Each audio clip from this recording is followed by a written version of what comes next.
Good day, ladies and gentlemen. My name is Colin Pabanchi. I am the founder and CEO of the Banchi Group. Today, I'll be giving a presentation on a cybersecurity threat perspective, South Africa's 2020 overview. My presentation chronology will be as follows. I'll start with the introduction. Then I'll proceed to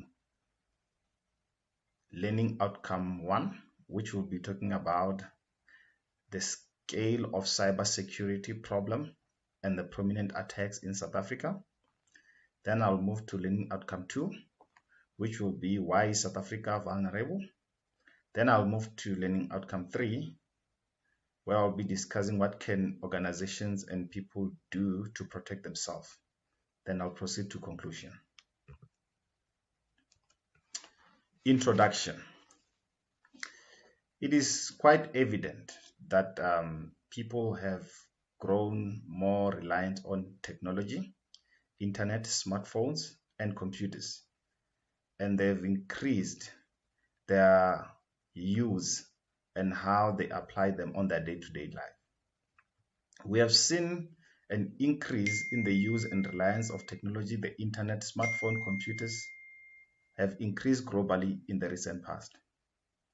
The increase is being driven mainly by the global economy demands. The global economy has shown a great demand of new technology to fast-track growth and integration of countries' economy. The new technologies have now made it possible for people to connect, communicate, socialize, and work from any corner of the world.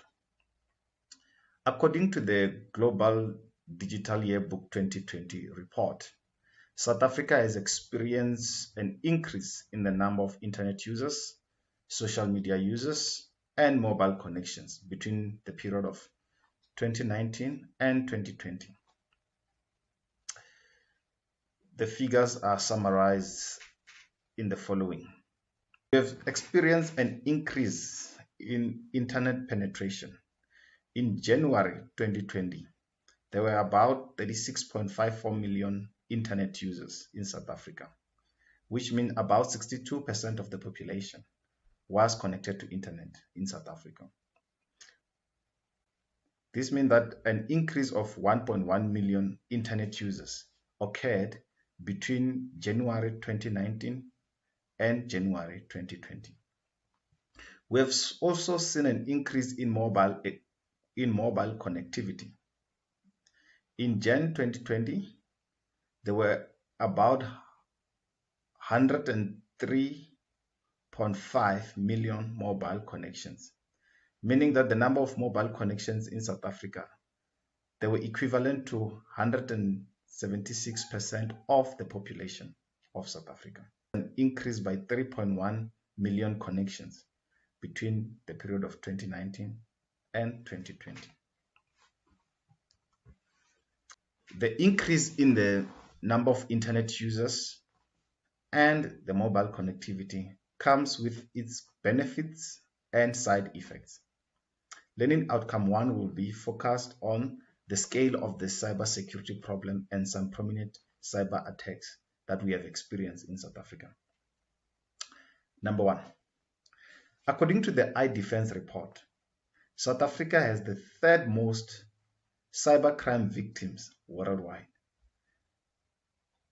And those victims lose about 2.2 billion rands annually from these cybercrime activities. Number 2, Kaspersky has reported about 22% increase in the malware attacks in the first quarter of 2019 in South Africa. This 22% increase, when you translate it to numbers, you find that we're experiencing about 577 attacks per hour in the country, which is quite high as compared to an average country in Africa. Number 3, the card not present fraud in South Africa, in South African issued credit cards, accounts for 79.5% of the gross fraud losses that we lose as a country. And this figure could grow to even higher numbers based on what is currently happening in the country. Number 4, the country has also experienced a more than 100% increase in the mobile application fraud. So our mobile banking application in South Africa, they are even more vulnerable as compared to other mobile applications that are within the country. Number 5, it was further reported that our Android mobile devices are the second most targeted devices by banking malware after the mobile devices in Russia. So which means we come second after Russia in terms of being targeted by the malware banking.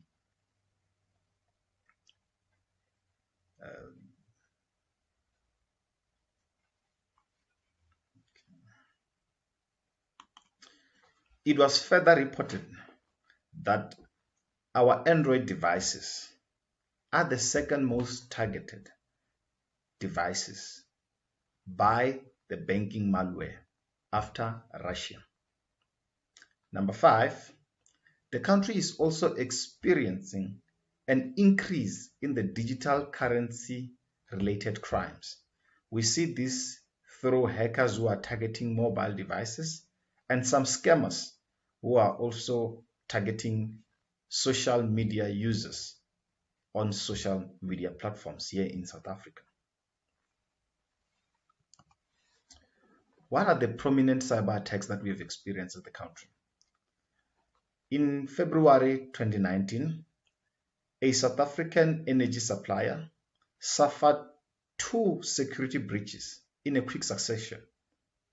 The first breach, a staff member incurred infection from information stealer Azoralt after downloading a game from internet. The second breach occurred when a security researcher discovered that an unsecured database containing sensitive information was existing within the infrastructure of the organization. In July 2019, the South African Civil Aviation Authority reported a failure of some of its IT systems. A representative announced that some files had some suspicious characteristics, resulting in some of the servers being disconnected from the network. The same month of July 2019, a ransomware infected a provider of prepaid electricity. The malware encrypted company's internal network, web application, and official website, leaving customers without power. On the hand side, this prepaid electricity provider affected is a municipality in the country and one of the biggest municipalities in the country. In September 2019, one of the South African largest ISP suffered a distributed denial of service attack lasting for about 2 days. The attack also targeted other South African ISPs. The attack resulted in clients losing connectivity throughout the weekend. In October 2019, several South African banks and some financial institutions in Singapore experienced a distributed denial of service attack. The attackers carried out an attack that was similar to the 2017 campaign. However, this time around they targeted the back-end servers instead of public-facing websites, because they knew that most of the back-end servers are not designed in such a way that they can handle such kind of an attack. Furthermore, this attack was carried out on a payday so that the repercussions of this attack could be amplified and the disruption can be on its maximum. In May 2019, a Consumer Business and Credit Information Services Agency in South Africa experienced a data breach where some personal information of as many as 24 million people who are South Africans and over 790,000 business entities information was compromised, or it was given to a fraudster. This breach came as a result of social engineering attack which targeted this institution. This attack was highly published in South Africa because it's something that was never expected, or it's something that no one would have thought it would have happened in the way that it happened. Learning outcome 2, now I'll be discussing why is South Africa so vulnerable. There are various reasons why, and some of them I've tried to list them on this presentation or on this slide so that we can drill a bit deeper. Number 1, there is lack of investment in the cybersecurity space within the country. And there are reasons for that. One of them is that South Africa is still a developing nation. We still have socio-economic challenges which have competing interest with our cybersecurity problem. We're still experiencing high crime rates, high inequalities and poverty. We still have high unemployment, and we still have lack of highly skilled labor. Also, even if organizations will try to save up in funds or money to put on cybersecurity, there are still other competing interests that organizations need to fulfill, like impacts towards developing whatever the community that they are operating within.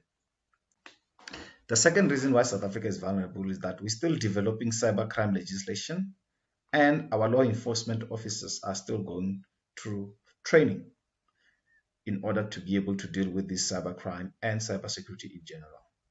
South Africa is a developing nation. We didn't have a cybercrime legislation in place for a very long time.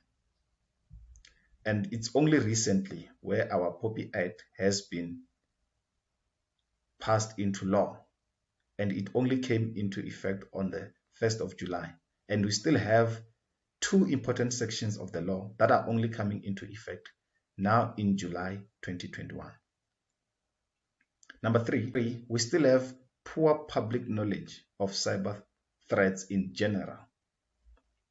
Even though South Africa is experiencing an increase in internet users across the country, iDefense have found that our internet users are inexperienced and less technically alert.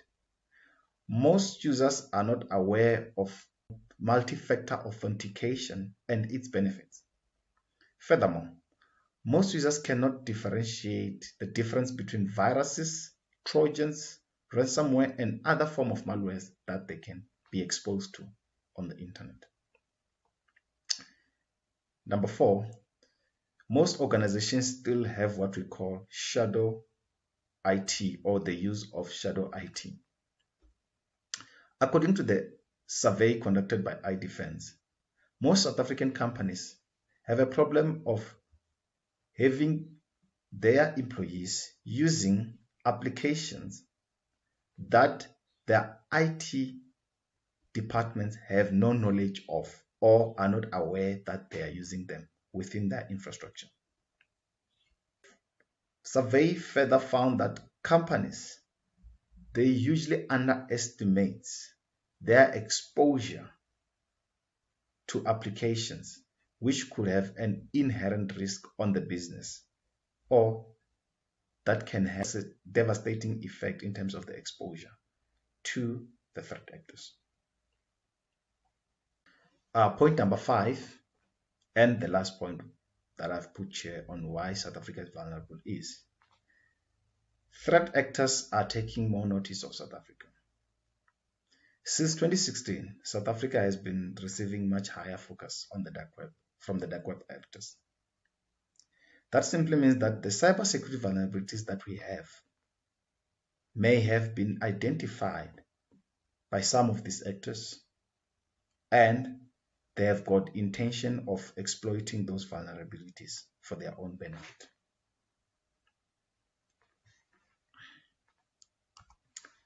Learning outcome number 3. What can organizations and people do to protect themselves? I've tried to summarize about 5 points on what can organizations and people do to deal with all these challenges that they are facing in South Africa. Cybersecurity challenges. Number 1, make use of security and threat intelligence reports. Security and intelligence is a valuable source of information to understand threats and better use resources against anticipated attacks. Most organizations, they don't take into consideration the threat intelligence reports that gets released by various organizations in the country and globally. Most of them, they think that those reports, they don't talk to them as organization. But one thing that I can say is that those reports that gets released annually, some of them monthly, some of them weekly, are very critical for any organization that has digital presence to sort of peruse them from time to time in order to find things that they can assist them and some intelligence that they can use within their organization to beef up their cybersecurity. Number 2, they need to prioritize protecting against people-based attack. Most of these attacks that organization and people experience, they are initiated by other people. And we cannot run away from the human element in an attack that is orchestrated or organized. Ability to counter internal and external threat is a critical challenge for most organizations, because for you to be able to counter those kind of challenges, there are certain level of investments that needs to be made in terms of your resources and infrastructure.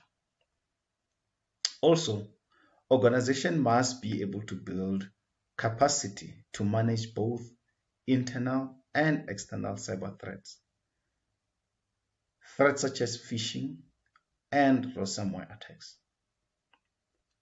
Number 3, there must be focus on compliance. Organizations must ensure that businesses are compliant. They must put in place business tools and services and ensure that those business tools and services are correctly installed and configured to ensure that data compliance can be automated within organization. Organization must also ensure that they've got the correct compliance policies and procedures in place, and those policies and procedures that are being enforced by individuals who have the technical and ability to be able to implement those policies and procedures. Number 4, organizations and people must learn to prepare for when something happens, not if something happens. Organizations must develop tools such as incident response plans, mitigation strategies to ensure that in a case where these incidents are happening, they are able to respond accordingly. These tools must be built alongside the processes and procedures that will be in place for those tools to be activated in the case where the organization is under siege. Number 5, and the last point, is that there must be investment on infrastructure and human resource. This is both for individuals and organizations. Organizations should prioritize investment on their employees. Investments such as cybersecurity awareness training, specialized cybersecurity training for those resources that they are going to be looking at protecting organization for those resources that are going to be involved in ensuring that the organization has the appropriate cybersecurity protection that the organization needs. Advanced technologies such as IDPs should be deployed on organization networks and systems to ensure that some of the threats can be detected as they come. Also, for the general members of the public, it's very much important for one to be able to acquire formal cybersecurity training or informal cybersecurity training. It can be form of an online training. It can be form of physical training where somebody acquires training from institutions that offers training. Whichever way or how whatever that an individual can afford, it's important that they must take initiative to sort of conscientize themselves on cybersecurity matters.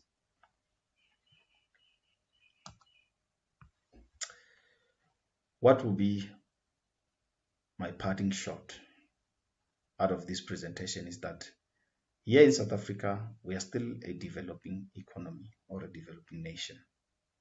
And we are experiencing a surge in the number of internet users, social media users, mobile connectivity, and other form of technology adoptions. We also have socio-economic demands, which are quite paramount. And these new technologies that are being introduced in South Africa sort of assist us as people to be able to improve our livelihoods, generate income, seek employment through them, and also get self-employed through these technologies. So it is very much important that for us as citizens, as we adopt these new technologies rapidly, we also aware of the fact that it is also creating an opportunity for threat actors and malicious actors to take advantage of the growing pool of unsuspecting internet users and technology users. Therefore, organizations and members of public in South Africa must ensure that they receive adequate cybersecurity education in whatever form that they can get it. Lastly, they must also make sure that they do invest in acquiring the correct knowledge, tools, skills, and support in order to protect themselves, their families, and their organizations so that they don't get exploited by ruthless cybersecurity criminals that are lurking out there. My name is Colin Pabanchi. This was my presentation on a cybersecurity perspective, the South Africa's 2020 overview. Thank you.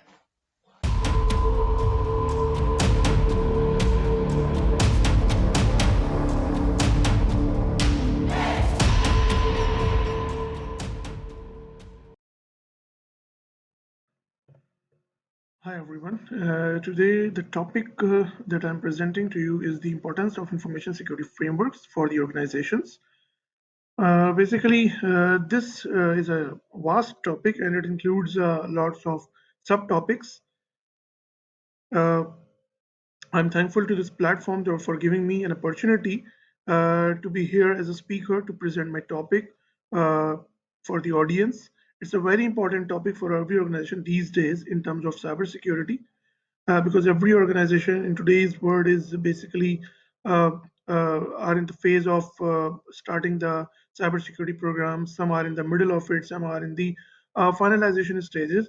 But this is a complete ISMS, or you can say the frameworks are the complete standards that are following the standards. Like we have a lot of frameworks in today's era, in today's century, as far as the different organizations are concerned, like financial sectors, banking sector, aviation sector. pharmaceutical sector, healthcare sectors. So for every organization, for every sector, there are different standards available to implement.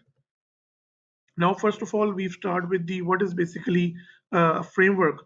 Uh, if you for understanding information security, now let's start with the definition of information security. Information security is basically a suite of, or it includes the people, your processes, the technology that is necessary to ensure. Three things are very important in terms of information security, and that are the confidentiality, integrity, and availability for any organization in whatever from those resources exist. So information security includes the people, your human resource, your CEO, your employees. These are the peoples, the processes like your business processes, your critical business processes, and the technology like your communication devices, your firewalls. These are basically the technology, and with the help of these three things, people, process, and technology, you need to ensure their confidentiality, integrity, and availability. If we move, as far as we move on, we will see basically what is the confidentiality, integrity, and availability for these three things. Now, as far as every organization is currently implementing the information security program, the questions that every management is asking, or the consultant is asking from any organization is, how vulnerable or exposed is your organization to security threats and interruptions? And how would you know that you are exposed or under attack? Now, what is your organization's ability to respond to security incidents? That is the DOS attacks, the cybercrime attacks. Okay, and what is the organization's ability to restore or to recover from those security incidents? How much money you are investing in terms of cybersecurity or your information security program? Are you taking your business to the internet? Means, is there any applications, your applications that are accessible from outside your organization? And what are the security implementations you have done so far in terms to you to protect your business, to protect your critical applications, your critical assets? How well does your current security infrastructure, that is the organization, the process, the policy, technology, match your future business strategy? Now, the most important thing is your information security program needs to be aligned with your business requirements. You need to protect your assets, your business processes, and with the help of that processes, you need to derive your information security program.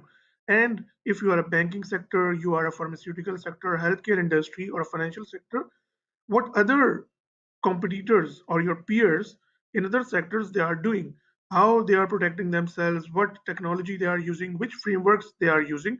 So these are the questions that every organization needs to answer to their management or to themselves. Now, what are the challenges of running an information security program, and what things that you need to address? For example, from encryption to application security and to disaster recovery, how should security professionals organize and prioritize their efforts in order to build information security program? Now, this is where the information security frameworks and standards are very helpful in terms of protecting your assets, to build, to create an information security program from scratch and to maintain it. Now let's see what information security framework is, and then we will discuss some of the popular frameworks. Now, what basically an information security framework is? It is basically a set of documented policies and procedures around the implementation of ongoing management of information security controls in an enterprise environment. The blueprint for building an information security program to manage risk and reduce vulnerabilities does not mean a company is automatically compliant, does not automatically mean a company is secure. You need to compliant with the information security framework with the standards, and you need to secure yourself by implementing those standards. Now, the basic question is, or my question from the audience is, how many people here work at a company that uses a security framework? Are the organization uses a security framework? Yes, no, and not sure. You need to answer this question. Okay, now why do we need security frameworks? The question arises, why do we need security frameworks? Because the frameworks are the industry best practices. They considered the industry best practices. They help to ensure the companies have information organized for compliance requirements. Now, what does that mean? The information is organized. For example, you have the information. Now you need to decide, the management needs to decide, the business needs to decide what are the critical information. You need to classify the information. For example, which information needs to be published publicly, which needs to be private, and which needs to be public, and what are the confidential information that needs to be shared with the majority or the minority of the employees. Now, it helps the companies to communicate with partner companies using the same language. It helps companies assess their own security and provide a roadmap for improvements. Now, basically, the information security framework gives you a roadmap. What you have to do is you need to do the gap analysis. And with the help of gap analysis, by following the standard, you need to evaluate yourself. What is your current security posture? And based on that security framework, where you are standing or where you needs to be based on that standard. So it sets you a roadmap of your future. Another very important question is, now what cybersecurity frameworks does your organization currently use, or which cybersecurity framework your organization is currently using? There are security frameworks like COBIT, it's a governance framework. ISO 27001 series, one of the most popular framework. The ISMS implementation in terms of security. NIST cybersecurity framework, another popular framework to for in terms of cybersecurity. NIST SP 800-53, CIS critical security controls. This is the center of Internet and information security. The top 20 controls of the CIS critical security controls, and there are some other frameworks. So you need to answer and evaluate yourself which framework you are using or your organization is right now using from these or some other frameworks that you are using right now.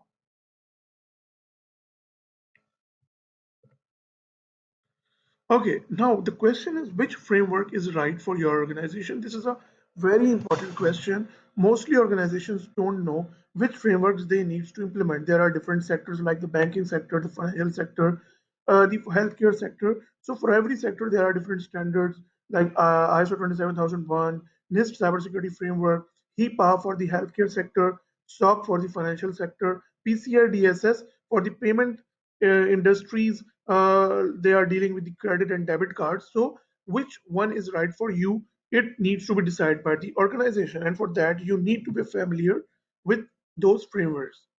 Now there are some general frameworks and there are some specific frameworks. As far as the general frameworks are concerned, you have the COBIT framework, the ISO 27000 series. You have the AICPA Trust Services Principles and Criteria, the NIST Cybersecurity Framework, NIST SP 800-53, the Risk Management Framework, CIS Critical Security Controls. These are the general framework that every organization may implement. There are some other specific frameworks, as I told you previously. The High Trust CSF Cybersecurity Framework, PCI DSS. Other specific frameworks are HIPAA for the healthcare industry. So these are the list of cybersecurity frameworks or the security frameworks that organizations may implement or will implement. This is basically the graphical presentation of the frameworks that we've recently viewed in the earlier slide. Now, first of all, let's see, as we've seen in the previous slide, what is basically COBIT. COBIT is a framework that is developed in the mid of 90s. The COBIT stands for Control Objectives for Information and Related Technology. This framework was created by ISACA, and for what purpose it was created? It was created for the IT governance and the management. Now it covers the crucial gap between the technical issues, the business risks, and control requirements. Now, what COBIT framework says, COBIT business orientation includes, now what COBIT is basically the governance framework, and the task, the purpose of the COBIT framework is it includes linking or aligning the business goals with its IT infrastructure. For example, a requirement is, the business requirement is, I need to protect my data. I need to protect my data from stolen. So what you need to do is, this is the business requirement, and as far as the infrastructure requirement is concerned, How you may link is you will say, okay, we will implement the encryption technique for it to protect the data. In case the data is stolen, it will be encrypted. Or you will say a business requirement is I need my data to be available in case of a disaster. So how you will overcome this business requirements with the help of the backups? You will by implementing a technology by taking the backups of the critical information or the critical business applications. So what Corbett is doing basically, it will link the business goals with the IT infrastructure. Now, what are the components of the Corbett? Like it's a governance system. The components are the processes, the critical business processes, or it will be the IT processes, the organizational structures from top to bottom, the hierarchy. It will covers the organizational structure. It covers the information. What is the critical information an organization is carrying? People, the skills and technology, the principles, the culture, the ethics and behavior, the services, infrastructure, and applications. It the all these are all the components of the governance system. Now, the six principles for a governance system is it provides stakeholder value. Who are the stakeholders? The stakeholders are, for example, your business, your marketing department, your HR department. Each and every department is basically the stakeholder that is contributing in the organization. It follows the holistic approach. It is a dynamic governance system. Governance distinct from management, tailored to enterprise needs, and end-to-end governance system. These are the governance system principles. Now, how the workflow of the governance system is, number one is, first of all, you need to understand the enterprise context and strategy. The context and strategy means you need to understand the enterprise strategy. What is the strategy of the enterprise, the organization strategy, what it wants to achieve? Then, what are the enterprise goals? You need to understand it. What is the risk profile? I mean, you need to understand the risk profile. What are the threats to the organization? Internal threat, the external threats. You need to understand those threats. That includes the reputation of the organization. This is also a threat. Uh, so it covers all the risk profiles. Understand current I infrastructure, information and technology related issues. What is your current infrastructure? What technology you need to implement to protect your assets? What are the controls you require in terms of technology? So first of all, you need to understand what is your organization goal, your objective, the mission of your organization, the strategy of your organization. Once you understand the organization strategy and the objectives of the organization, the vision of the organization, now you need to understand the initial scope of the governance system. You need to consider the enterprise strategy, you need to consider enterprise goals, and then apply a Corbett goals cascade. You need to consider the risk profile of the enterprise and consider the current information and technology related issues. Once you will finalize the scope of the governance system, now you will refine the scope of the governance system. For example, consider the threat landscape, consider compliance requirements, what the Corbett framework says, what your internal audit will say, what the external audit will say. You need to what the regulator is say. The most important, for example, if you are a banking sector, there must be some regulator. If you are an aviation, or there must be some regulator. For every sector, there is a regulator, and you need to fulfill those compliance requirements. So when you are defining the scope, you need to fulfill the compliance requirements as well. In terms of scope, you need to consider the role of the IT. You need to consider the sourcing model, whether you are doing by yourself, or you are with the help of the consultant. You will be implementing this Corbett framework. You need to consider IT implementation methods, what will be your adoption strategy, and what is the size of the organization. That is very important, because your organization has a single department, multiple department, your organization exists in single city or in multiple cities or dispersed in different countries. So you need to include the scope as well. For example, you in the initial phases, you will in the first scope you are considering your head office. Then in the second phase, the scope will cover the other offices as well in the other countries, in the different cities. So you need to define the scope. You need to consider the organization enterprise size as well. And then in the fourth phase, you need to conclude the governance system design. you need to resolve the inherent priority conflicts, you need to conclude the governance system design. So basically, these are the four stages of the workflow. Now, now let's come to the very important standard, the ISO 27000 series. Now, this standard was developed by ISO, International Standard Organization. Now, what this standard provides? This standard provides a broad information security framework that can be applied to all types and sizes of organization. As I told you previously, this standard also applied to an organization having a single department, having 3 to 4 employees in a department, having 2 departments, 3 departments, having a huge organization existed in multiple countries, multiple cities. So it does not bound you to the size of the organization, whatever type of your organization is, and whatever the size of your organization is, you implement the ISO 27000 standard. Now, ISO uses a risk-based approach and is technology neutral. This standard follows the risk-based approach. It has not a specific its own risk-based standard. You may select the NIST risk-based approach. You may select the ISO 27005 standard for the implementation of risk management strategy. And the most important thing is this is technology neutral.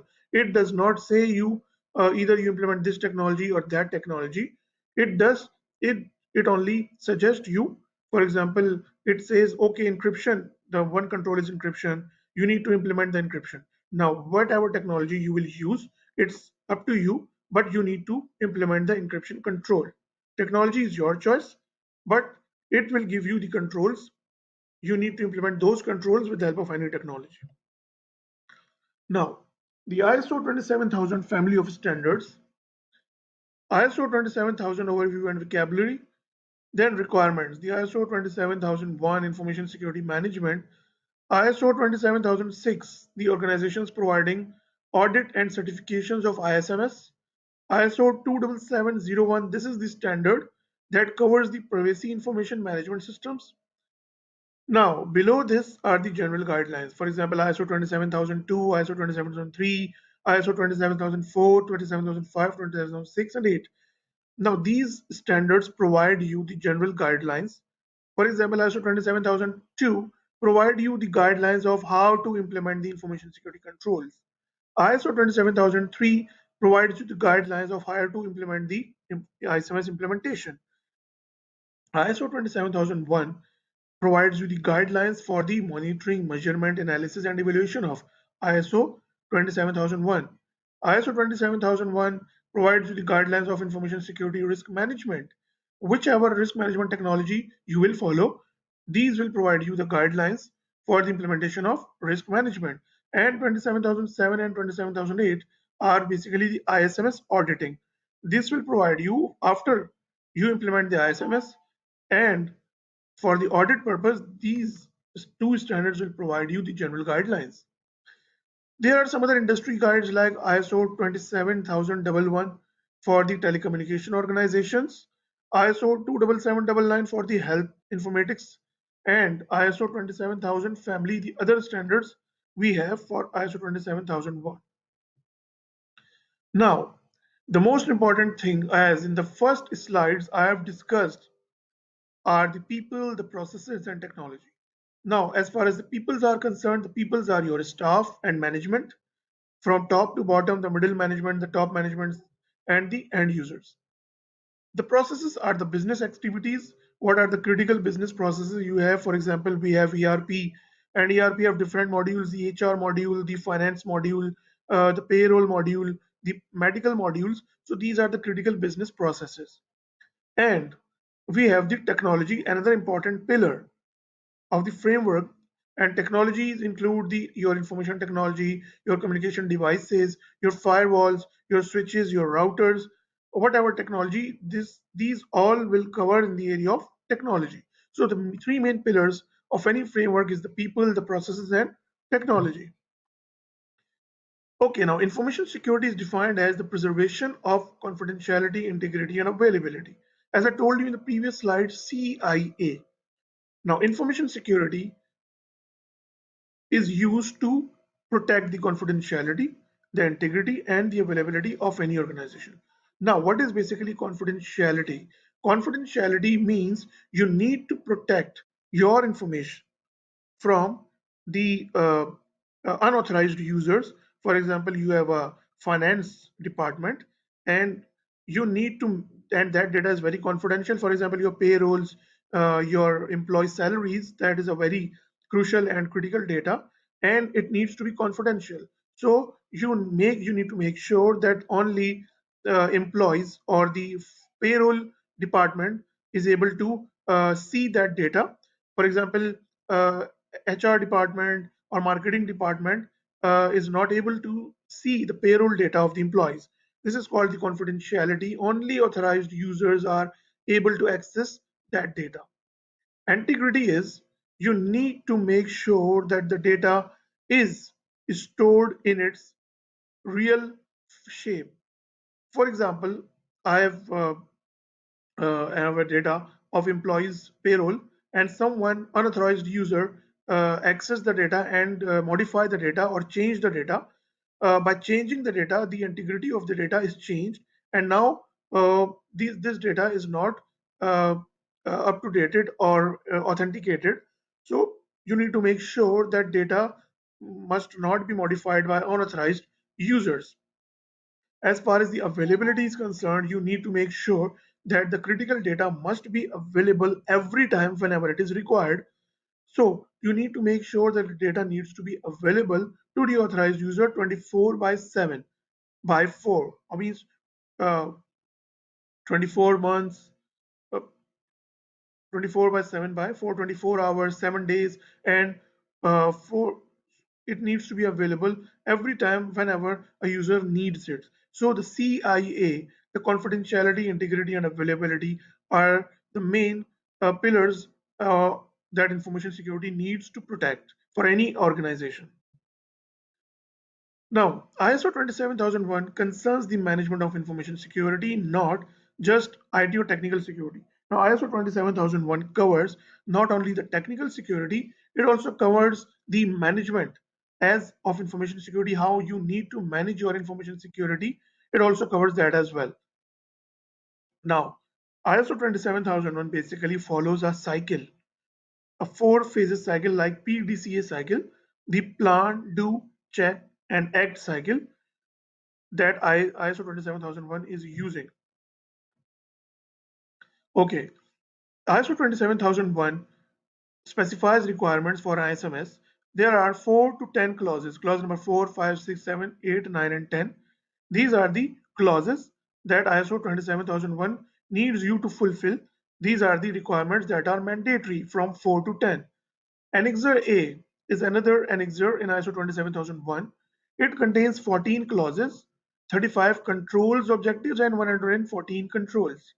The ISO 27001 has clauses, that is clause 4 to 10, that are the mandatory requirements. You need to, every organization that needs to implement ISO 27001 must fulfill those requirements as mentioned in clause 4 to 10.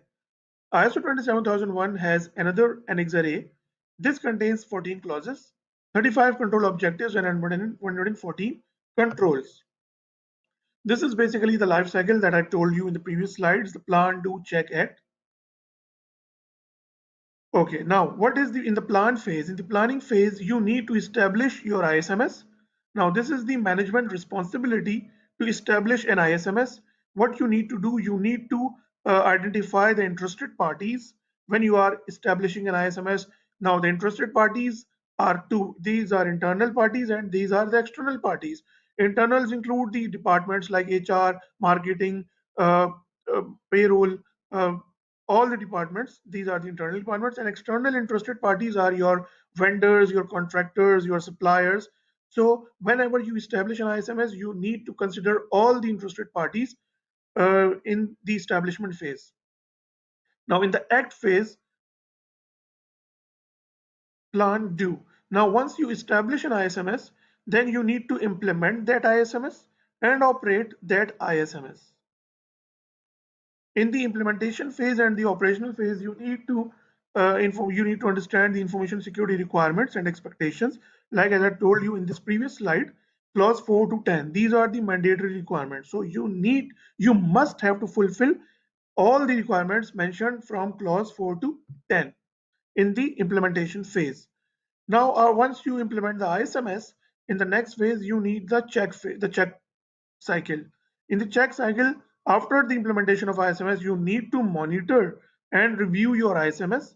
What improvements you made from ISMS, any other things that are missing. So it's a cycle that you need to monitor your ISMS on frequent basis to make sure that things needs to be reviewed, monitored, and improvement needs to be made if applicable. For example, you need to monitor the controls, you need to review your controls, whether the controls are working as per standard or not, and if there is some requirement to update the controls, then you will go again and approve it from the management and then implement those controls. And the other is the plan, do, check, and act. And the act phase, you need to maintain and improve the ISMS. Now, basically, as I told you, these Annex A contains 14 clauses. So these are the 14 clauses, like the information security policy. The most important thing what you will see is in the middle of this diagram is the information. And information needs the confidentiality, integrity, and availability. And these are the 14 uh, clauses, the 14 clauses that is covering here the information security policy. You need an information security policy, organization of information security, asset management, human resource security, physical security, communication and operational requirements, access control, system development and maintenance, incident management, business continuity planning, compliance. So you need to look out all these areas. And in these areas, for example, if I say about the human resource security, you in human resource security, from these 114 controls, these there are controls that are available in this sector, human resource security. As far as the asset management is concerned, there are the controls available that this requirement will give you in the 114 controls. In incident management, in business continuity, also the controls are available. You need to implement those controls as per your organization requirement. Now, when getting started with ISO 27001, these are the steps. Number one step is basically assemble an implementation team, develop a team who will be responsible for the implementation of ISMS. Then in the step two, develop the implementation plan. Step three, you need to initiate the ISMS, the planning phase. Define the ISMS scope. The scope is very important. You need to lock your scope. You need to identify your security baseline. You need to establish a risk management process. Basically, the ISO 27001 is were based on the risk management approach. So you need to establish a risk management process. You need to implement a risk treatment plan. The risk treatment plan includes this basically uh, this basically defines what is the risk appetite. Risk appetite is basically the organization ability to mitigate the risks or to accept the risk or to ignore the risk. What is the organization's uh, appetite, or how much they are capable uh, uh, to mitigate the risk or to accept the risk. And then in the final phase, you need to measure, monitor, and once ISMS is implemented um, and everything is done, then you need to continuously measure your performance of ISMS. You need to monitor and you need to review it. Now, another important framework we will be looking here is the NIST Cybersecurity Framework. Now, NIST Cybersecurity Framework is basically recognized as a security best practice framework.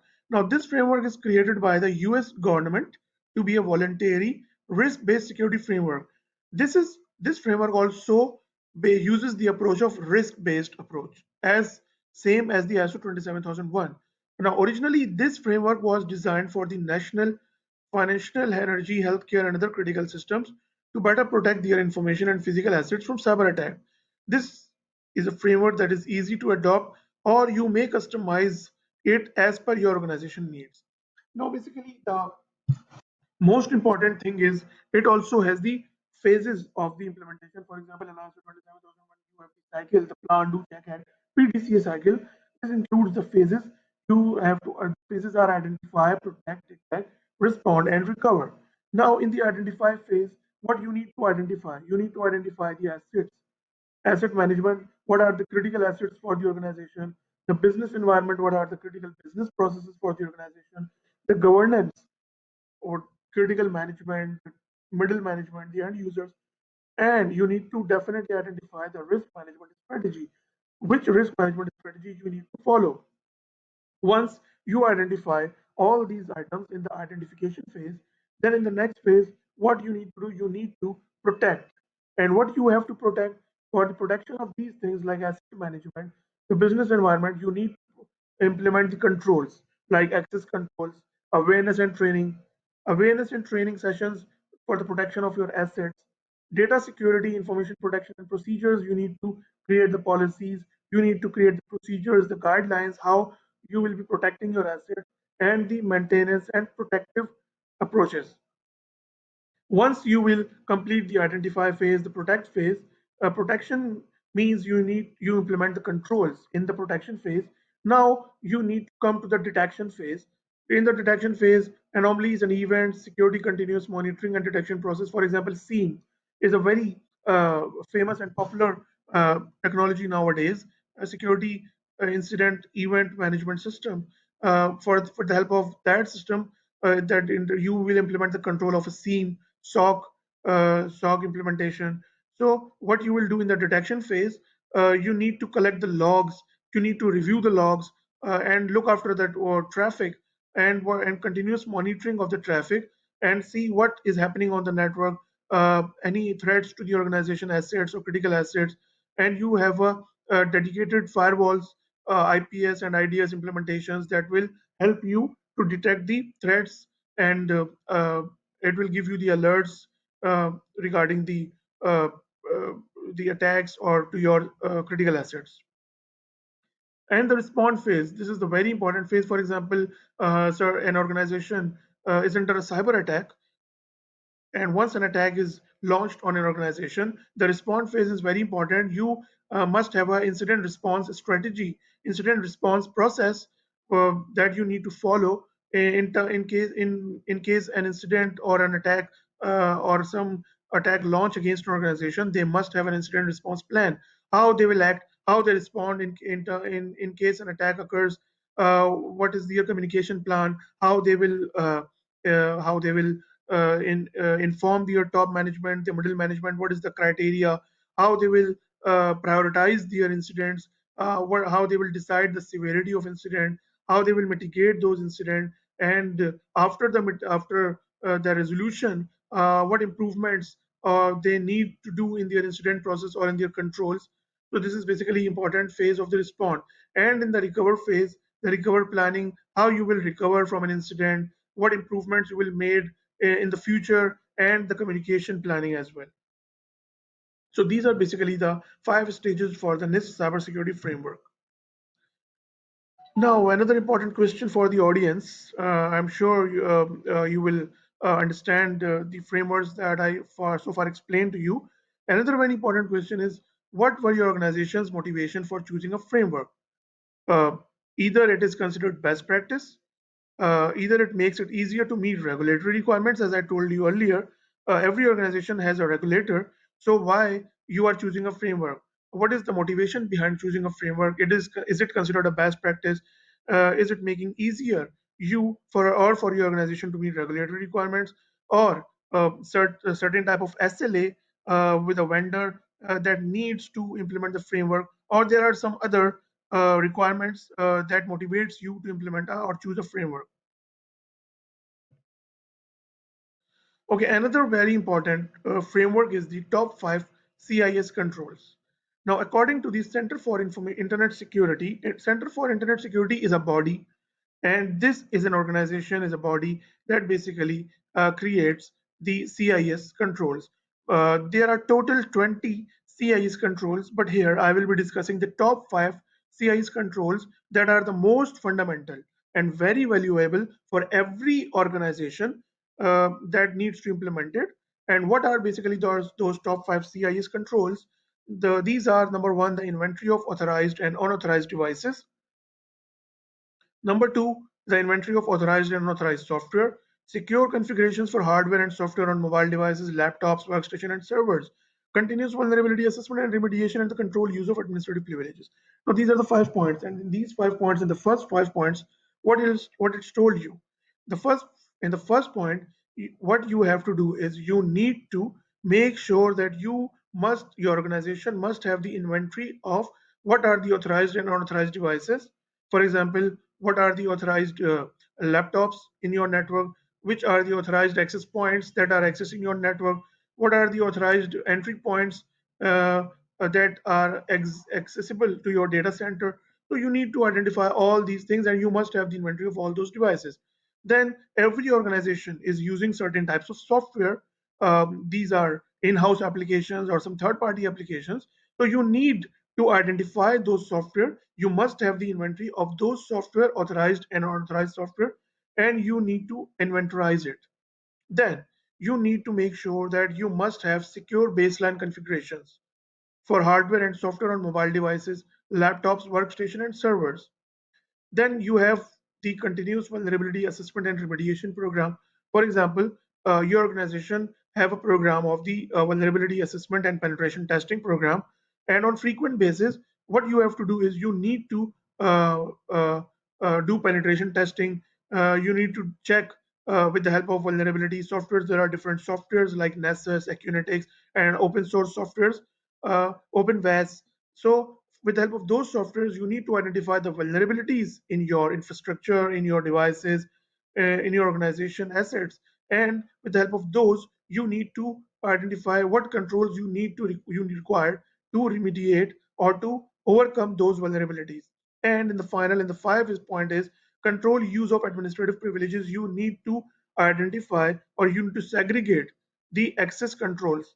I mean, which users need which access control. Like there's you need to classify the privileges. For example, admin controls normal user, limited user. So you need to make sure that those privileges are controlled. So these are basically the top five CIS controls that every organization must need to implement.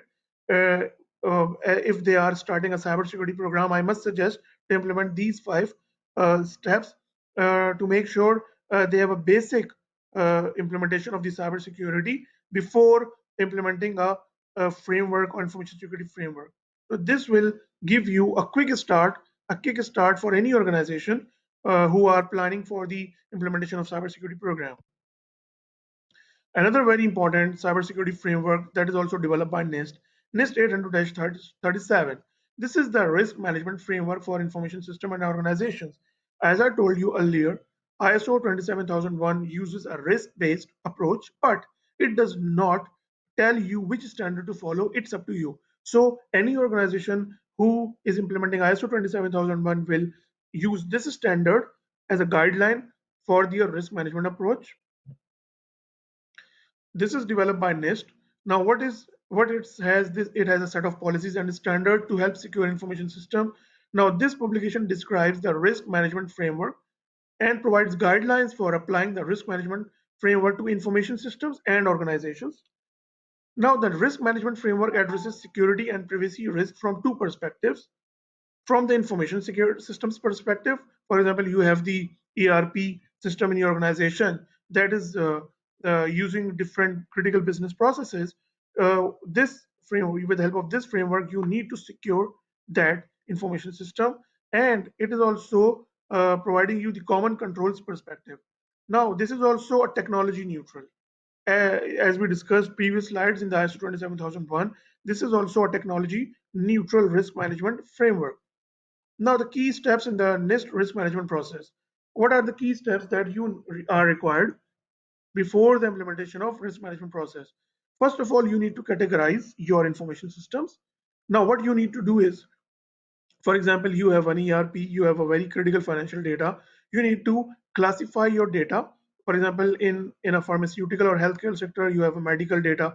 You need to classify your data. Either it's a medical data, it's a financial data, it's a customer data, it's a marketing data. You need to classify that data in three, like it's a confidential data, it's a public data, or it's a private data. So you need to classify that data, and after the classification of the data, For now, you need to, in the second step, you need to select the security controls. The security controls are basically the safeguards, the steps, the controls that you will use to protect. And as I told you earlier, the most important thing for any organization, for any information, is the CIA, the confidentiality, integrity, and availability of any system. Now, controls will be a combination of administrative, physical, and technical controls. Now, controls will be a combination of administrative. If I say administrative control, you will say uh, uh, the policy, information security policy. It's an administrative control. You define your information security policy, and in that policy you will state clearly what to do and what not to do. This is a type of administrative control. As far as the physical control is concerned, for example, someone wants to enter the organization's premises. So what he needs to do, he needs to use the access control, or a badge card that he has, and he has to use that access control. And once he is authorized, authenticated, he must be allowed to enter the physical premises of the organization. This is called a physical control.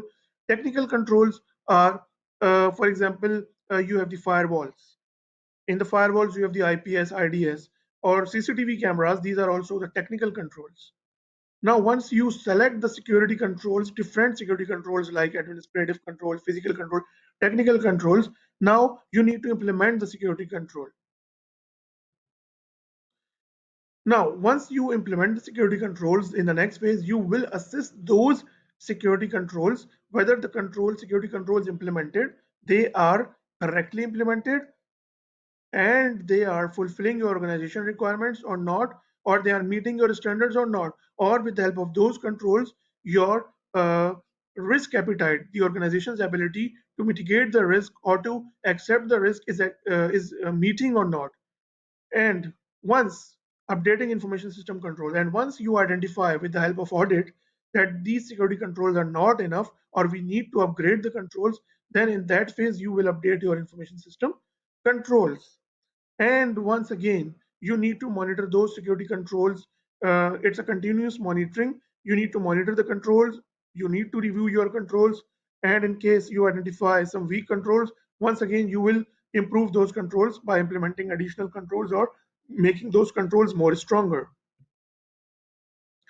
Now, what are the benefits of NIST or risk management framework? Now, by implementing risk management framework, what organizations can achieve? They will build repeatable processes to promote information and system protection.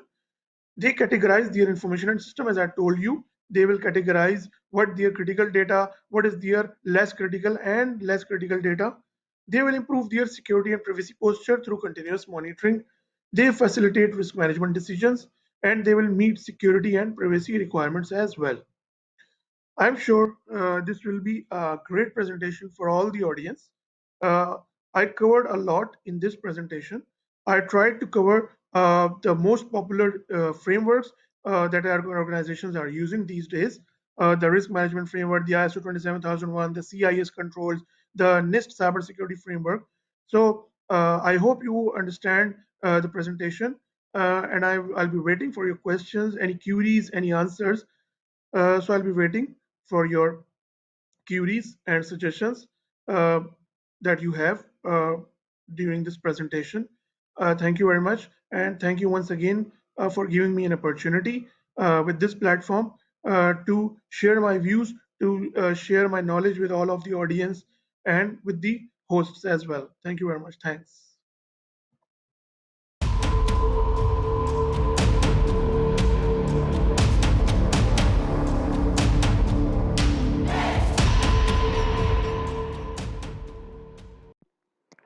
Ladies and gentlemen, a very good day today, and welcome to today's session. The topic that we are going to discuss is understanding CyberSOC to next generation.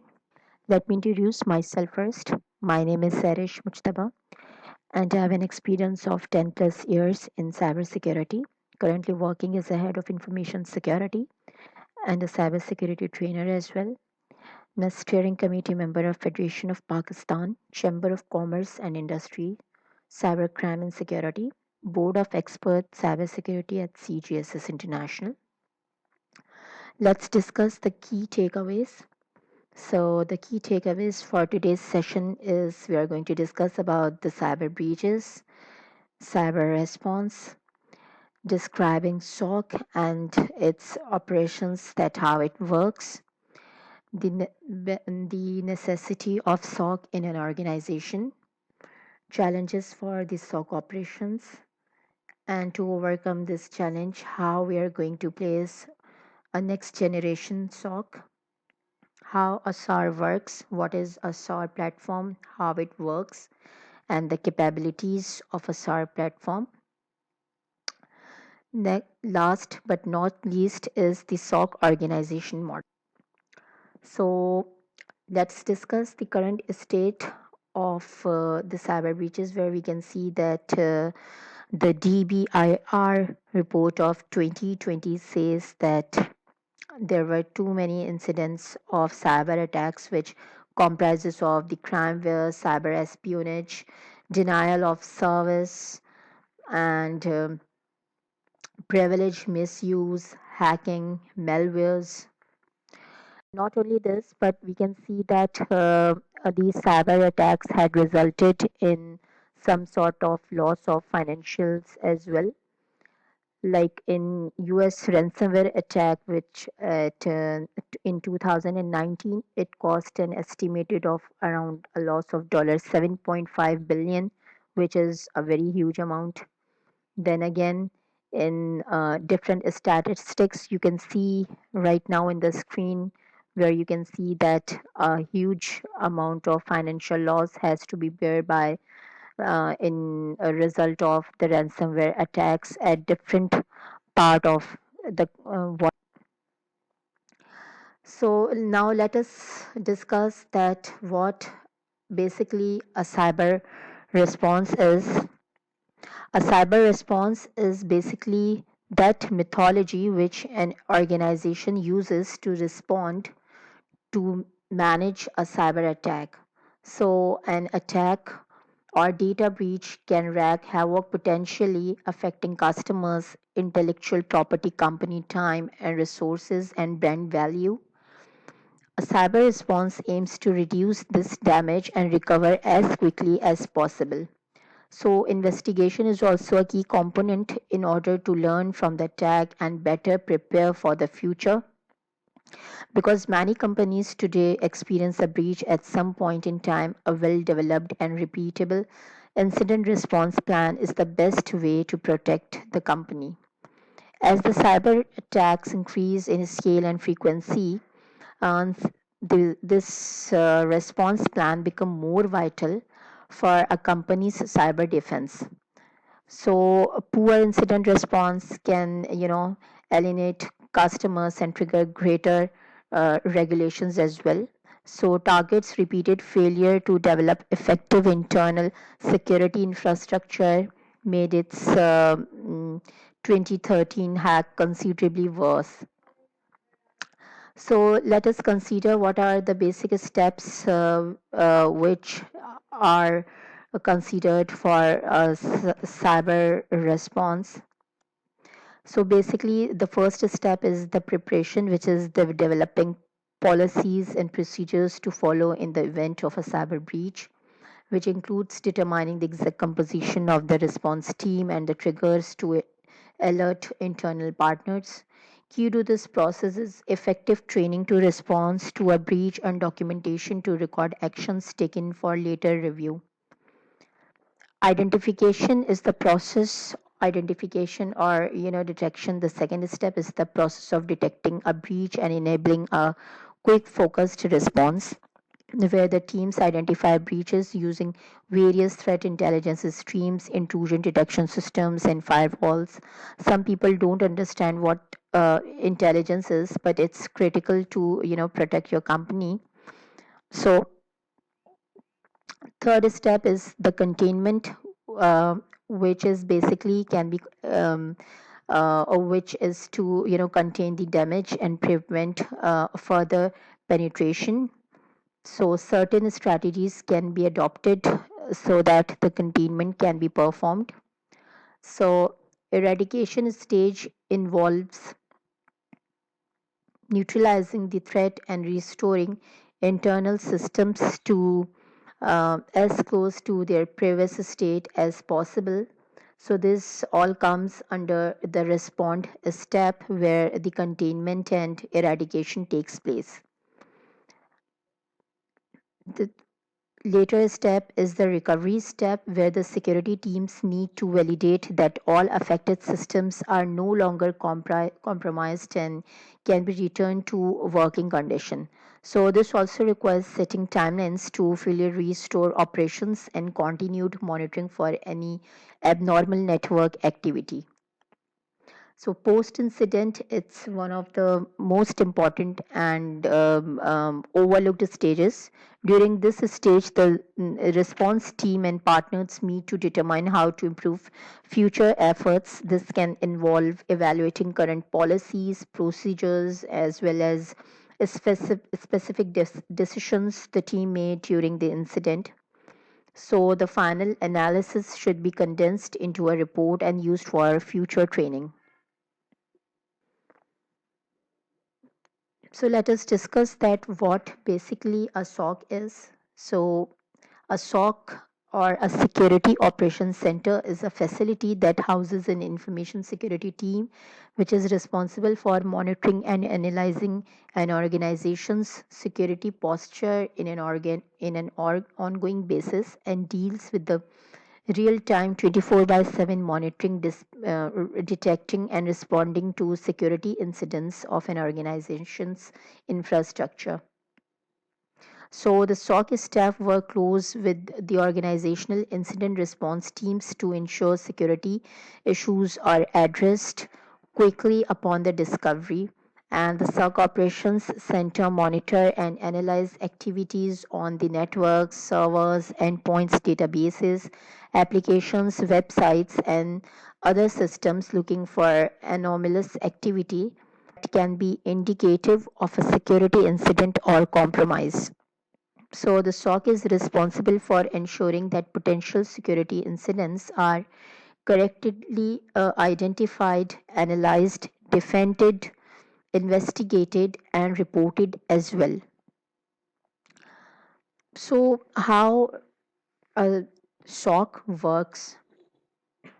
So there are different steps which is being taken in order to make a SOC operational. For example, the log collection. It's very important that the SIEM engine which collects the log, and then all of these data from the logs, asset inventory, IOCs are ingested in the SIEM so that different sort of analysis can be made.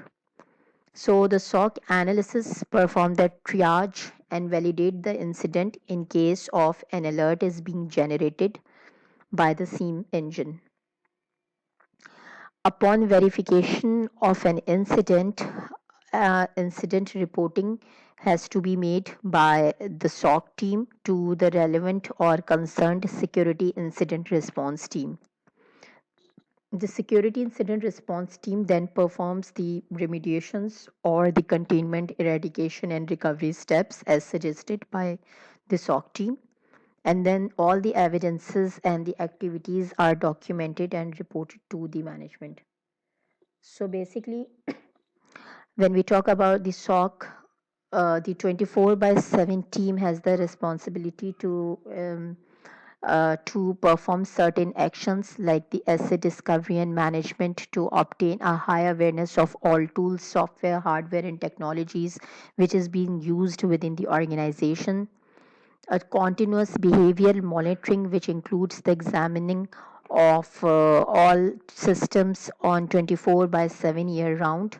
This enables SOC to place equal weight on reactive and proactive measures as any irregularity in activity is instantly detected. Behavioral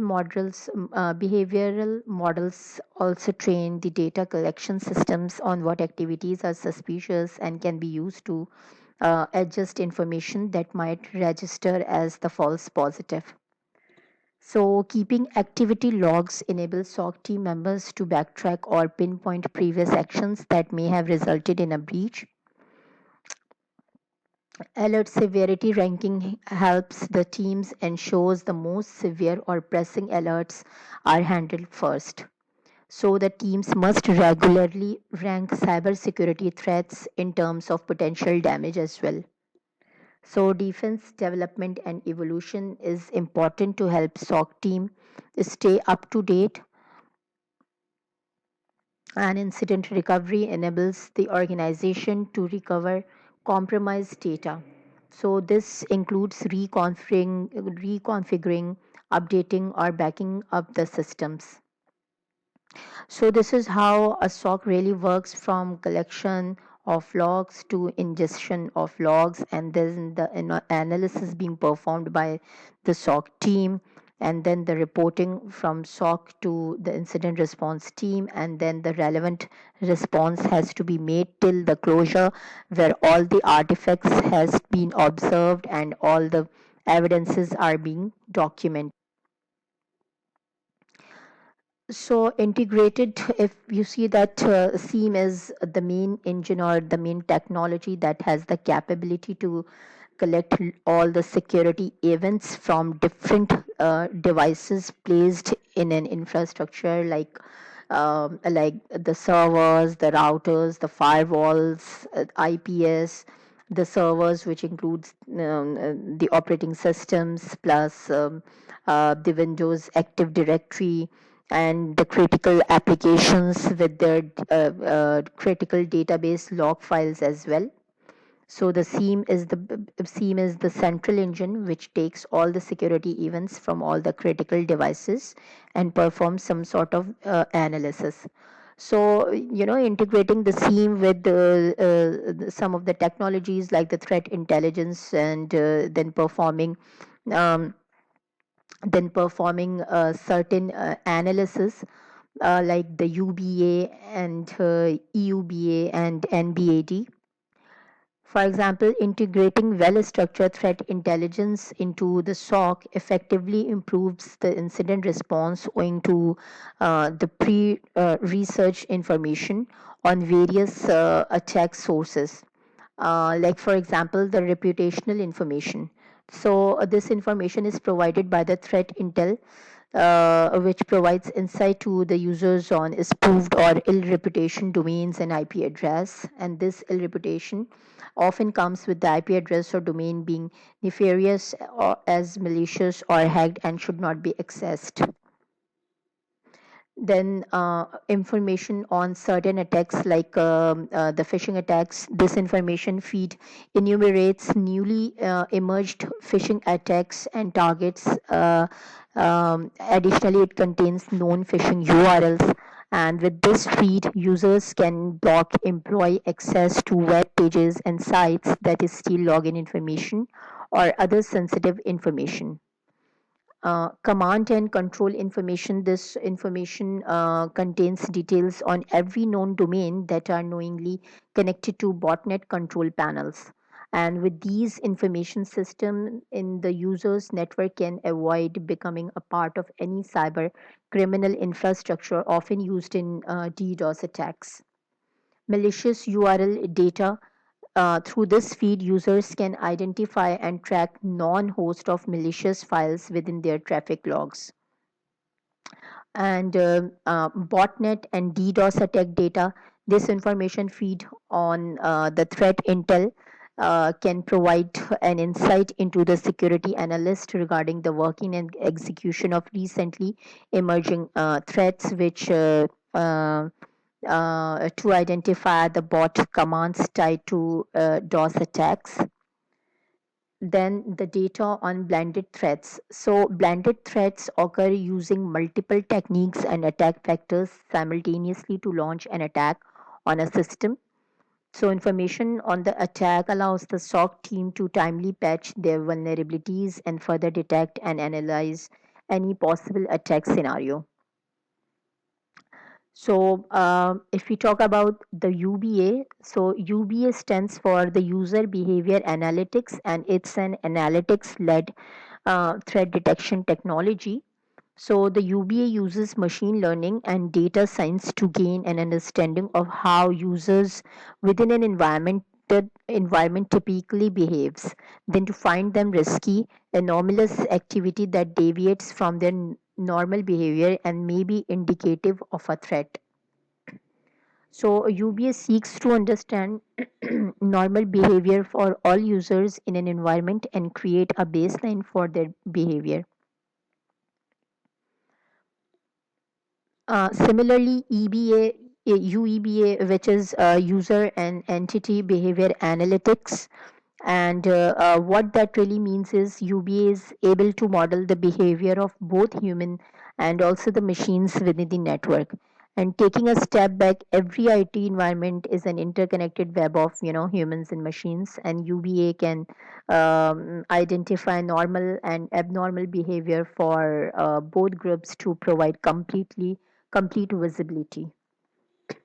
Now, NBAD is basically the network-based anomaly detection, and the SOC achieve visibility of anomalous and or malicious behavior through the analysis of network traffic captured or intercepted. So there are certain uses of placing the SOC in an environment, like the centralized knowledge. You can gain An organization can gain a centralized knowledge through SOC with the myriad of attack vectors utilized by hackers to compromise the network. There is the possibility of some of them being overlooked. So, with SOC, cybersecurity experts are better equipped to have a complete overview of the entire network and potential vulnerabilities. And with and the improved collaboration, SOC allows for greater collaboration and coordination among members of the cybersecurity team. And through that, the continuous monitoring of organization infrastructure takes place on 24 by 7 basis for all the external attacks and insider threats as well. An improved and efficient SOC monitoring or also helps to improve the response time, and the response time to an identified threat or vulnerability is quicker with SOC. With enhanced threat monitoring and detection capabilities, SOC teams are able to rapidly respond to identified threats. So, in certain instances, the team may even be able to take proactive measures before a threat is identified, and with a quick response time, the risk of network compromise is significantly reduced. So, these are the result can delay response of the incidents. So, basically, SOAR is security orchestration, automation, and response, which refers to a collection of software solution and tools that allow organizations to streamline security operations in key areas like the threat, vulnerability management, incident response, and security operations automation. To break it down further, um, a security automation is the automatic handling of security operations related tasks, and it is the process of executing these tasks such as scanning for vulnerabilities or searching for logs without human intervention. And security orchestration refers to the method of connecting security tools and integrating disparate security systems. And it's the connected layer that streamlines security processes and powers security automation. So with just a SIEM, you only receive the alerts about the potential threats, and the security operations team would still be on its own to respond to them. But by adding SOAR, the security ops team is better able to address several common challenges. So basically, SOAR tool can investigate whether the center has a bad reputation via threat intelligence and use DNS tools to confirm the origin. The tool can automatically extract hyperlinks and validate them via URL reputation, and detonate the links in a secure environment or run attachment in a sandbox. Then, if an incident is confirmed, a playbook is run. So the playbook looks in the email system to find all messages from the same sender, all with the same links or attachments, and quarantines them. Automation is related to orchestration, and it is the machine driven execution of actions on security tools and IT systems as part of a response to an incident. So, the SOAR tools allow security teams to define standardized automation step and a decision making workflow with enforcement status tracking and auditing capabilities. So the automation relies on security playbooks which analysts can code using a visual UI or a programming language like the Python. So an example of an automation playbook can be, uh, for example, like a malware playbook, the SOAR tool scans the malware file and detonates the file in a sandbox using external service. The SOAR tool checks the file against a reputation service, such as the virus total for accuracy, and then identifies the geolocation of the source or originating IP address.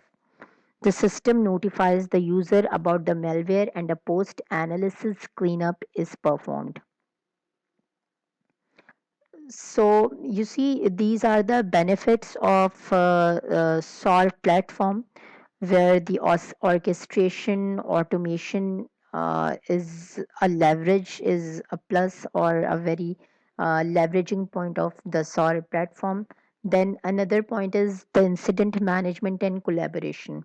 So the SOAR capability helps security teams to manage security incidents, collaborate and share data to resolve the incident efficiency. Like a SOAR tool gathers and analyzes security data typically taken from the SIEM, correlates data to identify priority and criticality, and automatically generates incidents for investigation. So the incident already includes relevant context information, allowing analysts to investigate further. So this removes the need for a human to notice the relevant security data, identify it as a security incident, and manually set up an incident in the system. So this tool can also record the actions and decisions made by the security team, and making them visible to the entire organization. So a SOAR tool also brings in threat data from open source databases, industry leaders, coordinated response organizations, and commercial threat intelligence provider. So the SOAR tool attaches the relevant threat information to specific incidents and makes threat intelligence easily accessible to the analyst as they are investigating an incident.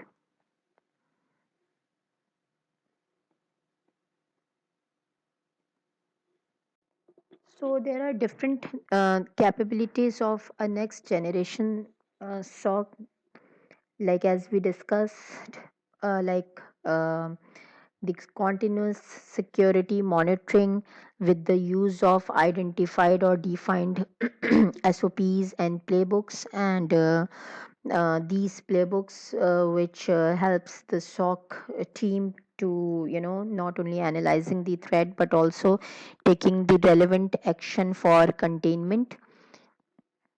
There is a very improved response time as well for the detection and respond for detecting and responding for a security incident. Then the continuous feeds through the threat intel makes it very improved in order to analyze the big data as well. And the automated response also makes it very comfortable for the SOC team to better perform in terms of, identifying the cyber attacks. So let's discuss the SOC organization model. So When we talk about the SOC organization model, there are different layers of analysts like the L1 SOC, L2, and L3. And so basically, the security analyst or the L1 or L2 are basically um, they have this responsibility of actively monitor the system for suspicious activity and threats, and they make the initial decision on threat severity, passing more complex attacks up the chain of command, and they deal with the less complex attacks themselves. Then comes the senior security analysts, which has the role of in to combat the higher levels of threats, and the senior security analysts identify the affected systems, review intelligence reports, and identify the nature of attack, and they formulate plans to repair the damaged attacks, keep other assets safe, and work to remove these threats. So there is another additional layer, which is a layer of subject matter experts. So there are different subject matter experts as well in the SOC team, for example, like at the server side and for the threat intels and for the networks and malwares, who have this responsibility of providing their significant feedback to the analyst layer. Then there is an additional layer of the SIEM admins or the SIEM engineer, who has the responsibility to fine tune the SIEM tools needed to identify and repel the threats. And they work closely with the other members of the team, especially if the system is, under attack. Then there is another layer of threat hunters, and they uses the SIEM tool to review the log files in real time basis and finding clues as to the nature of the attack and how to repel them. Then there is another a team or another layer, which is the incident responders or the security incident response team, who works with all aspects of the SIEM team, and their focus is to contain and repel the attacks and repair the affected systems. So these all these roles um, report to the SOC manager, and the SOC manager is the bridge between the SOC team and the rest of the business. And working with the SOC lead, they formulate the policy for the entire team and escalate processes and review the incidents. So it's a vital part of the auditing process as well.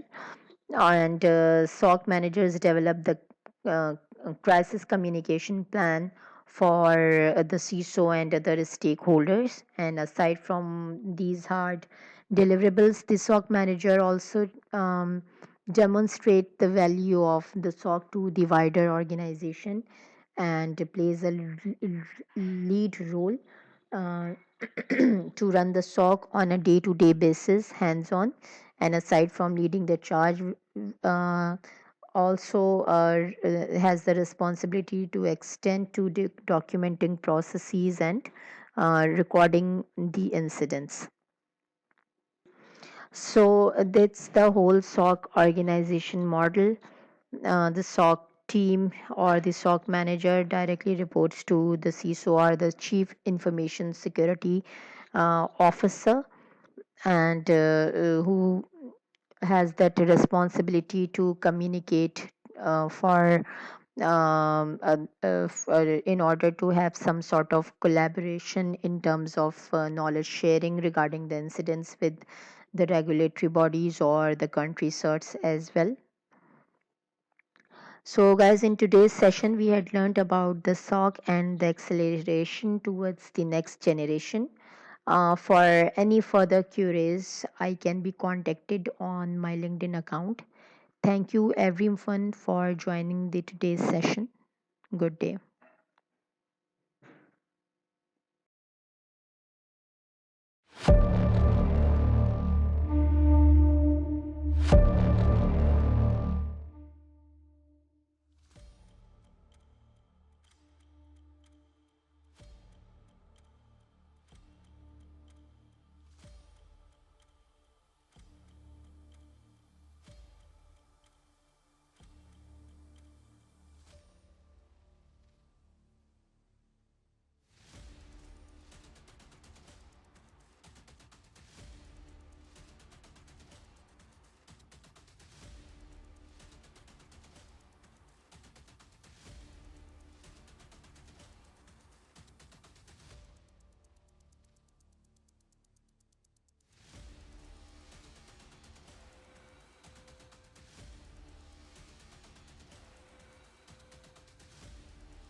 Hello everyone, I'm Subhas Gautam, co-founder and business development officer at nasec.io.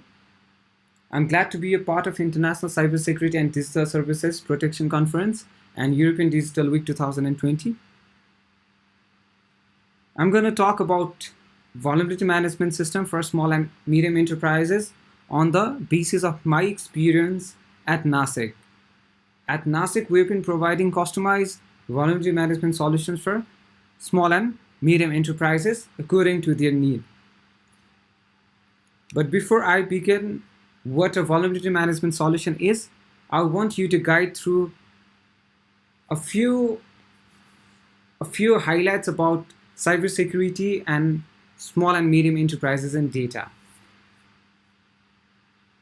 I'm not sure if you have heard about these companies or not, but there is one thing that these companies have in common. All these companies have suffered a cyber attack and were forced to shut down because of that. Efficient Escrow, a California-based company was shut down in 2014 after hackers were able to steal 1.5 million US dollar from their bank account. MTGOX, a Tokyo-based crypto trading platform, was forced to shut down as well after hackers were able to steal 850,000 Bitcoin from its trading platform. CodeSpace, a cloud-based code hosting platform, was forced to shut down as well after an attacker was able to get into their system and delete all the files as well as the backup. A study by National Security Alliance shows that 60% of hacked SMEs go out of business in less than 6 months. This is because small and medium enterprises do not have a cybersecurity recovery plan in place, as there is not enough awareness among small and medium enterprises about the consequences that a cyber attack can have on a business. Similarly, a study by Symantec shows that on average, a cyber attack costs small and medium enterprises $188,000, which is way higher than what a small and medium enterprise can spend on cybersecurity to protect it from the attack. It is not only about the money. Once a company faces cyber attack, it also has to go through brand loss and a lot of compliance things. A lot of people think that SMEs are not the primary target of hackers, but in fact, they're wrong. A lot of hackers actually target a lot of small and medium enterprises because they think SMEs are soft target. You see, big organizations have complex systems in place. They have advanced technology. They have highly experienced professionals to protect themselves from cyber attacks. So for a hacker to get into an organization, a big organization systems is a huge challenge. However, SMEs, they do not have the resources, they do not have the right professionals to protect themselves from cyber attacks. So a lot of hackers consider small and medium enterprises their target, and the frequency of cyber attacks on small and medium enterprises is a lot higher than on the bigger organizations. I've listed down a few challenges for small and medium enterprises to protect themselves from cyber attack. The first one is insufficient personnel. The demand for cybersecurity professionals in recent years has been so high that it is very hard to find the right person to look after cybersecurity. The other challenge is small SMEs do not have sufficient budget to spend on cybersecurity. They do not. Their executives do not understand the importance of protecting against cybersecurity. There are not a lot of cybersecurity tools and technologies that has been developed for small and medium enterprises. There are a lot of sophisticated technologies for bigger organizations, but there are very few tools that actually small and medium enterprises can buy and to protect themselves from cyber attacks. Last but not the least, small and medium enterprises might have all the in-house expertise they need, but when it comes to cyber security, they lack in-house expertise as well. Another study by Ponemon Institute showed that 60% of cyber breaches actually occur due to unpatched vulnerability. A vulnerability is a loophole that exists on a system, and the study that was conducted among 3,000 small and medium enterprises showed that 60 out of 100 SMEs actually faced cyber attack because there was a fault in their system or because there was a loophole existed on the system. If that's the case, a proper vulnerability management system can help prevent from cyber attacks, because the main purpose of a vulnerability management system is to identify, manage, and resolve vulnerabilities continuously. Now we'll get into this part where we'll try to understand more about vulnerability management system and vulnerability assessment and penetration testing. A vulnerability management system is a complete solution to identify, manage, and resolve vulnerability continuously. The word continuously has been used here because it's a continuous process. It's not a one-time thing. New vulnerabilities can exist in a system when an update is done or when new features are added. That's why it's very important that the process of identifying, managing, and resolving vulnerability should be a continuous process in the context of software application. Why do we need a VMS then? We need a VMS because it helps monitor and patch vulnerabilities proactively. We cannot wait for an attacker to come to our system, find a vulnerability, exploit them, and then the organization finds about that vulnerability. You do not want that situation. Organizations should proactively look for vulnerabilities, identify them, and solve them. Exploits keep coming, so monitoring and routing patching is vital for any organization. A VMS is important also because it helps address security gaps of your organization. You see, when there is a vulnerability management system in place, it helps CISOs to realize the other gaps that are missing in that organization. For example, a company might have a proper vulnerability management system in place, but in regards to policies, it might have some weakness. How can an organization identify that? It's because the vulnerability management system also helps to identify the security gaps that exist in any organization. VMS is important because it helps maintain compliance. Compliances such as PCI DSS and GDPR regulation compliance are very important in the context of present world. And it's very important that any organization maintain compliance regularly, since VAPT, vulnerability assessment and penetration testing, is a compulsory and integral part of both the compliance. A VMS helps maintain compliance. A VMS not only helps detect loopholes in your system, it also helps to keep hackers at bay, because a proper vulnerability management system helps to keep them away.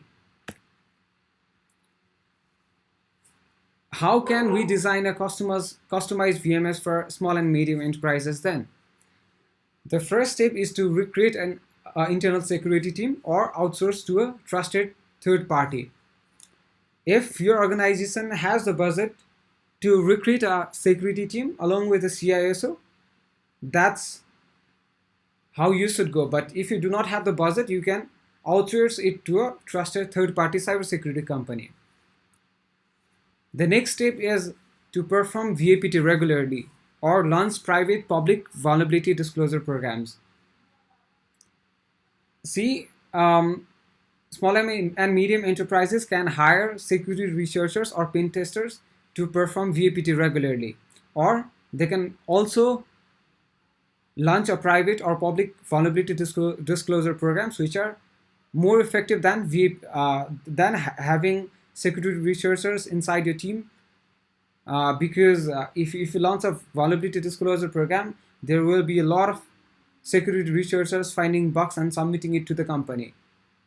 The third step is to manage vulnerabilities according to priority. Not all, not necessarily all vulnerabilities poses the same risks. That's why it's very important to prioritize the critical ones from the low risk ones, and then it's very important that the critical ones resolved first. Then the organization need to apply fixes to the found vulnerabilities. At last, a retest is needed to determine whether the found vulnerability has been fixed or not. So this is this 5 step can be an important basis for a customized VMS for small and medium enterprises.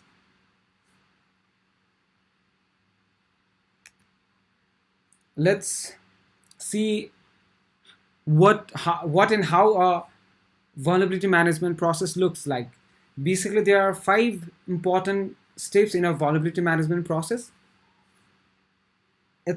The process starts with a new or existing software application.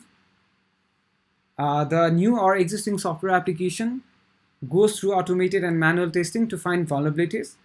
Once the vulnerabilities are found, they are managed according to their severity label. And in the third step, fixes or patches are applied to the found vulnerabilities. Once the fixes are done, the security researchers or pen testers or ethical hackers need to retest the system again in order to determine whether fixes has been applied or not. We need to continue the process again when new features are added on the system or when the system is updated, because when new features are added, there are chances that loophole will exist, which the attackers might exploit later. Vulnerability assessment and penetration testing is a part of the vulnerability management system. It is a technical testing process to determine the security stature of software application, whether your organization have an internal software or a web application or a mobile application. You must have a vulnerability assessment and penetration testing of it. A VAPT helps detect and resolve loopholes that exist in software application. A VAPT is an important part of compliance such as PCI DSS and GDPR regulation.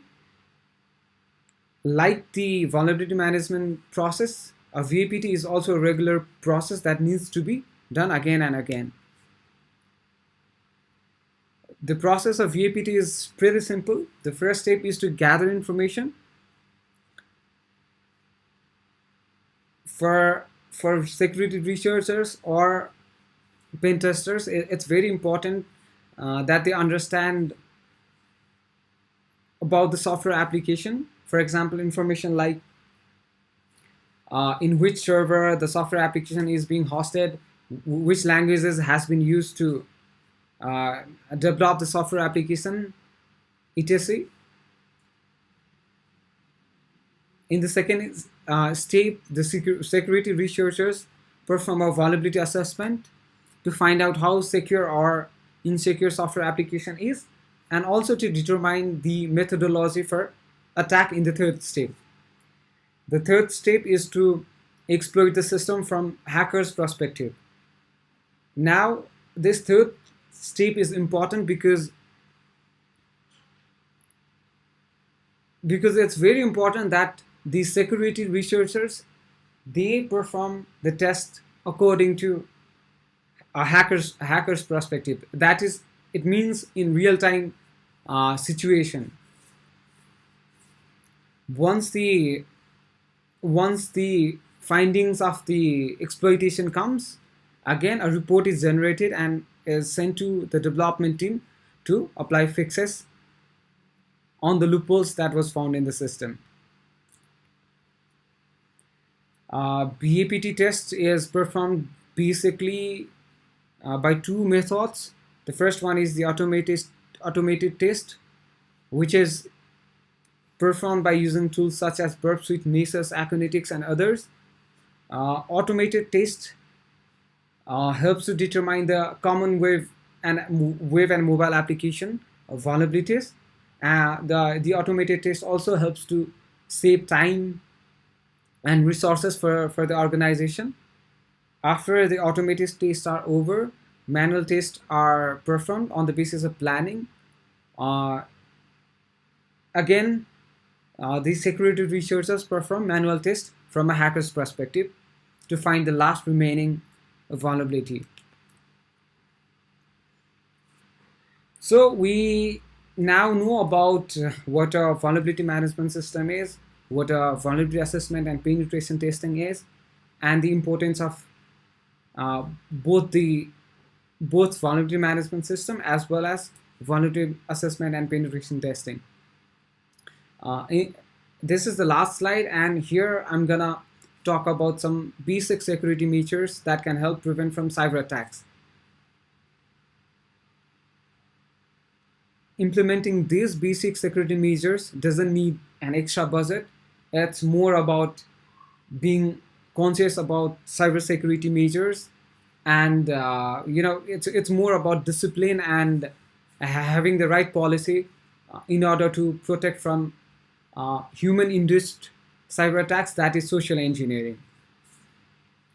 The first one is that small and medium enterprises must have a security policy for employees. Those security policies can include things like working using VPN or connecting to known networks only while doing official works, segregating personal and professional emails, uh, minimizing use of mobile phones for work, etc. The second thing is the password policy. Companies must have policy where they ask their employees to create strong passwords and use biometrics if possible. Companies can also ask their employees to, companies can also have a policy where they make two-factor authentication compulsory. That way, hackers won't be able to have the authentication bypass. And last but not the least, companies must spread knowledge and awareness about cybersecurity practices. They must train employees how to spot phishing emails, social engineering attacks, and other human-induced threats. This doesn't apply to technical staffs only, but also to non-technical staff, because in a lot of cases, um, social engineering attacks are firstly mainly targeted for non-technical staffs, the people who stay in the customer support who do not have a lot of technical knowledge. So in order to protect from social engineering attacks, small and medium enterprises must create knowledge about security practices, and they must also train their staff to spot phishing emails and social engineering techniques. This is all I have to share. I hope this session was. I mean, I hope you can learn a lot about vulnerability management system and its importance, and how you can develop a customized vulnerability management system at your organization. Um, Thank you for being a very good listener. And if you have any questions, you can ask me here, or you can email me at subas@nasec.io. Thank you.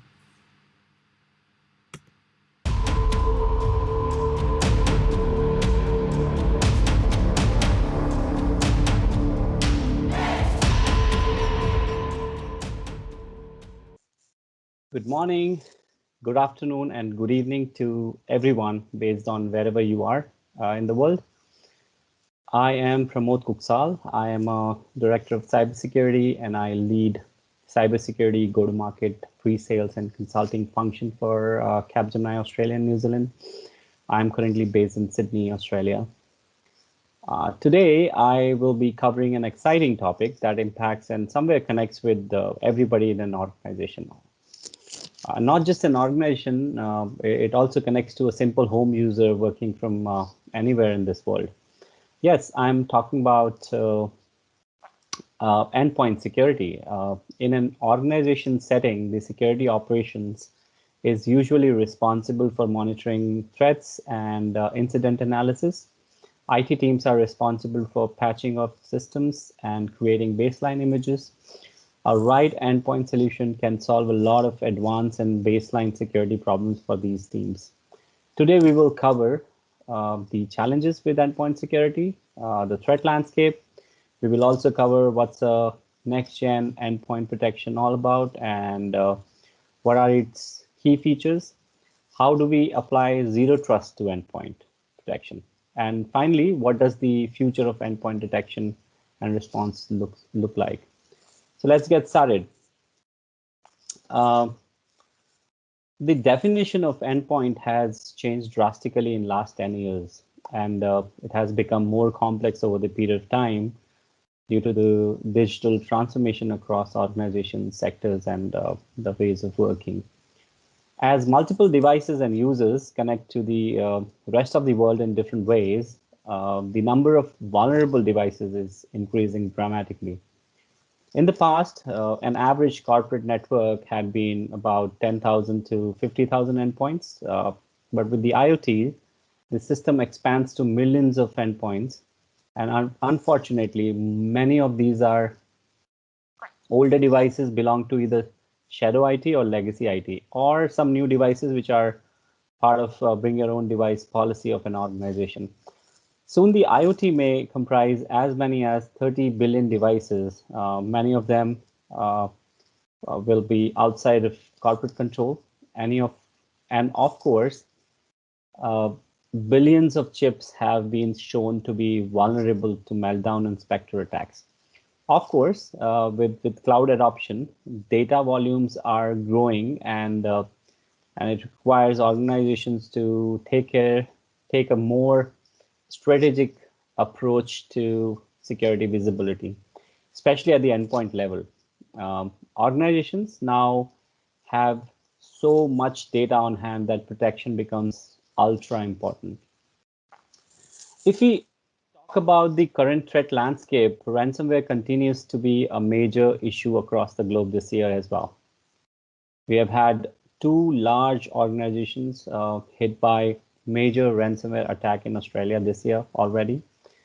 As they say, unlike lightning, ransomware does strike twice, and we have seen this over and over again. The victim organization is hit by the second ransomware attack just within 12 months of the first attack, while over 70% of ransomware victims already running up-to-date endpoint security. They have realized that stopping ransomware requires specialized protection, and a traditional approach is not good enough. We have also seen the average loss from endpoint attack has increased from USD 7.12 million to $8.94 million dollars. About 6 of 10 organizations report more aggressive and more targeted attack, and about 80% of the attacks were from a new variant or a unknown zero-day attack. So what are the challenges with the simple and traditional endpoint security? So we talked about, the traditional endpoint security not being able to protect us against next-gen threats. So what are those challenges? So traditional endpoint protection products have actually failed to detect advanced malware as they use signature-based and basic detection techniques, while the hackers use TTPs that are sophisticated and they are always changing. They This helps exploits that are specifically polymorphic in nature easily evade signature-based antivirus solutions. As I spoke about Internet of Things before, I spoke about digital transformation, I spoke about cloud and IoT. IoT devices will only grow in the coming decade and are becoming a close part of the enterprise network. Unfortunately, IoT devices pose difficult challenges to cybersecurity. Most IoT manufacturers don't build their products with one standard or a common standard, and their market is highly unregulated. Additionally, users using these products often fail to patch these products, or patching is very tedious and frustrating and confusing task. As a matter of fact, IoT devices vanish from the traditional endpoint monitoring capabilities and become an ideal blind spot for the hackers to breach. The other challenge is the security skill gap. You must have heard of security skill gap several times in the past in different discussions in your own organizations and discussions. Um, the skill gap is pushing CISOs and organizations to do more with less. When it comes to security, time is ultra important. It is important to find a way to block um, uh, attacks proactively, and not just block the attacks proactively, but also identify threats that bypass prevention solutions. And also, at the same time, integrate and automate for greater efficiency to reduce dwell time, mean time to detect, and mean time to respond and contain. We saw the global threat landscape and organizational challenges around traditional endpoint security. So, what's the solution? How do we solve this problem? So, how is the market moving around endpoint security? So we hear a lot of buzzword, and today the most abused word in cybersecurity is next generation. Every new product that you see in the market, it uses next generation as a selling point, and that makes trusting a particular vendor or a particular security vendor as a product difficult, isn't it? The bottom line is that it takes more than a few new detection features to qualify as an endpoint security solution that is next gen. To truly deserve that label, a product needs to offer the complete package. Let's talk about the package then. The gap of 1% advanced threats that bypass a traditional endpoint solution means 100% probability of a breach by adversaries. So this gap can be covered by a next generation endpoint security solution. While a lot of endpoint security vendors claim to offer behavioral analytics capability, the focus is generally on the indicators of compromise. However, the problem with indicators of compromise is that they are not always dependable, as hackers change them very frequently. And they've changed it to evade detection, and IOCs are also only present after an attack has occurred, and that's why using IOCs is not considered proactive.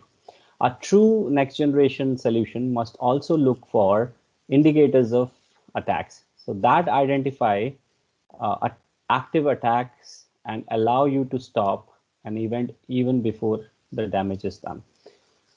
As we all know, prevention isn't enough.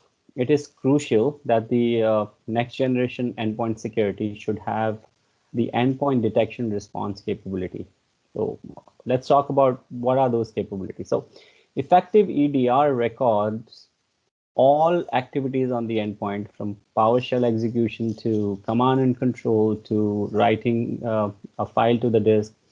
So EDR also eases the hunting efforts by automatically identifying malicious activities and rates the endpoints based on the risk persistence on those endpoints. Once something is detected, EDR has the capability to isolate the endpoints and contain the attack to the patient zero and stop the propagation. As EDR also stores a lot of endpoint forensics data already, the data can be used for breach response and forensics by the organization, or it can be used by law and enforcement and even by the regulators if required. So one of the most important feature of a next-gen endpoint is its ability to be able to deal with sophisticated adversaries using advanced tactics, techniques, and procedures. The next generation endpoint security should leverage threat intelligence to ensure the attacks are automatically and precisely attributed to the right adversaries to identify correct indicators of attacks and indicators of compromise for faster and maximum protection. I have also seen some endpoint products claiming to cover cloud, on-prem, and mobile security. With the other security features that I've highlighted before, what's most important factor is to avoid installing multiple agents to use these features. You will find vendors with several next-gen features, but they would want you to deploy multiple agents in order for you to use those features. So a single agent approach reduces the computer resource utilization, it reduces the management effort to manage those endpoints, and enhances the speed of the software. So you must also have seen vendors claiming to provide cloud-based solutions. So however, when you look at the architecture, actually they are still relying on the older architectures developed for on-prem systems. The solution should not only be truly cloud native, but also be a tailor-made solution for cloud to support cloud endpoint and cloud workload by design. So a true next-gen EPP solution should focus on indicators of attacks for detection and response, and should be tailor-made for your cloud workloads and provides all next-gen features bundled in a single agent.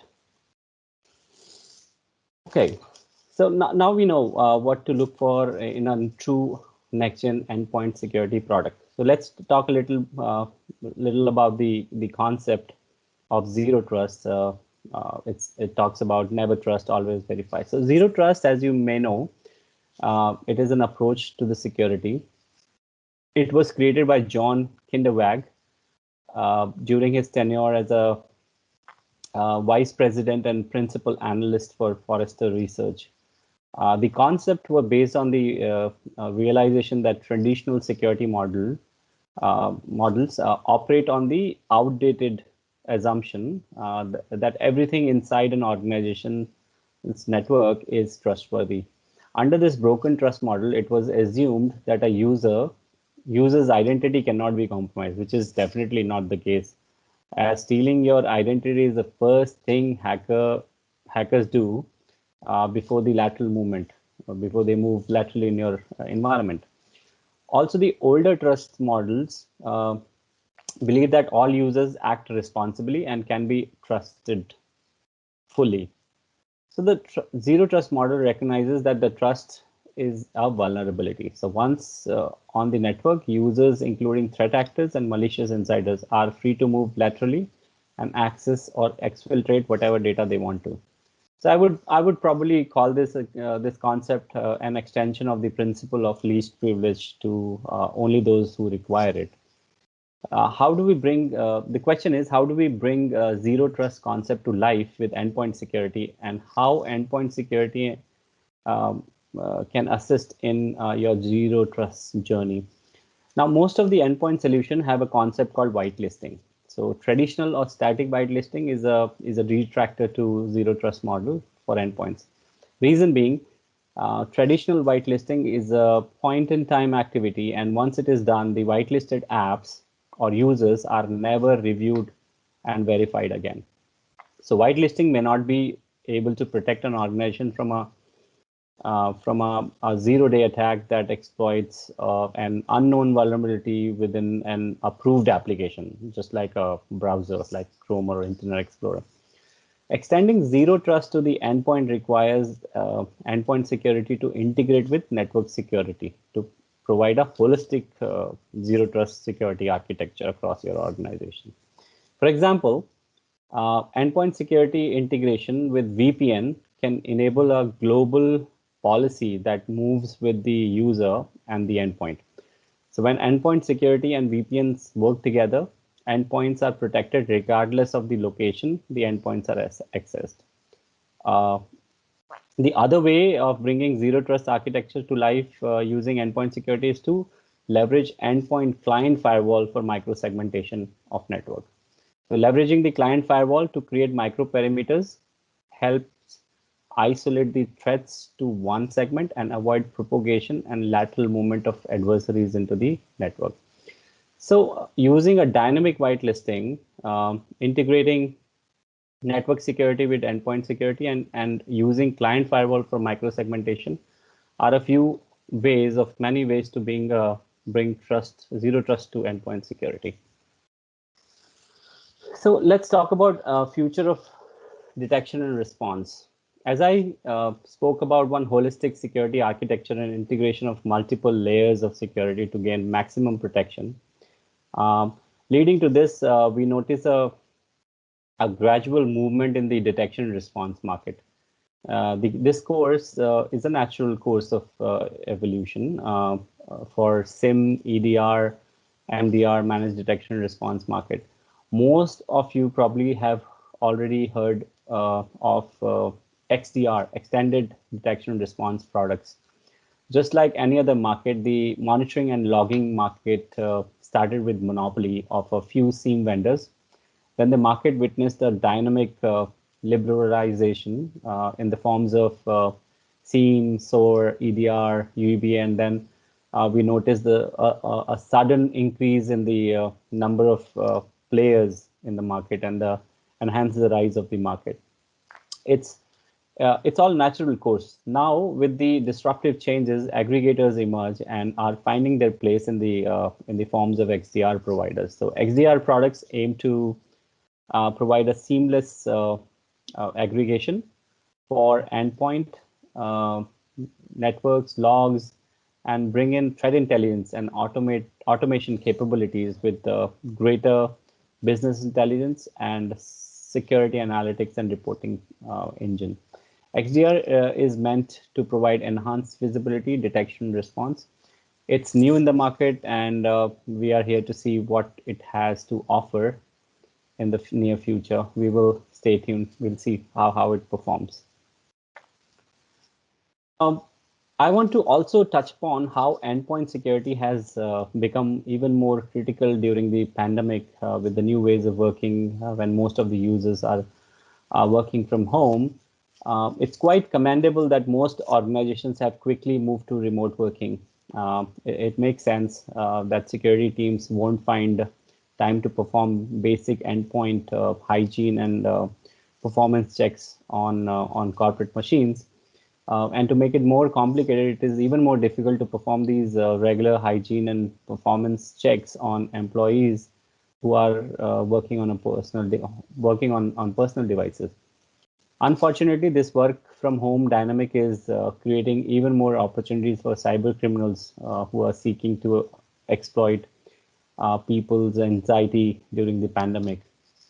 As per a recent report that I was reading, it found that phishing emails have spiked over 600% since the end of February, with the majority looking to capitalize on the people's fear, using terms such as COVID-19 to draw in unsuspecting victims.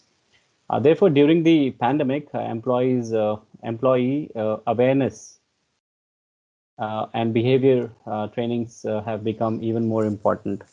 The first and most critical step for business to mitigate security risk and ensure a seamless transition to remote working is to enroll all user devices to a unified endpoint management platform or solution. Business should choose and unified endpoint management platform that allows for the provisioning of any device in order to accommodate both corporate issued devices and employees' personal devices. By doing so, it allows IT departments to gain visibility over all endpoints that are being used to access sensitive business data and mitigate any threats remotely. Containers can also be created to accommodate two distinct uses of a device, the work profile and a personal profile. This allows employees to have full access over the personal side of the device, while the work side is kept separate and protected from threats that may arrive from an employee's personal activities. As I also spoke about EDR, organizations should ensure advanced, enhanced endpoint security, visibility, and monitoring capabilities for the expanded operating environment. The other area that an organization should be careful about is the security of their supply chain. Uh, while organizations protect themselves, they should be aware of what their partners and vendors are actively doing with regards to security that will affect their organization. Engage with the security services vendors to evaluate impacts to the security supply chain. Organizations should confirm how these partners and vendors secure their in endpoints and network.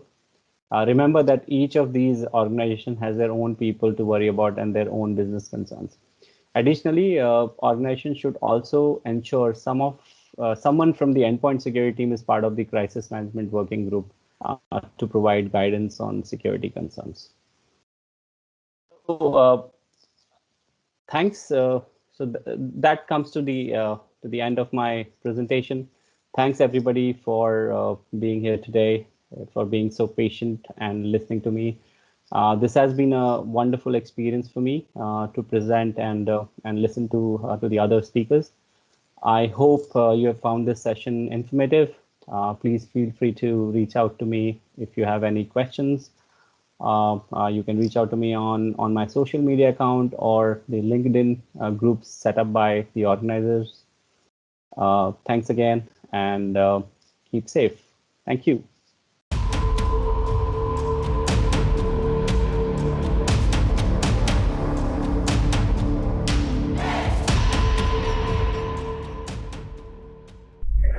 Hello everyone. Let me say thank you first for letting me be here as a speaker. And the title that I'm going to speak today is Assumption, the Deadliest Vulnerability. The original story is from my mentor, Pete Hazard, who is the creator of Austin methodology. I put the link of his writing here, so you can go there and read the original article. This is original organization that I'm working with. We are doing the security researches. So sit back. I'm going to tell you a story.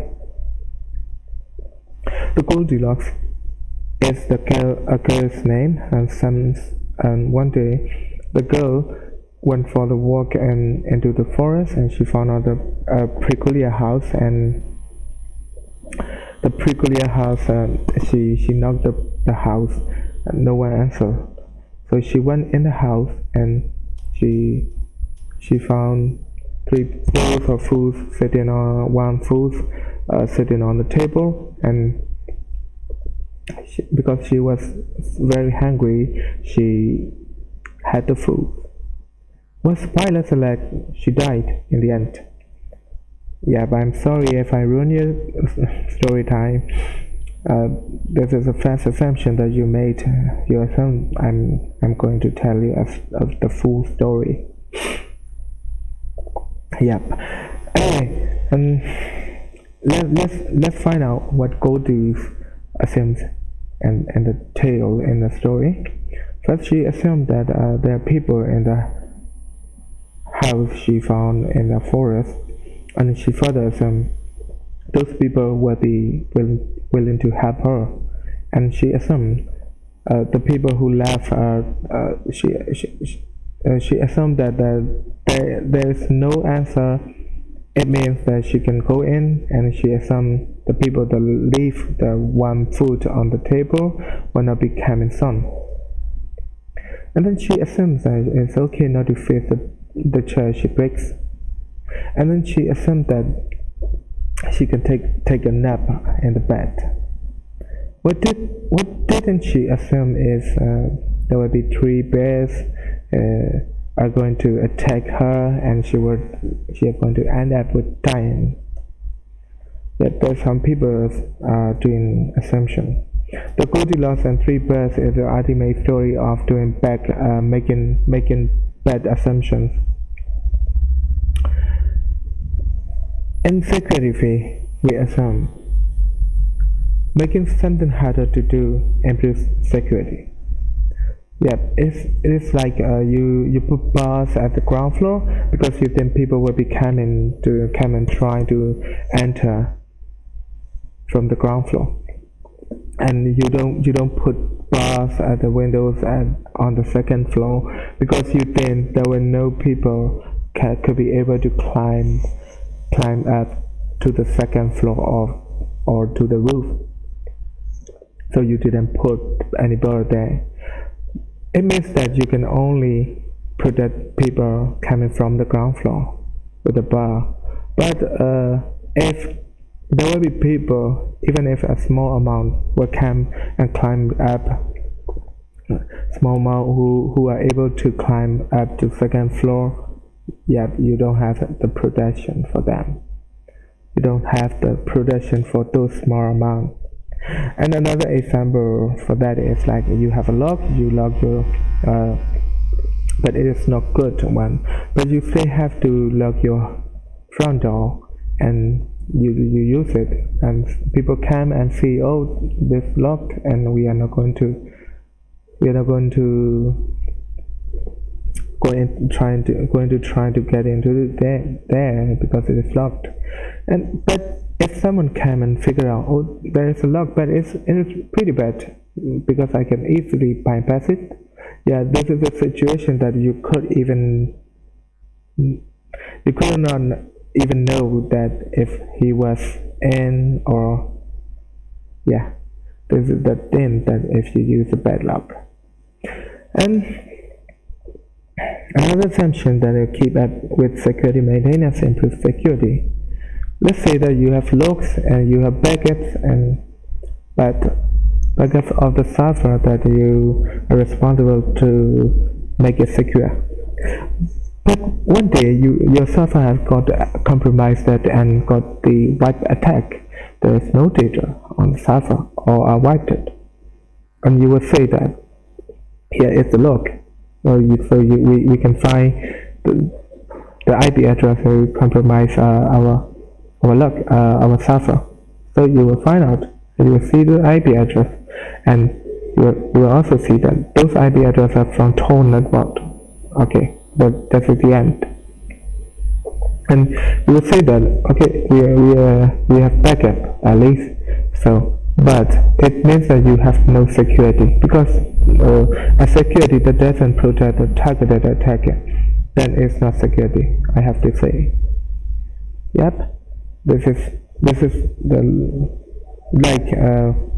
maintaining your tender heart is only protect your life or teeth, not protect from crown bar. Vulnerability scanning, yeah, they are pretty good as long as you know how they work, and as long as you well configure, or as long as you know how to use them. Yeah, I have very pretty much cool example in real world that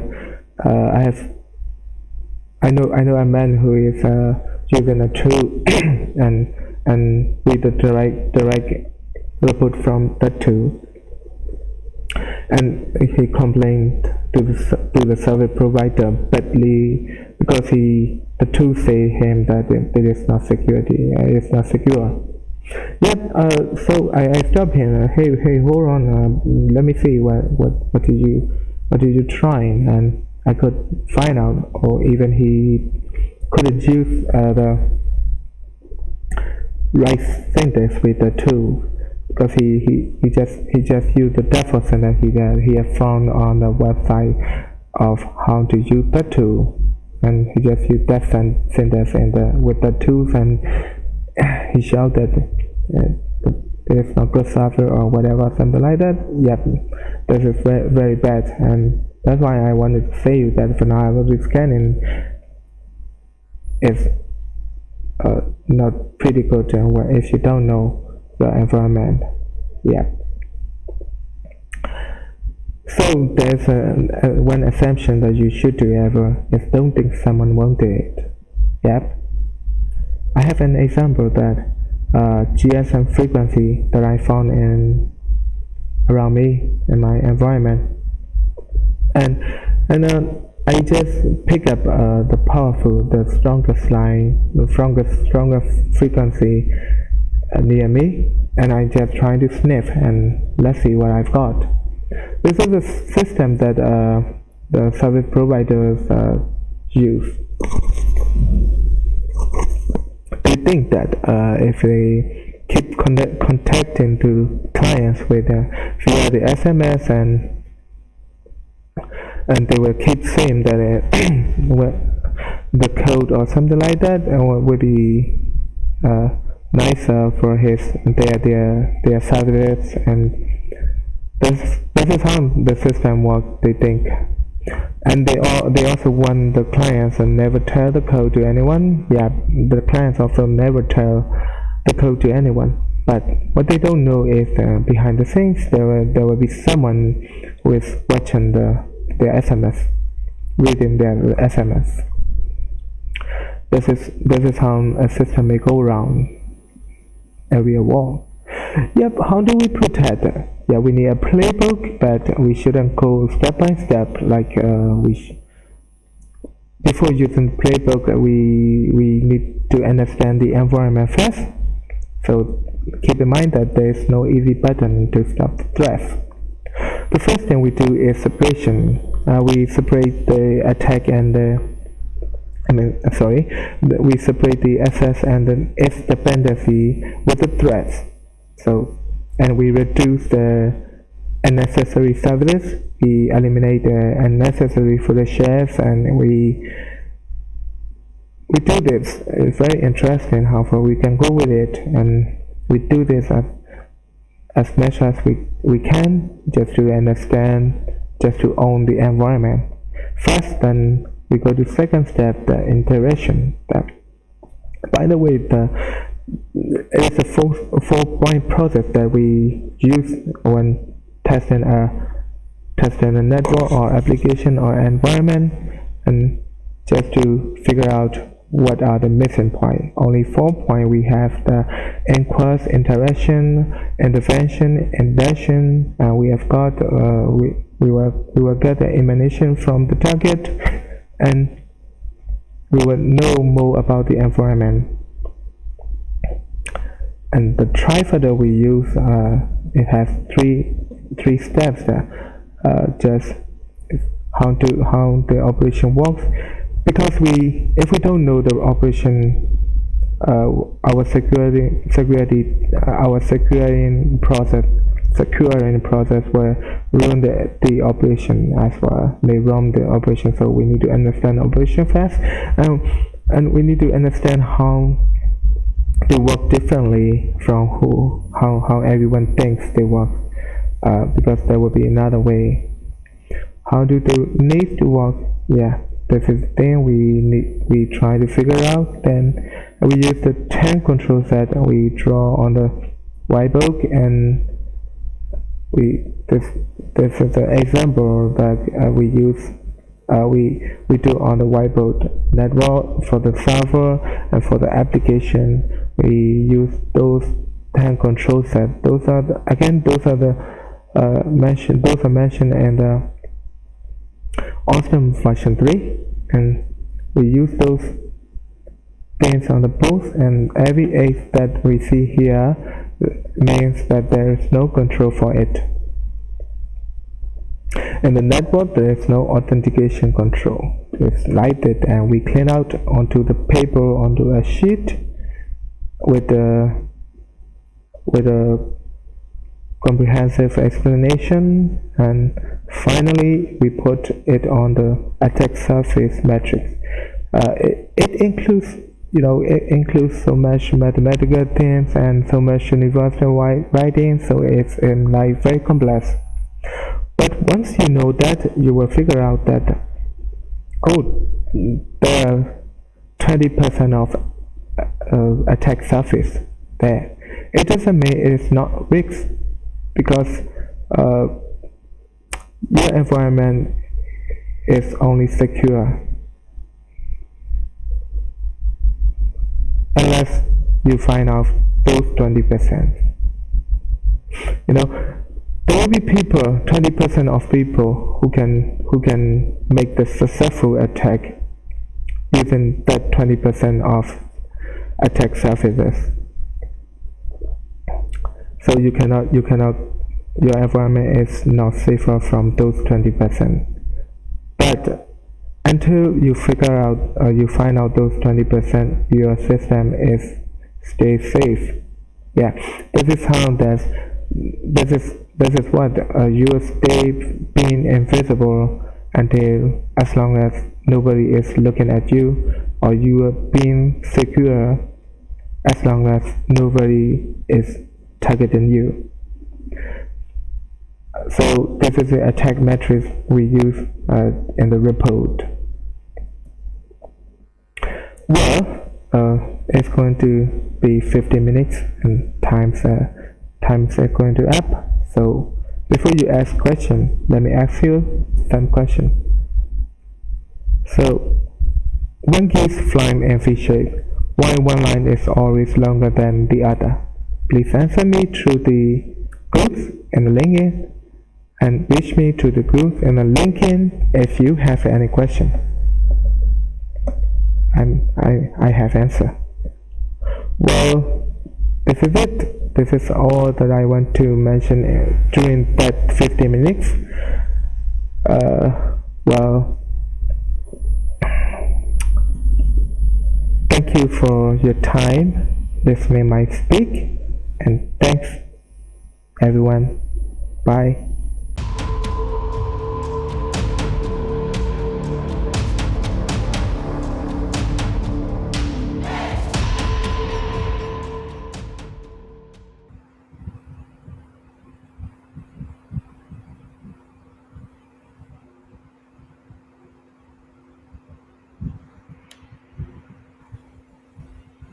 Hello everyone, I am Louis Chuang from Vietnam Cybersecurity Network. Our company has 10 years in providing cybersecurity services to the market. And for me, have 15 years in researching on cybersecurity, and also manage a team. My background is on IT, and I strong in attacking technique. As all of you know that the pandemic is still very complicated in uh, over the world, so it's affected a lot to many business. So for my presentation, I just want to share a little bit of my viewpoint to help you. It's not only a big company, but also it's also a small company can take benefits from this presentation. I hope that so that it can help your company to protect your digital assets or IT infrastructure. And I name it my presentation is how attacker viewpoint can protect company IT application. So IT application is can be like infrastructure like network device like a server, and also it can be a software like your website, your uh, mobile application. The first thing first, I want to show the fact. I have some news on headline that to show on a cyber safety attack. Like the first one is Garmin. Garmin is a very big name in providing uh, the, the, mm, the tools, the accessory for runner. I'm also runner too, and they just got attacked by someone else that to let them down because of the ransomware. It means their data is encrypted by malware, and the attacker they request to have a kind of payment to let them send the key to decrypt the data. And I heard that Garmin they have to pay a million USD for this protect.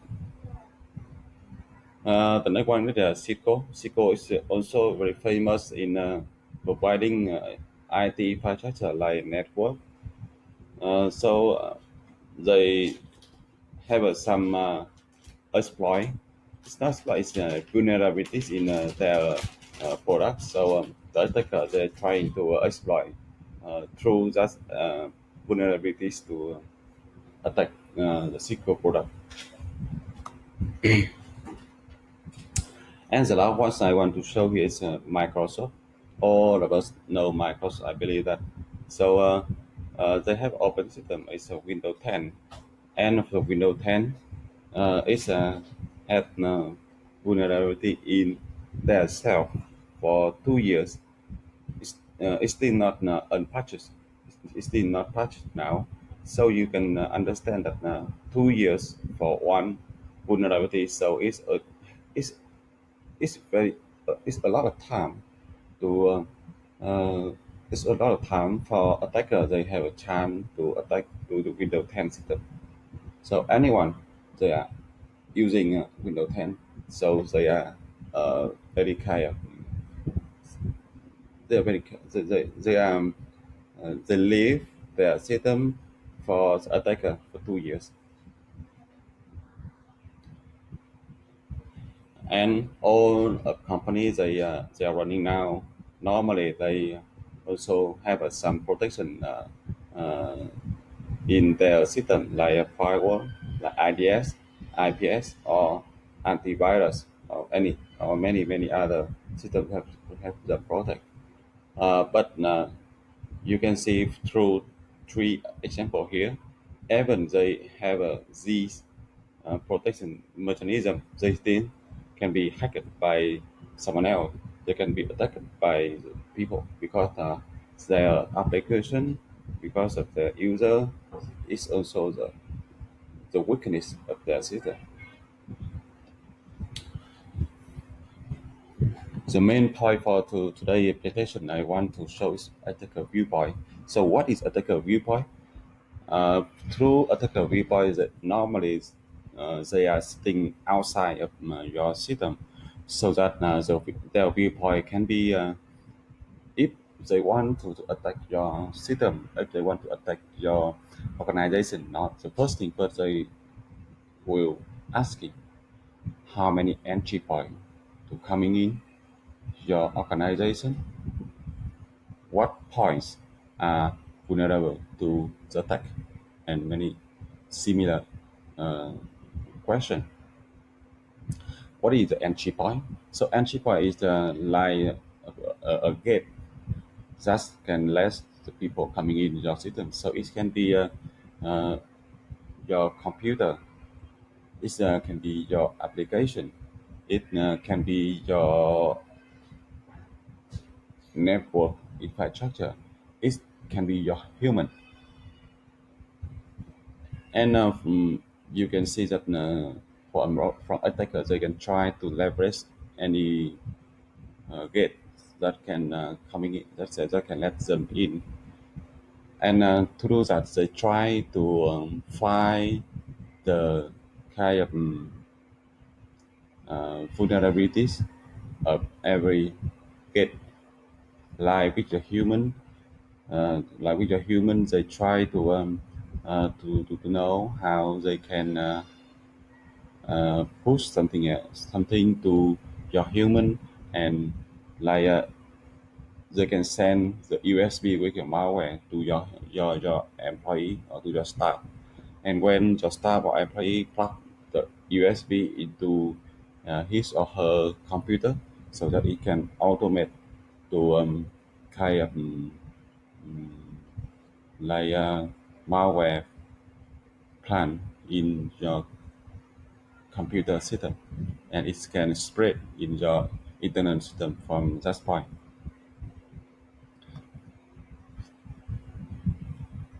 Also, from attacker viewpoint, also I want to show you is we separate into two things. It's bad guy or good guys. So the technique to attack the system is tools. It's like a tools.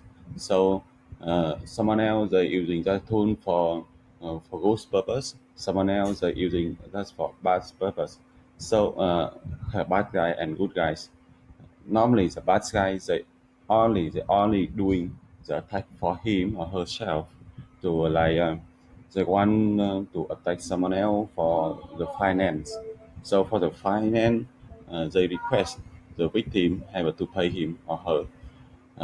Also, he or her can want to attack because of the politic thing. It's like he or she had he or she can pay someone else, so he or she can attack their website or their business. What is the good guys? Normally, the good guys they are doing attacks for client or for communities. For client, if he or she in a contract with some company or some organization. So when he or she finding some vulnerabilities, they will tell the client, the customer, how to fix it and where to fix it. It's similar to my company doing in this market. Or if some application is very popular to the community, when they find some bug, some vulnerabilities, they also can try to announce for the community to anybody they can fix the software. Like like Facebook, if they say Facebook they have problem, they can try to call to the community to fix the Facebook or something. The same thing for bad guy and good guy is normally all of them is a thing outside the box. They also try to create many things that to help attack the system. Also, they are very intelligent people. And the third thing is also very important. Is all of them is very curious for the knowledge, curious for the technique to let them attack another system.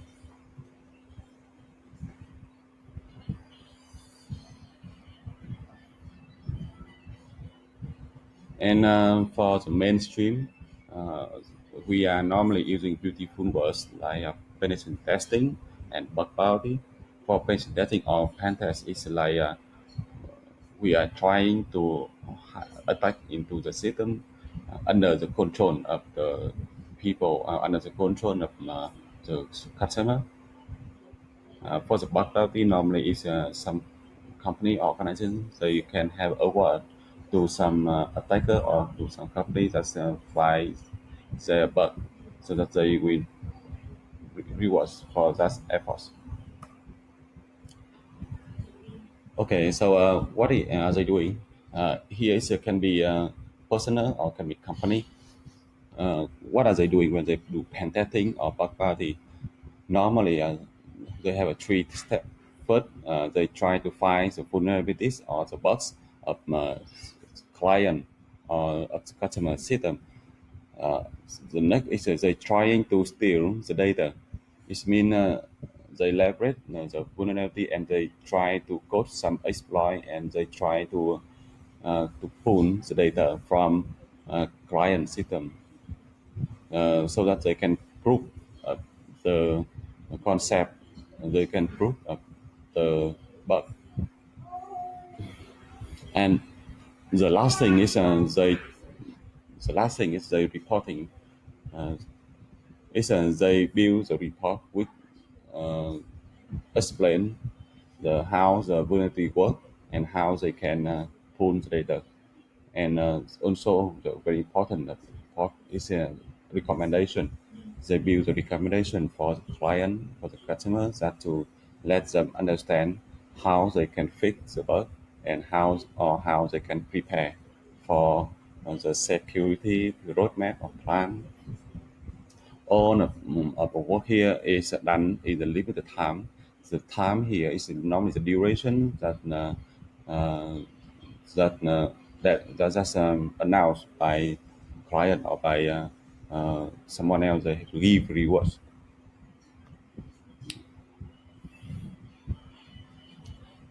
because of no system is 100% secure. So that we need the attacker viewpoint to have a different view for protection your system.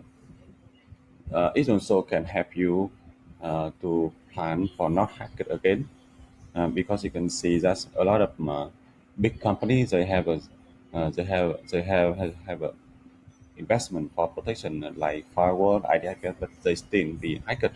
So that if the companies that have attack viewpoint, they will know how to fix it better. And also because of attacker viewpoint to have them uh, fix their system easier and also cheaper. It's cheaper than because you can see in this slides I show you to example first for EQ face. You can see that the EQ face is a very big name in monitoring the credit, so that they let attacker um, hack into their system, attack into their system, and stole around 143 million people in the US information. Uh, it's very large information, uh, over 100 million information. So uh, uh, they got penalty by FTC for 700 million USD. It's very big uh, cost. I believe that to the total cost for their investment in cyber safety protection isn't not up to 700 million. And uh, the second example is Uber. Uber is also a very famous name in terms of ride-hailing services. So you can see in this slide for the Uber, it's not they also try to protect themselves, but the attacker still go further than their protection. So for the Uber, they be attacked and around 57 million user is also exposed to the outside. And for this breach, the Uber is was fined by U.S. government around 100 and 148 million USD. It's a huge number. With this number, they can invest a lot into a cyber security protection. Okay, so if you understand that uh, why you you should invest in cyber safety protection and why you should have a ethical viewpoint. So the next question can be when should you do? Normally, you should do the pen test uh, or bug bounty when they before and after corporate milestone, like you have a big update for your application. When you hiring or firing critical person, just someone else, they have a lot of important data, so important information. So they when they leave your company or your organization, you should do the pen test. And the scope you should do for whole thing, like for web, for mobile app, for API. And for the best practice of the time for doing a pen test or doing bug bounty, you should do it for every 6 months or 12 months. Okay, that is the last slide that I want to share with you. And the last thing I want to say, stay safe from COVID-19 and cyber attacks. See you. I am Louis Chuang from Vietnam Cybersecurity Network, and I ready to share with uh, you anything I have in cybersecurity. Thank you.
Good morning, good afternoon, and good evening, depending on where you are.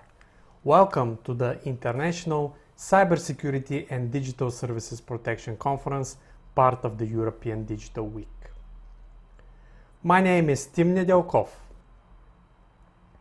In my talk today, I will share 3 strategies that I wish I had known when I landed on my first big corporate job as an information and cybersecurity manager of a large international organization with over 70 locations around the world. These strategies help me to transform the perception of cybersecurity and turn it into a trusted business partner. A quick introduction. I bring over 17 years of experience in IT and cybersecurity in Europe, the US, Australia, and the Middle East. I work as a cybersecurity manager at SNC-Lavalin Infrastructure Middle East. I hold several industry certificates and I'm a doctorate candidate in cybersecurity. In 2019, I was nominated for the Cybersecurity Professional of the Year by the Australian Information Security Association for outstanding leadership, integrity, and mentoring in the industry. Early on, when I started my job, I figured out that I took over a fundamentally broken practice compounded by a poor culture and attitude towards cybersecurity. It included significant gaps in operating procedures, which included several pieces of critical equipment that haven't been maintained for a very long time. And the previous information security team was called "I cannot help you and I cannot do it for you." The departments cared very little about cybersecurity and there was no user awareness on the expectations for cybersecurity. The previous InfoSec team left months before I joined for various reasons.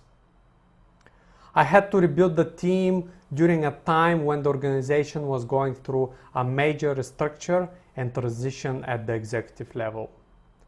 To make the situation even more complicated, I was only 4 months on the job when the CEO was terminated, the chairman resigned the same week, and a major technology modernization program was put on hold. The odds were not in my favor. It took me nearly 9 months before I could spend a single dollar on cybersecurity investment. Somewhere in between those 9 very frustrating months, I realized that for me to be successful, I needed more than a traditional approach to uplifting the InfoSec stack and play with the latest and the greatest tools. I needed to think out of the box to turn the ship around. The 3 core strategies that helped me included focus on business first, risk second, and then cybersecurity. To be successful as a cybersecurity leader, I needed to be curious about others. I needed to understand what they care about in their discipline, and most importantly, why they care about it. When I started to understand the business perspective of cybersecurity, there was some apparent misconceptions. People ask me why we talk in funny and sophisticated terms such as threat hunting, vulnerability management, and phishing. No one could understand us. People were too busy to think about cybersecurity. Some of them believe that cybersecurity is just another IT function and they don't need to care about it. And of course, the devil of all devils. We always have been doing it that way. I had to think out of the box in terms of a new structure, engagement, and ways to change the culture within the organization towards more collaborative behaviors on cybersecurity. I wanted to get cybersecurity done properly and add value to the business. I needed to understand how the business works very quickly, what the most important components of the business are. It included the understanding of risk tolerance of the business. I had to do my homework. I had to understand how the business does business. I look at annual reports, strategy papers, audits. I even look at what our competitors think about us. Then I continued with pure curiosity, asking people what they do, how they do it, and any problems in the past. Of course, the most important question was, what is the best way that we can work together? As a big organization, there were several areas that didn't often talk to each other, or they engaged only on as needed basis. I used every single opportunity to focus on building a relationship instead of just fixing an issue. For example, when there was a security investigation, I worked closely with the impacted areas and not only understand the issue, but how we can prevent it from happening in the future. I asked many questions, and I wanted to make sure that I understand what they mean, not only for the person, but for the organization and also for my practice. Some specific questions that helped me to focus my strategy on business first included: who are my key stakeholders? What they understand about the business and cybersecurity problems? How do they interact? I started with business partners who are often in between the business, technology, and also external vendors. They gave me a lot of insights about some problems and what attempts have been done in the past to solve them. I worked with HR on improving onboarding and understanding how we can incorporate information security awareness as part of the onboarding processes. I needed to understand what the most important things the business do. What are the most important assets that we have? What processes and workflows matter the most? All those questions left me with a big list of things to do or fix.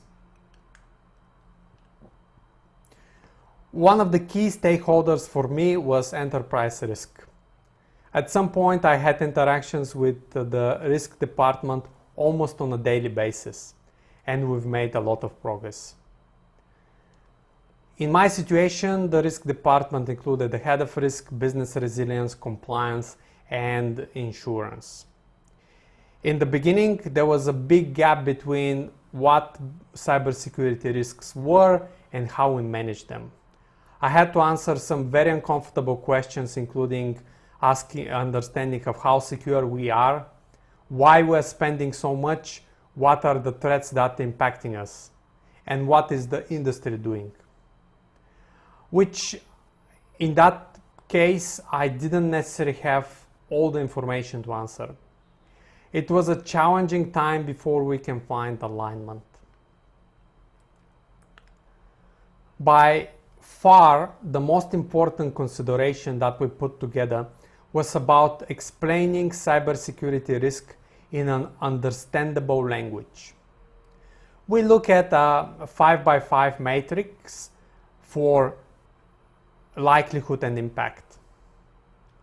We agreed on tangible scale for impact, which included cost implications, operational impact, and reputational damage. We worked together to perform a risk assessment of critical assets. Because I've done my homework, we already had the list of assets from the conversations with the business. Then we went even further and we look at what the industry is doing and how some of the risks are mitigated on an industry level. After we had a solid understanding of the assets, threats and risks, it was time to educate the non-subject matter experts on impact, likelihood and mitigations. We've organized several tabletop exercises.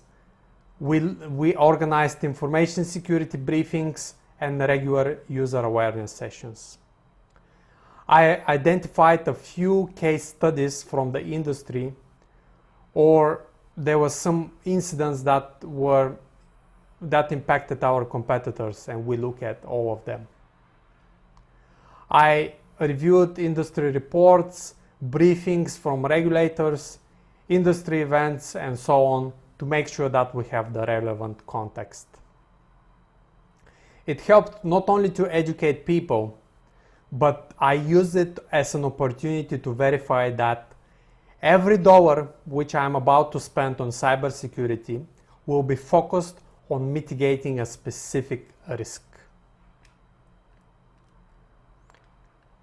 I was in a quite unique situation where I had to rebuild the whole team and get the basics right. My view on cybersecurity is that it goes down to people, processes, and technology in the exact same order. I always try to hire the best people that I can find. I was fortunate because most of the positions that we filled in were with people who have been with the organization for a long time and they were eager to learn more. We were only 9 people, but we already had over 100 years of experience with the organization. It helped me a lot to put the right context in place.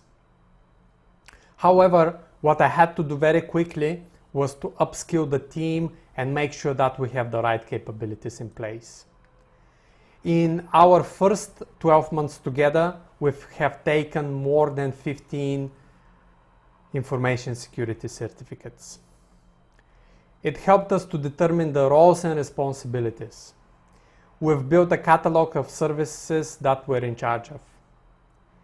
It helped us a lot because we found a few systems that we could shut down immediately and save some money. We initiated a cybersecurity audit, which was a very painful exercise because it has been delayed several times due to the transition of the previous team. But if I have to do it again, I will do it even earlier. Because I didn't want to be 6 or 12 months on my job just to figure out that some of the priorities and some of the gaps that we're addressing are not consistent.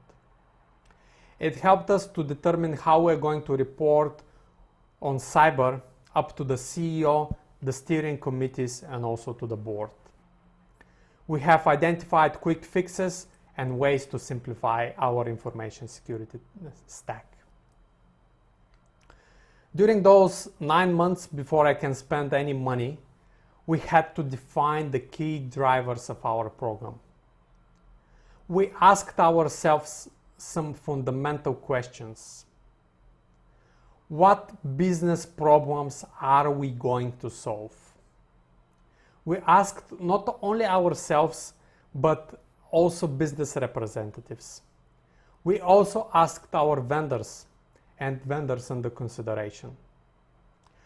We look at the positive or negative impact of what we wanted to do and what is going to happen if we don't do it. During the conversations with the business, I figured out something very important. There were some areas of the business where if there is no champion, which was often the head of the department, no matter how far we push or how good the activity is, the likelihood of success will be low. The best way that we've approached the champions was we actually included them as part of the decision-making process. I involved them during our planning sessions. They were involved with regular steering committee meetings. I briefed them and their teams regularly on areas of concerns and ways to mitigate them. It gives us a lot of visibility, and we've identified some issues early on. After multiple iterations, countless conversations, and assessments, we determined that our program focus will start with user awareness, then we focus on governance and the protection of critical assets. We look at our vendors and collaborated with legal to refine the information security requirements. We migrated over 40 vendors to single sign-on in less than 10 months, which helped us a lot to manage access controls and also data protection. We focused on perimeter security, minimizing operational impact, and uplifting the detection and response capabilities. It was a lot of effort and it worked out well. How do I know it? We delivered all the projects on time or ahead of schedule. Majority of the projects were under budget. We have seen a positive impact on the performance of some workflows that were negatively impacted by misconfiguration of previous security tools. User awareness program was delivered and more suspicious activities were reported. We implemented NIST cybersecurity framework and use it as a baseline for future activities on governance, risk management, and compliance. The audit findings were addressed quickly. As a result of all these activities, we haven't had a major cybersecurity incident when the industry and some of our competitors had challenging times. What was even more important was that we put cybersecurity on the map. The culture and attitude towards cybersecurity improved. The business started approaching us for issues that normally will be ignored or people will deal with them individually. We initiated a regular engagement with other stakeholders to identify and manage the threats that are impacted us. People were coming to us instead of we having to push ourselves to them. We were involved in almost any significant discussion, and we were asked to provide feedback, which often was taken under consideration. Most importantly, people were curious about what we did. We developed several deep, meaningful, and trusted relationships with different parts of the business for the first time. We work extremely hard to make sure that we can get to yes for the business in the most secure way. 5 months on the job, we as a brand new cybersecurity team won the Employee of the Month recognition. 6 months together, we won an organizational award for hard work and dedication during very challenging time for the organization. And later on, I was nominated for the Cybersecurity Professional of the Year. Most of us as cybersecurity leaders tend to think about cybersecurity stack first. At the end of the day, business success is what pays the bills. Starting with the business needs, focusing on determining the risk, and then focusing on cybersecurity were the 3 core strategies that helped me to turn the ship around and change the culture towards cybersecurity and be successful when the odds were against me. We have to lead from the front and work with the business to ensure the risks are understood. We have to talk about what we collectively think the priorities are. Then, and only then, the objectives will be easy, the cybersecurity objectives will be easier to achieve. This is pretty much how it worked out for me. Feel free to reach out on LinkedIn or email with any comments, questions, or ideas about how we can make cybersecurity a trusted business partner. I will be more than happy to have a conversation with you. Have a great day.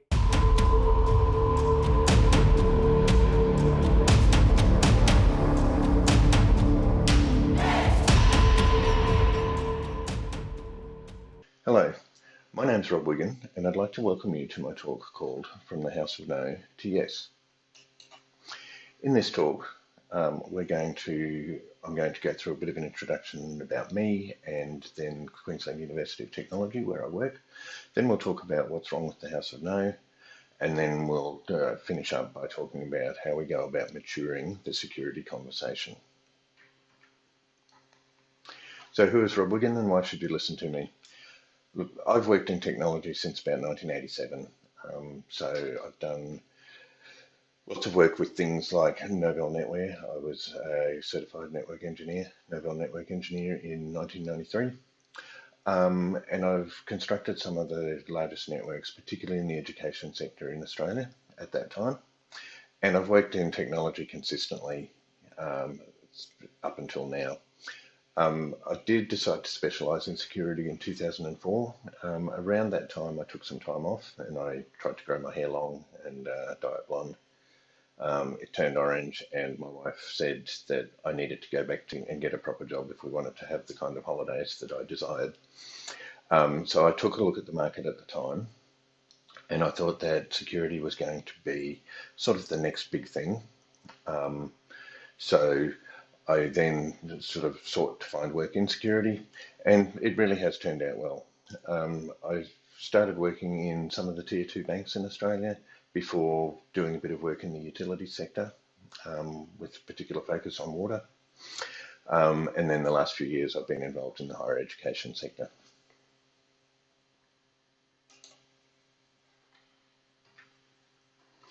So the Queensland University of Technology, I joined the QUT in 2018, so about 2.5 years ago.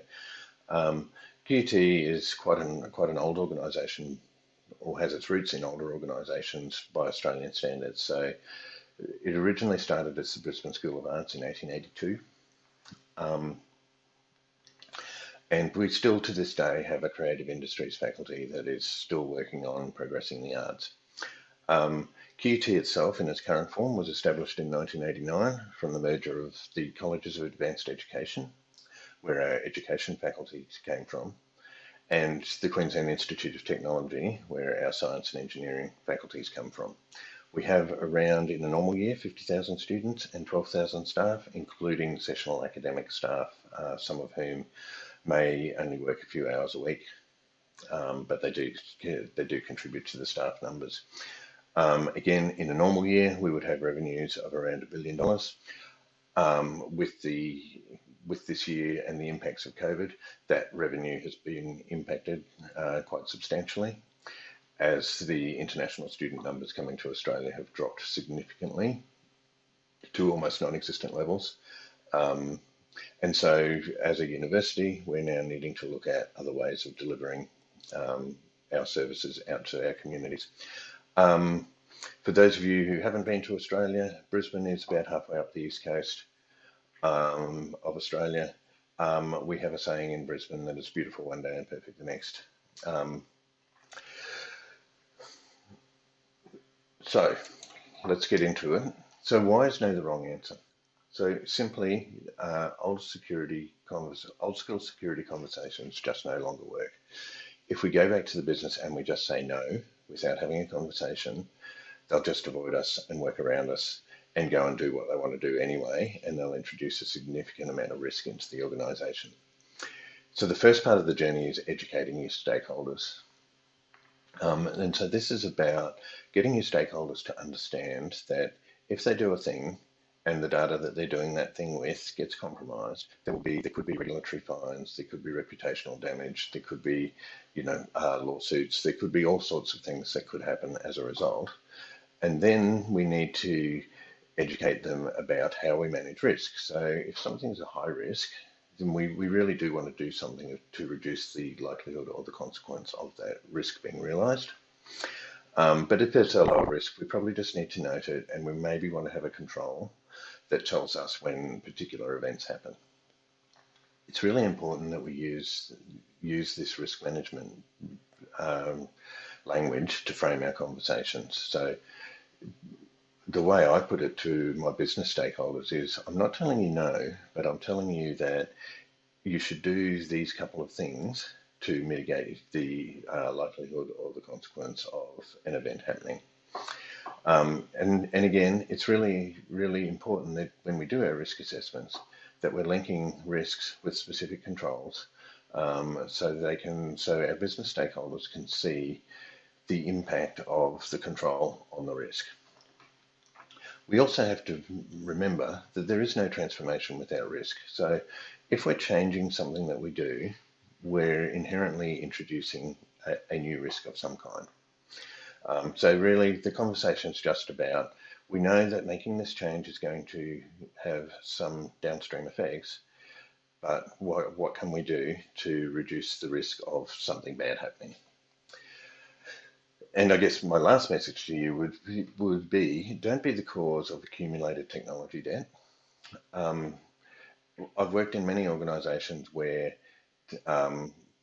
progress investment has been limited, and then you end up with a whole bunch of legacy systems, which then introduce a whole bunch of risks of their own. So I don't want to be the person who's responsible for us not going down a digital transformation path and hanging on to all that legacy technology debt. So what do we do about it? How do we mature the security conversation? So in the 2.5 years I've been at QUT, I've really focused on security being another service provider to the business. So I talk about security as a service, or about us really being an internal consultancy service. So we want to understand the business problems that people are trying to solve and give them practical solutions to solve them. This one's a bit of a cliche, but it's embed security into everything you do. And I know a lot of our cloud service providers talk about this, and they talk about baking security in at all levels of the stack. But when we go and acquire a cloud service, we can be relatively comfortable that the cloud service itself has that security baked into the solution. But then when we put our app on top of it, we need to make sure that we've been just as diligent around the security piece, so we don't introduce the worst part of the stack. Make security part of your design authority process. So your design authority process should include a whole lot of things. There should be privacy impact assessments, there should be business impact assessments, there should be architectural sign-off to say that the thing that's being introduced aligns with the architectural principles of the organisation, and then there should be a security risk assessment. And all of those things, once all of those things are satisfied, then the project can proceed to the next game. Another really important thing is to be approachable and willing to have conversations. When I first came to QUT, security was really the blunt instrument, where if somebody saw something they didn't like, they'd say, well, I'll go and tell security, and security will put a stop to it. So when I came to QUT, I really said, no, I'm not going to do that anymore. If there is a legitimate security issue that we have to resolve, then we will resolve it by looking at the controls and agreeing treatment plans to deal with the security issues. It's really about wanting to understand the business problems that we're trying to solve and making sure we can do that safely and securely. Identify champions in the business. So these people are really your eyes and ears out there in the business. So we've got about 50 of them across our different faculties and business units currently, always looking for more. But these are the people that they might see a project starting to spin up, or someone about to put their credit card across the desk to purchase a cloud service, and they'll be the people who'll just say, oh, have you just had a chat to security about that? They will try and help you design appropriate controls around that thing that you're trying to do. So the champions are really important because, we have a team, I have a team of about 7 people. So we cannot be everywhere all the time. So we really rely on those champions to identify those issues. As we have more conversations with our business stakeholders, we start to respect each other because they then understand what we're trying to do and why we're trying to do it, and we're looking like we're trying to understand their business problems.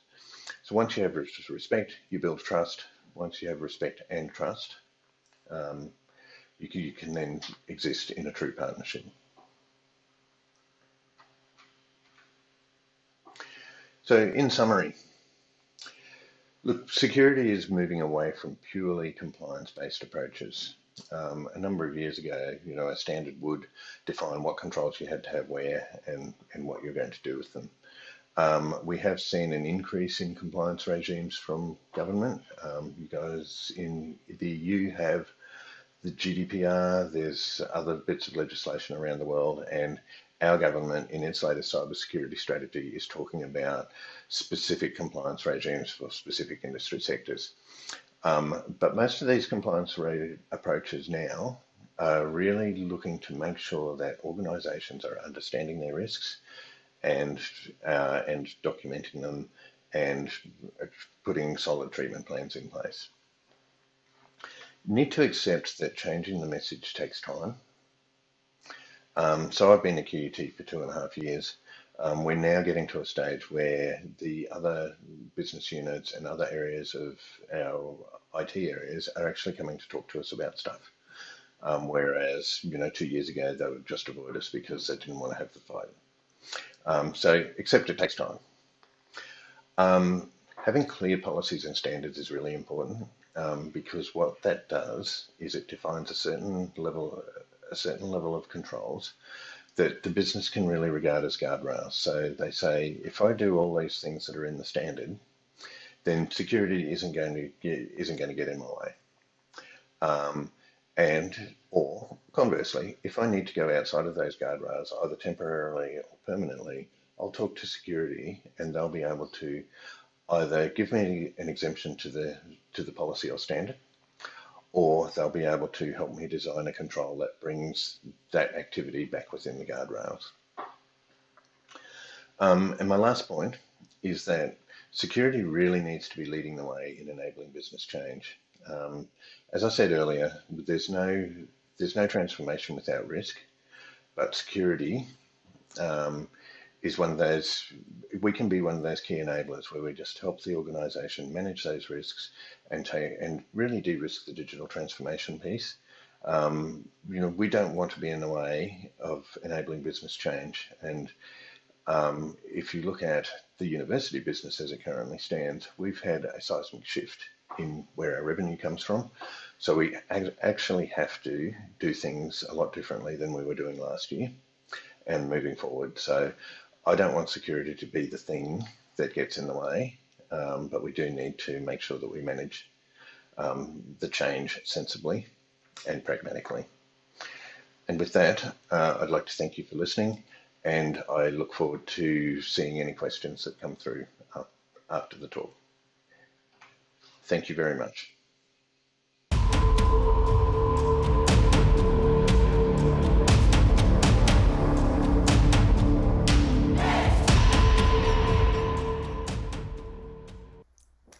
Hello and welcome to this session. We are going to be talking about how to build sustainable IoT using the 7 properties of highly secure devices. My name is Diana Kelly and I am the CTO and co-founder of Security Curve. So to get us started today, we're just going to touch a little bit on IoT in general, right? Like IoT, you hear it, everybody says IoT, what is the thing? There are so many things, there are billions of things. And IoT, quite simply, is really what we think about for how we interact with systems and smart devices that aren't, for example, our phones, our smartphones, our laptops, or our tablets. And in fact, almost everything in the future is going to be a thing. You may have seen commercials, for example, where things are smart sensors that live next to or inside of trees. They're the water sensors that sense whether or not plants are getting enough moisture for them to grow in a healthy way. It's our refrigerators, for example. We've got smart refrigerators, smart televisions, smart microphones. So many things are smart in the future. And in fact, cars even are things. So for example, your car may well have more lines of code in it if it's a more modern car than many modern operating systems. So things are the smart devices that we interact with. And if you look at how many of these are going to be present by the year 2025, according to IDC research, it's about 41.6 billion things. That's a lot of things. So it's going to be really important that we make sure that these things are built securely, with security in mind. And that hasn't always been the case. For example, you may have heard of denial of service attacks that occurred with smart cameras, with cameras. And one of the reasons that this succeeded was that those cameras were launched and deployed with the same user ID and password to get into them. So every single camera from some manufacturers has a default username password, or even a hard-coded, not able to change username password. So this kind of information gets out on the internet, and attackers can take advantage of it to be able to get onto and access these things. So how we secure the things that drive our lives and drive our world is going to be really important going forward. And again, we haven't always thought about how to weave security into them. So a lot of what this talk is really addressing is some of the inherent risks that will be in things, Internet of Things, but things, devices, that haven't been built or manufactured with security in mind. And then some level setting on the best way to get security into your things, whether or not you're a manufacturer of things and need to think about what it is to build into your systems and devices to make sure that they're going to be robust and secure and reliable, or if you're a purchaser of things. And that both means from an enterprise view, because as an enterprise, or as somebody who runs security or runs physical security or runs any kind of operations for an enterprise, you may be the person who's buying large amounts of things in order for your organization to do what they need to do. But all of us as consumers, we're also buying things, because those things are smart things like cars, as I mentioned, and televisions, and our newer at-home devices, or connecting to the internet and communicating. So this really matters to everybody, all the way from those who create the Internet of Things, the devices, to us as business people, to us as consumers. How much data is going to be distributed by these things going forward? Well, some estimates are about 79.4 zettabytes, and I suspect that's too big for most of us to even be able to comprehend as a number. That's just such a large number. So suffice it to say, a whole lot of information. But what's more interesting is the kinds of information that may be going back and forth through the things, and how that information could impact our security. So for example, if you take something like a smart meter, you have information about your energy use. Now, your energy use at your home may or may not seem like it's something that could be related to security, but it could be. Things like the amount of energy use could indicate whether you're home or not, whether you're away on vacation, whether other people are in the house. So there's information that can be inferred from data, even as seemingly innocuous to many of us as the amount of data or the energy that's being consumed within a household. Now, that there's a spectrum, and going farther down the spectrum, some things will be communicating some really important information. For example, the medical devices that some people wear, like a pacemaker, for example, these are they can transmit information that's about your own state of health.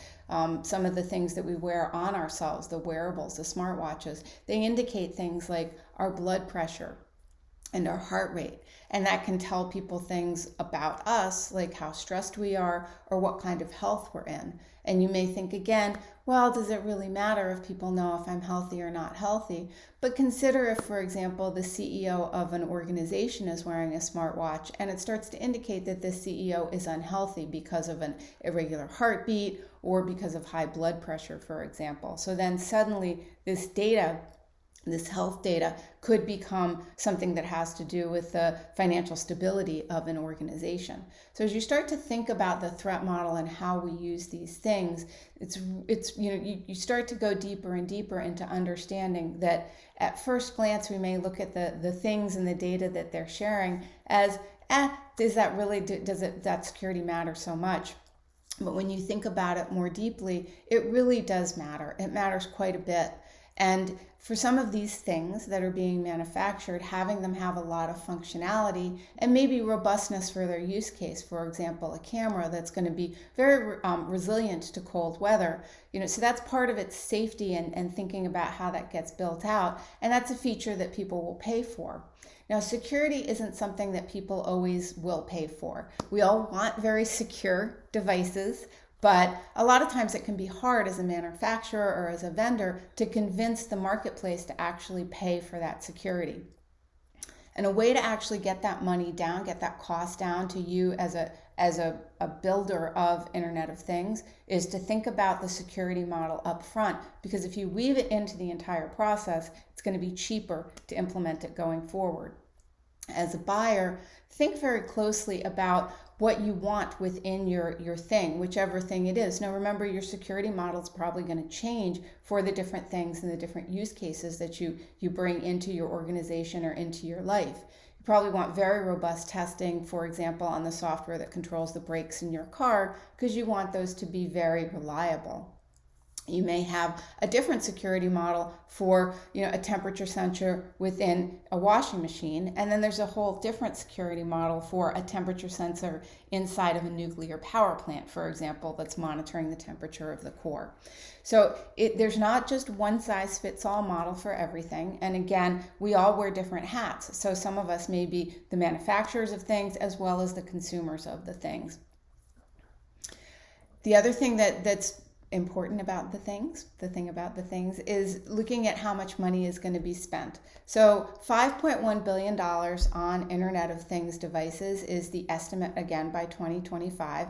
I think that actually might be a little bit low, quite frankly. I think we might be spending even more, but this is what the Grandview research has out. And when you look at the security of that, making sure that the security of those devices is going to be really important to being successful with the financial side of building out an adoption of things.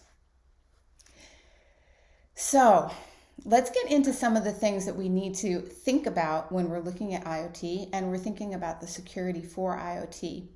And at first, I'm going to present to you 5 indisputable facts about IoT security. And this actually comes out of some research and work I did when I was at IBM a few years ago.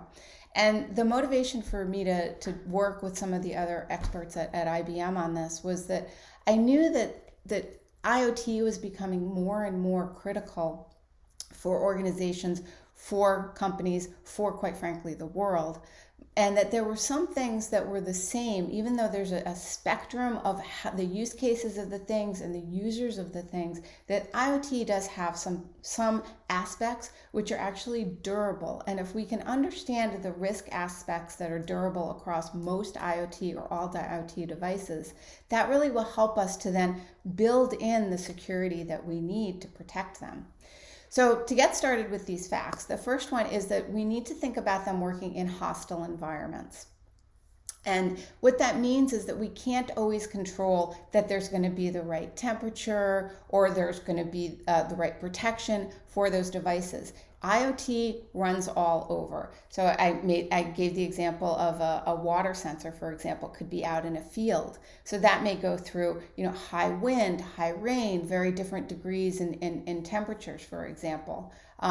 You may also have that there could be birds or other kinds of animals that chewing on wires potentially, or chewing on the casing mechanism of that device. So you have to think about the hostile environment which with the IoT is going to operate, because we can't always control the environment. And in fact, we don't always want to. It's not like with a laptop. Now with our laptop, we know we keep it out of the rain. We try and keep it in a controlled environment temperature wise, because it's in the same environment we are most of the time. But with IoT, we actually are creating and designing a lot of these devices to be out in the hostile environments. So it's really, really critical to understand and to build in a way to protect against those kinds of environmental threats.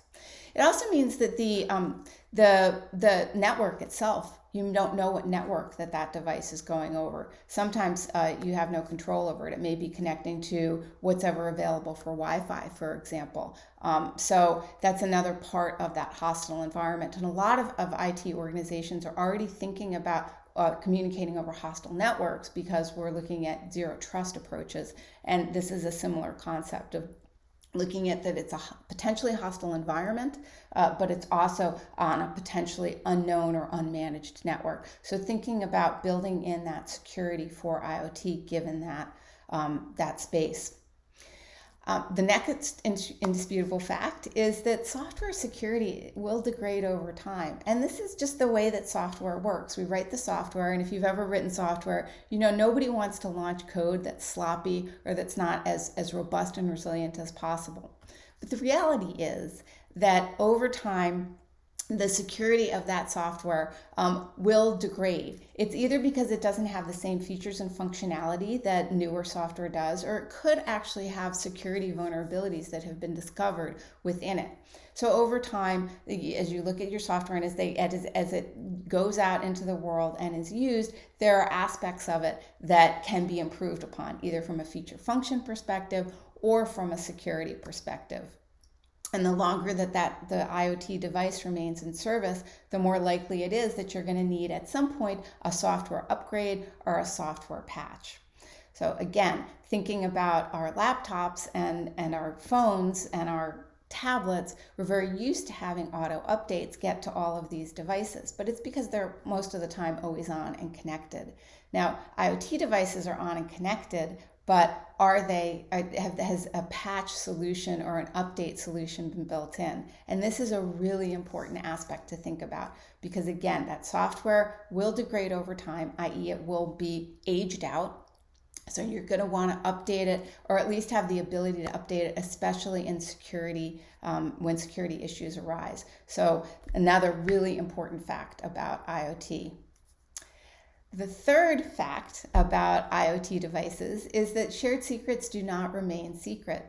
I had discussed about a denial of service attack where by knowing the hard-coded user ID and password or access user credentials to get into the IoT device actually has been the way that some attackers have used to launch giant denial of service attacks or DDoS tsunamis. Sorry.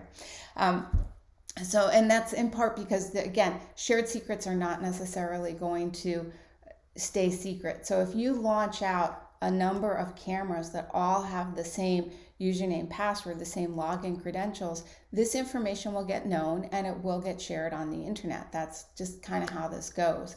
So attackers are then going to be able to get into any of those systems. So this brings up two really important points to think about. One is manufacturers should not be reusing the same login credentials across every device. If every camera has the same login credentials, again, just one time that it gets out, now all of those cameras have been compromised. So you really, as a manufacturer, want to be very careful to have a randomized password at the very least, or even randomized total credentials. So both the ID to log in as well as the password or passcode to get into that system. The other thing is that as consumers, you also want to make sure that your manufacturers are doing some sort of randomized logins and that there's the ability to change those on your end so that you can configure them. Maybe it comes with the default and then you have to go when it boots up or when you configure it for the first time, that you are able to change that information, the user ID and the password. Another of the facts is that weak configurations will persist. And this touches a little bit on what I was talking about with that default user ID password. Because if you send out a configuration that's weak to begin with, there's the chance that it will persist and maintain. So if you have a default user ID password that's the same on everything, every camera or every television, and you warn people that they need to change it, but you don't force them to change that information, then what's very likely in a lot of the deployments is that people aren't going to change it because it's a weak configuration. most of us, we don't want to spend a lot of time sitting there and configuring different devices and thinking about, oh, I have to now I have to change this aspect, or I have to change this switch, or this password. We kind of just want our things to work. So if you deploy out weak configurations, it's very likely that they will persist throughout the deployment. And I've seen this in things like building automation systems, where again, passwords are all set to the same exact one. And you maybe will have some admin come in and say, well, we're just going to do for now, so we'll change the passwords because we know we have to, but we're going to do it against a very specific pattern. And then maybe later we'll go back and make those stronger. And you know what? It never gets stronger. Or we're going to deploy this out in a slightly weaker mode while we're doing testing. And then the plan is that when the testing is over, that you sort of step up the security and the configuration.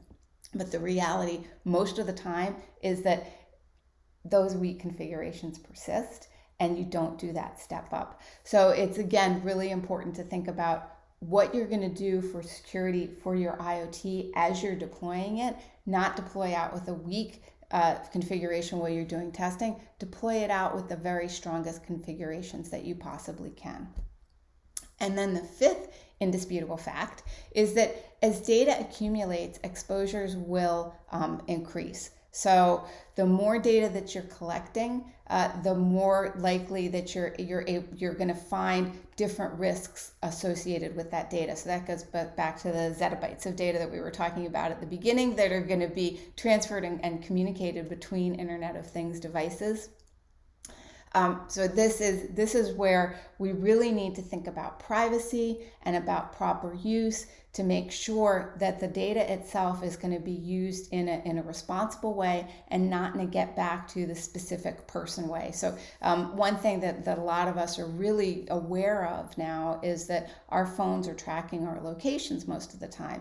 Now this can be a great thing for security. If you get trapped somewhere, say you're in an accident, or if you're using your phone and you happen to be in a high risk kind of a job, like you work in a mine, for example, you may be out doing tracking in the wilderness, then having GPS be able to find you and locate you, this is something that can be very, very good for security. But the other side, the flip side of GPS, as a lot of us know, is that means that a lot of different entities may have information about our location at any given time. And when we're not lost, we may not want to have that GPS information on us at all times through a bunch of different providers. Or maybe we feel very comfortable with our phone provider knowing that, but we don't necessarily want the company that makes our fitness tracker to know where we are at all times.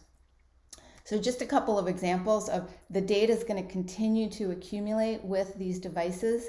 And we do have to think about how that increases exposure or information or knowledge towards what a user is doing.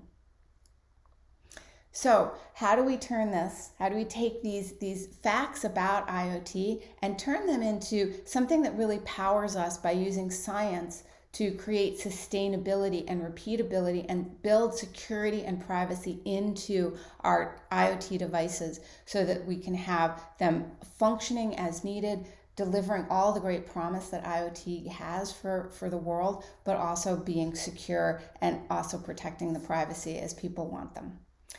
And for that, I'm going to something called the 7 Properties of Highly Secure Devices. It's a white paper that came out of Microsoft Research Next Operating Systems Technology Group, written by Galen Hunt and George Leete and Edmund Nightingale. So I'm going to go through these 7 properties that they have, through their research, have found will be the most important things to ensuring that we're creating sustainable, reusable, secure, and privacy-aware devices. And the first property that you're going to need in those IoT devices is a hardware-based root of trust. And this is it's a really important starting point. It's the original building block to make sure that you've got cryptographic keys that are not forgeable, that are within the hardware. So there's no mutability in them, they can't be forged, and they are retained securely within the hardware. And that gives you this whole wonderful basis for beginning to create trust throughout the entire thing, the device, the operating system that's running on it. And then also making sure that with physical countermeasures, the device itself isn't going to be at risk of side channel attacks.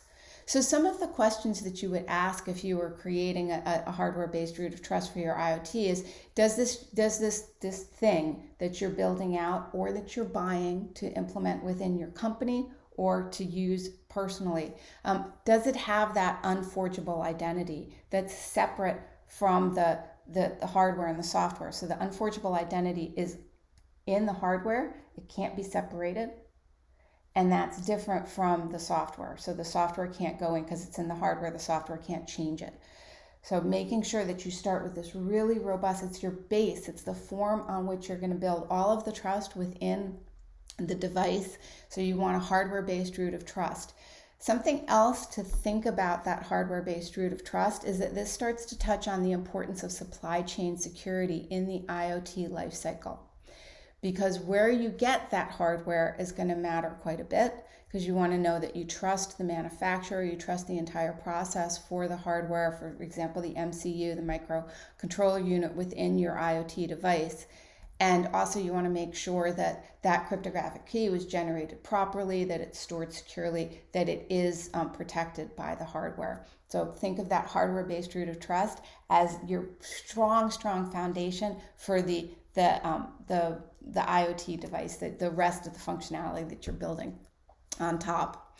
The second property is looking at a small trusted computing base.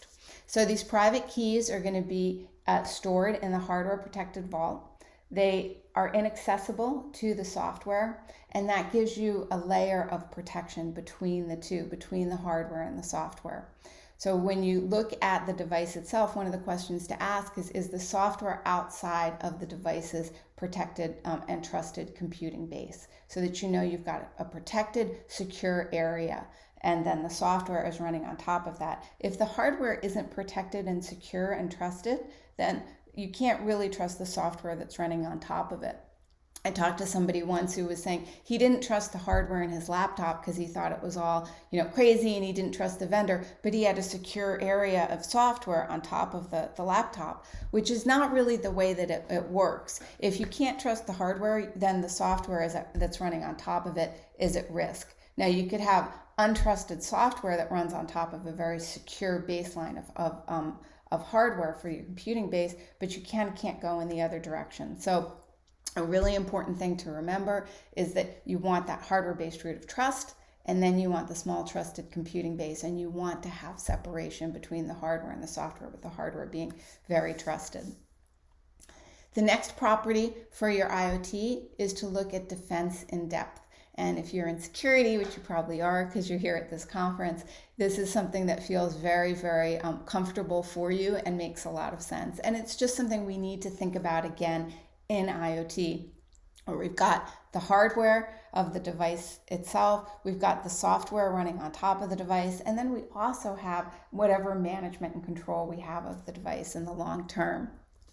So with that defense in depth, it means as you've looked at that threat model for IoT, and there's sort of some ideas for what you can do and build into your threat model in those 5 indisputable facts that I shared. But of course, you're going to want to, for your uses, you're going to want to do a much more complex and very specific to your organization, to your need threat model. And then as you create those threat models, start thinking about the mitigations that you can keep for each of those threat models against each of the kinds of attacks, and then what kind of countermeasures can be put in place.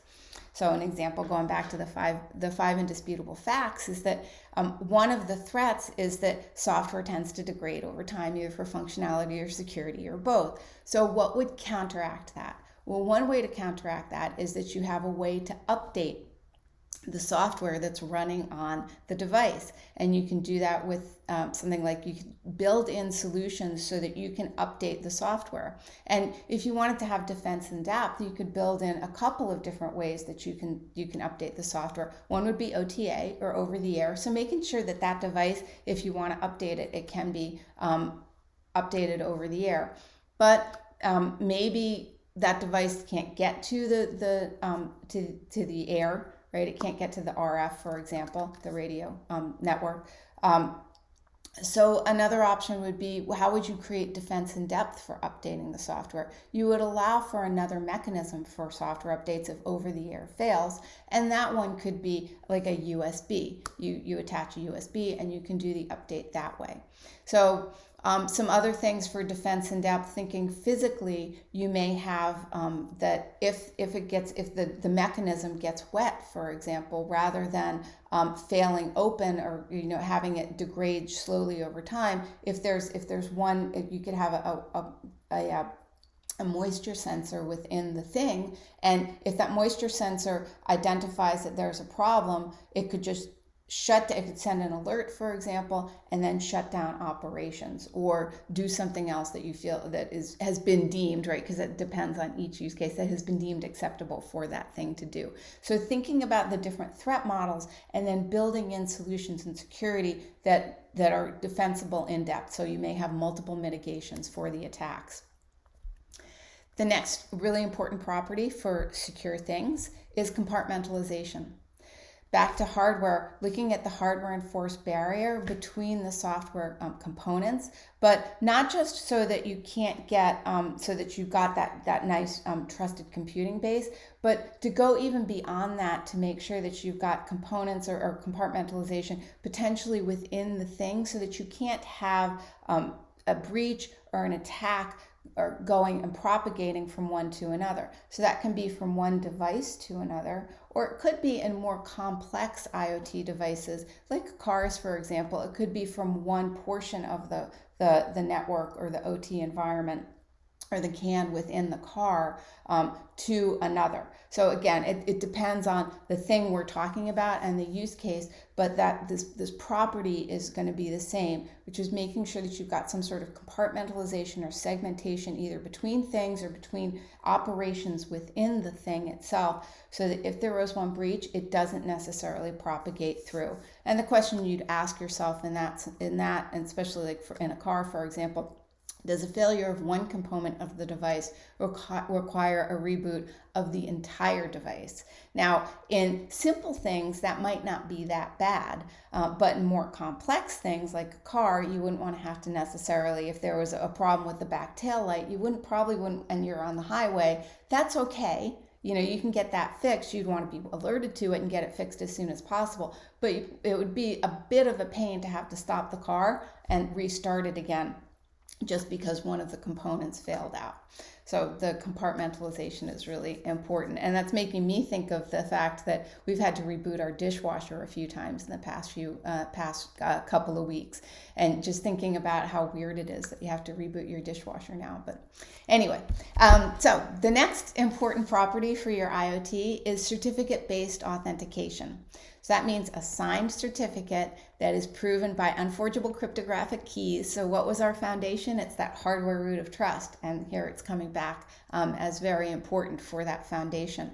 And proving that the device identity and the authenticity. Because if we're looking at things, for example, like over-the-air updates, then you'd want to know which device is coming in and that it's a trusted device, and that you know that device is one of your devices and you want to send the update to them. You also, for things like the user purposes, these are becoming more and more useful as additional aspects of authentication, where the thing now, it can't go in, it can't type a password per se, but part of its being able to be authenticated is using this unforgeable cryptographic key as part of its certificate to say, this is who I am, you can trust me. So you get mutual authentication on both sides, between the thing and on your side, the workload or the database that it's interacting with, or whatever system it's going to be interacting with. So how would you ask your vendors if they're doing this? You just say, hey, is this device using certificates rather than passwords for authentication? And the other thing that's nice about using certificate-based authentication is that you don't get those hard-coded passwords, which, as we have seen in the past, can really lead to a security breach. For the sustainability and the renewable security, property, this means that you can take it forward to a secure state and then revoke comprised assets for known vulnerabilities or security breaches. So as that security can be renewed, it can be changed, it can be patched, it could be updated, and you can take this system, forward as for security. And if there's a problem, if you've got a breach on that system, if for any reason it's starting to malfunction, there's the way to actually bring it back. And if it's been compromised, so you want it. So the big question here goes back to that over the air or to some other way to update, and back to the fact that over time, where the software will degrade, what is the software update? Can it be done automatically, and can it be done in a number of different ways just in case one of them fails? And will you get a warning if it can't be updated? So patching, we know how important this is in modern software and modern technology and complex systems. It's really important for your IoT too. So renewable security, one of your important properties. And then the last property of the 7 to think about is failure reporting.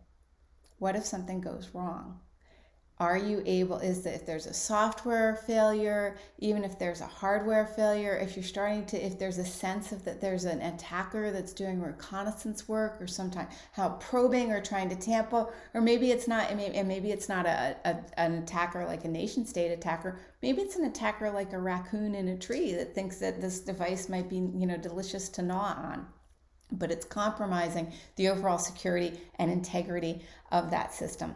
So if there is, so essentially as you send the IoT out into the world, is there a mechanism for that device to be able to say, there's something wrong, I'm having a malfunction, there seems to be something going on that's under attack, and can it report that information up to some kind of a cloud-based failure system so that the people who are monitoring those IoT devices are able to go investigate if there's a quadrant or a sector that's being monitored by the devices that's starting to report in, that they can say, all right, we think that there's something happening in that area. Let's go investigate. Let's improve the security of those devices. And let's also, make sure that we fixed whatever problem is occurring right now. Because again, if you don't know there's a problem, how can you fix it? And you may be trusting the information that's coming off of these systems.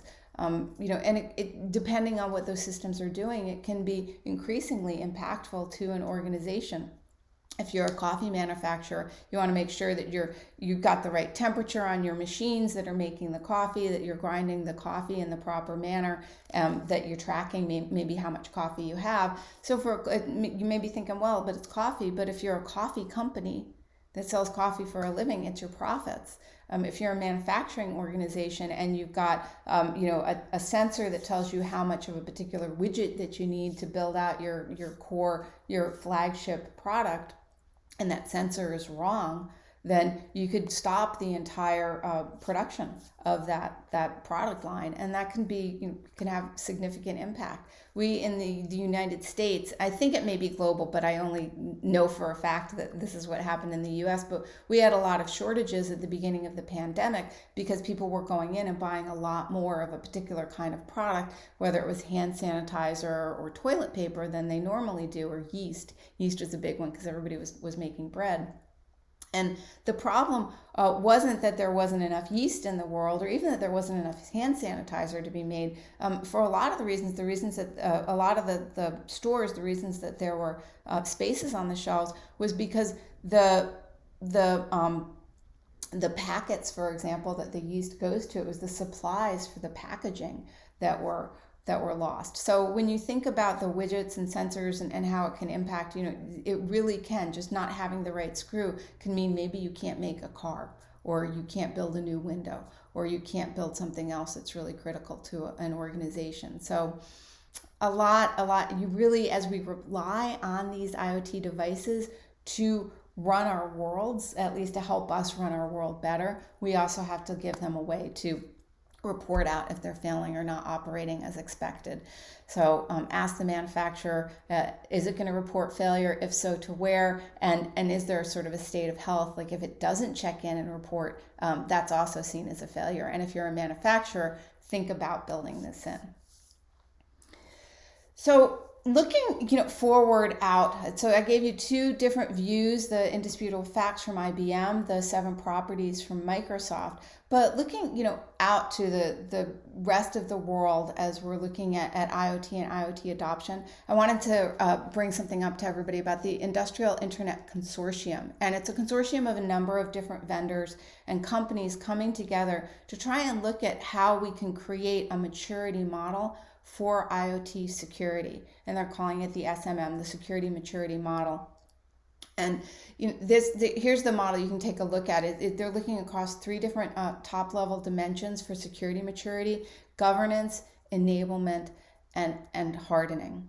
So as you're talking to your vendors about the kind of solutions that they're building in for their IoT security, asking them, are they creating sustainable long-term IoT devices that have a really strong hardware root of trust, that do report into their failure, that have defense in depth. Also talk to them about whether or not they've looked at the IoT security maturity model and what they're doing across these domains of governance, enablement, and hardening to ensure that they're delivering out on these promises of security for IoT. And as you can see on the right side, when you get into the practice, a number of things that I've been talking about, like the importance of threat modeling, your program management, physical protection, patch management, these are all practices that come through the IoT security model. So this is just taking what I had talked about from IBM and from Microsoft, bringing into this Internet Consortium IoT security model. So I strongly recommend that you take a look at that if you're interested in IoT security, and also follow the work that they're doing, because it's some great work, and we really do need, as a world, we need to have some people thinking very seriously about IoT security in the long term, and definitely about looking ahead at the renewability of IoT devices, making sure that they're segmented, that they're trusted, and that they're robust and resilient, so that as we start to use them more and more to run our lives and to make our lives better, that we know that we can do that in a secure, sustainable, and privacy-aware way. So I want to thank you very much for your time today. I hope that you're having a great time at the conference, and I really appreciate your time listening to this talk, and I hope that if you're interested in learning more, that you'll take a look at some of the resources that I have discussed today. Thank you very much. Goodbye.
everybody.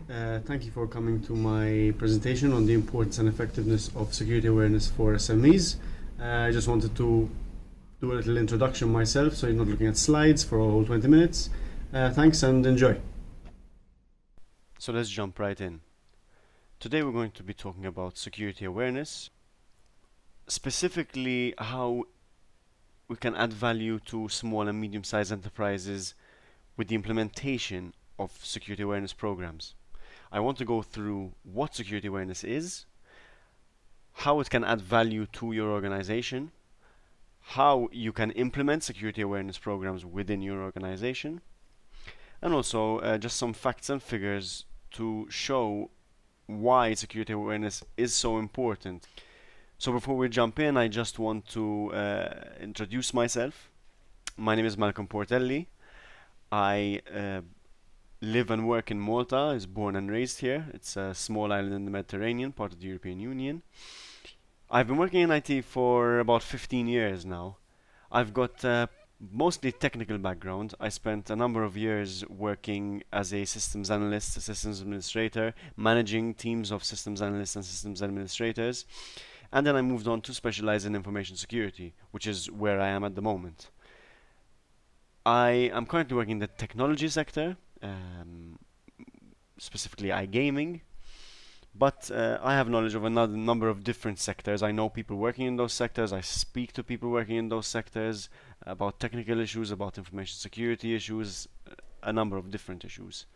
So, what is security awareness? Essentially, it boils down to educating users on security best practices, increasing their knowledge of what good security practices are, teaching them how to be more secure in the workplace and even at home.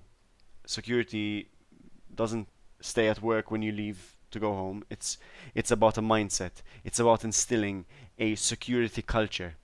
That is the end aim for a security awareness program. And essentially what you're doing is, by instilling the security culture, you are enforcing good security hygiene. This is done through education, so implementing education programs for users within the organization. It's also good to underpin this education through policy. One thing that's overlooked at times is how security awareness can not just add value to the organization, but add value to the employees of that organization. When employees are taught about certain things and the business invests in their knowledge, they feel valued. Now that can relate to a boost in morale, which obviously every boss would strive for a boost in morale, because usually boosts in morale are linked to boosts in productivity. And finally, what we're trying to do here is create a human firewall. This is a term used throughout the information security sphere. A human firewall is essentially similar to the firewall that you might have in your data center, protecting your network. This is the human aspect of that. So you creating the same kind of firewall, but using your users to help secure the environment. Why is security awareness so important? Technology is not enough. You can spend hundreds of thousands, millions of euros on technology, and you're still leaving holes in your environment. You need people to be aware of how they can protect the environment, and this is all done through security awareness training programs. Now, these programs don't need to cost an arm and a leg. They're relatively low cost usually. They're long-term solutions because you are creating a security culture. You are instilling that knowledge inside the minds of your users, which means they will keep that knowledge and it will become part of their everyday working life and possibly personal life. And in the end, what every business wants to do, we're minimizing risks. We're minimizing risks associated with social attacks, phishing, social engineering, business email compromise. All these different types of social attacks are a huge issue for a number of organizations around the world. In fact, according to the Verizon 2020 DBIR report, the largest vector for entry into small and medium-sized business environments was social attacks, and phishing topped those charts. This report, I'll be going into it further down the line, just to give you an idea of the facts and figures. But essentially, this is a very important report. It comes out yearly, and it is read extensively throughout the Information Security Society. Now, I've been talking about social attacks a lot, and I'd like to delve into phishing, which is the most prevalent social attack out there. Essentially, what phishing is somebody sending an email to a user within your organization, for example, pretending to be somebody they are not, such as a large corporation or a service provider of your organization, or even somebody internal to your organization, such as the CEO or finance department or HR. Now, within this email, more often than not, there are either the intent to steal information or some sort of link to a malicious site or a malicious attachment. If this phishing email is successful, there will be either stolen information directly through the email, indirect compromise by a user clicking on the link or opening an attachment and essentially opening a channel into your network for that attacker to come in, which essentially means they are hacking your environment without actually doing any hacking. The user is doing all the work for them. That is why it's such an issue. That is why we need to educate users. Now, going into this further, just to give you some facts and figures, just to kind of cement the idea of why we need security awareness. 22% of overall breaches involve social attacks.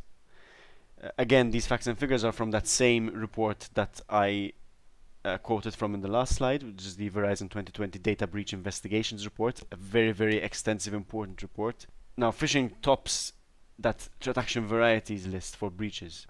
Now, if we go to the right of the slide, we've also got phishing at the top of the action varieties for small organizations, which is kind of what we're talking about within this presentation. SMEs. We're focusing on SMEs. And this is specifically for SMEs. It's top of the list again, phishing. Also, within this report, there are a number of recommendations for top controls that they give to a number of industries based on the data that they find.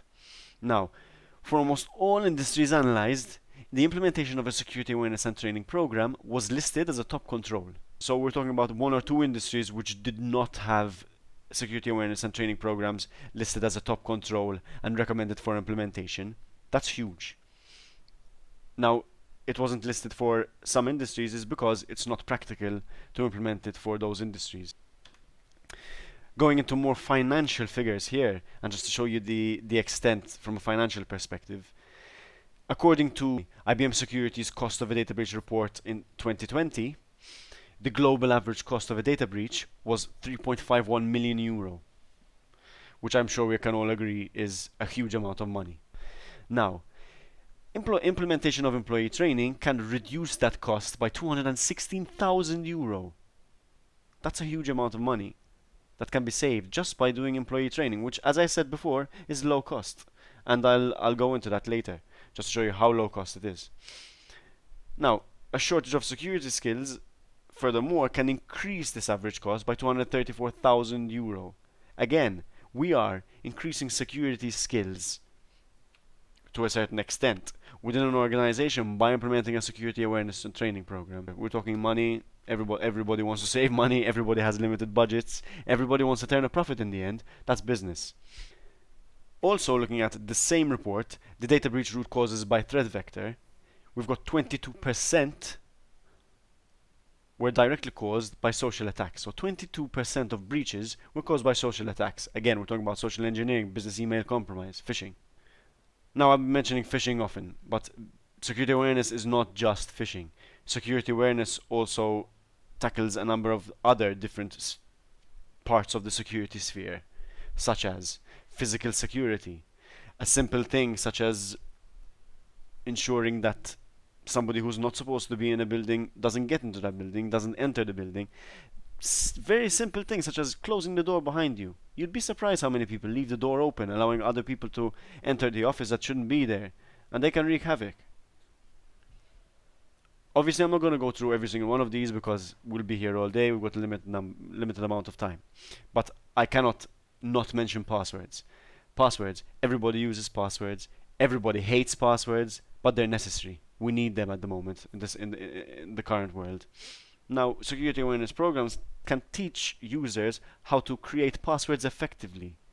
Because if we're going to use passwords within our enterprise, we want them to be used effectively. We don't want weak passwords. Weak passwords are crackable. And weak passwords are crackable for a fraction of the cost that they used to be crackable 10 years ago.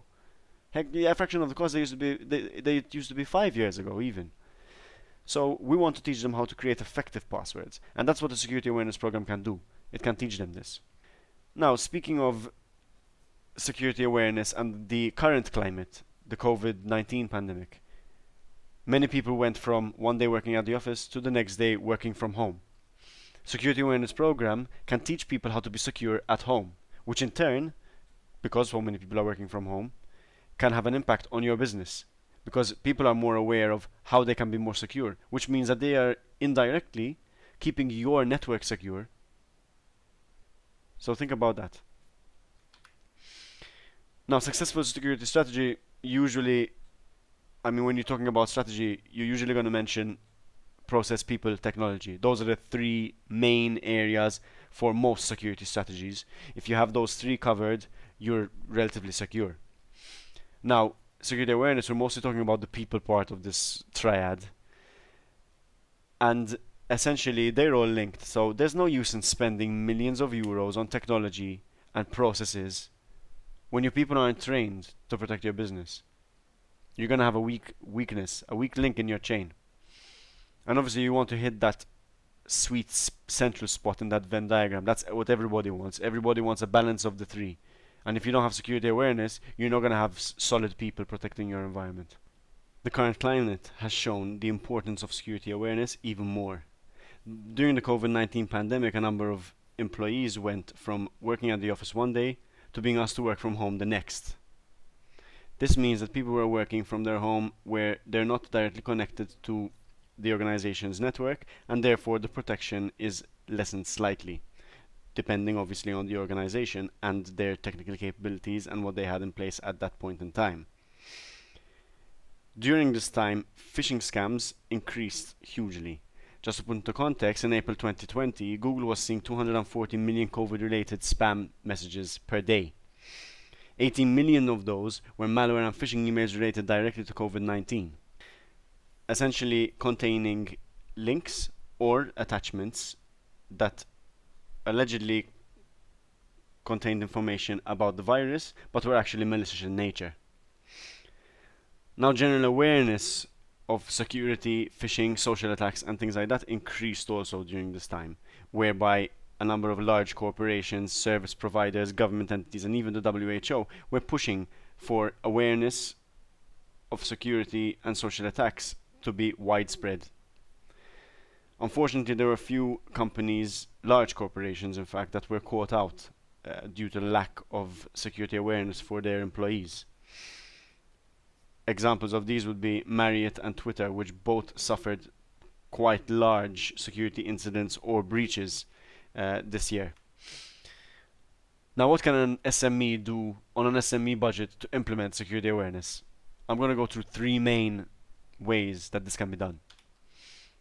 Now, external training and consultancy. Essentially bringing in an external consultant, to come in, review your current business practices, your organizational structure, and what the main pain points are for your business.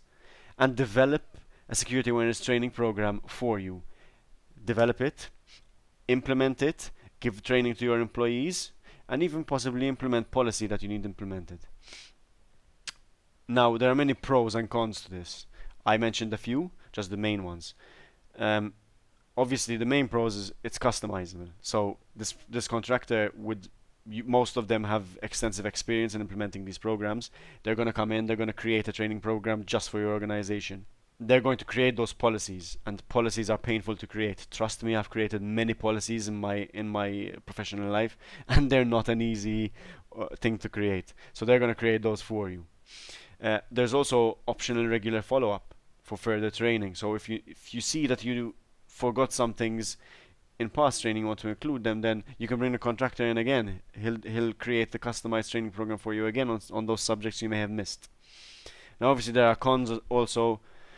Contractors can be well, they're not cheap. Let's put it that way. More often than not, a contractor is not on the cheap end of the scale, so you're going to have to fork out a bit more cash to get a contractor in. It's also training might be a bit exhausting for your users because it's usually condensed. So you condense training into a few days because obviously you're paying this contractor for the work that he's doing. You don't want to take too much time out of your workers' work time, so you implement this training condensed over a few days. Another way of doing this, an easier way of doing this, is using a security awareness training platform that is online. Now, these are online training platforms which essentially allow your users to log in, look at videos, read policy, confirm that they read the policy and sign off on this policy, play games. There's security awareness related games that they can play on these. Now, all of these obviously vary in with regards to what they offer, how much they cost. This is something that you as a business needs to do your research and see exactly which one makes the most sense for your organization. As you can see, there are many of them. These are just a few of them. There might be more, but these are the main ones that I've listed. And just to give you an idea of costings, these start from as little as $15 per user per year, and that's not a lot of money when you look at the grand scheme of things. Now, the third option is keeping it internal. So, there are two ways you can do this. You can either employ a security awareness officer or an information security officer, which would be even better because you are not just tackling security awareness, you're tackling information security as a whole. But I'm not going to go into that because we're mostly talking about security awareness here. A security awareness officer is somebody who specializes on security awareness training programs. He or she is going to come in, create the program for the organization, run the program, and make sure that everything is kept up. They'll keep going with the program, implement new campaigns once a quarter, once a month, half yearly. That's up to you to decide. But it will all be kept internally. He or she will be a full-time, part-time employee. That's up to you. Different needs by different companies. But it's easier to manage because it's internal and it's constant. And people have somebody to look to ask questions. The same can be said for an information security specialist, such an information security officer. Now, there's also the ability to train one of your IT staff on security awareness and have them run the security awareness program part-time.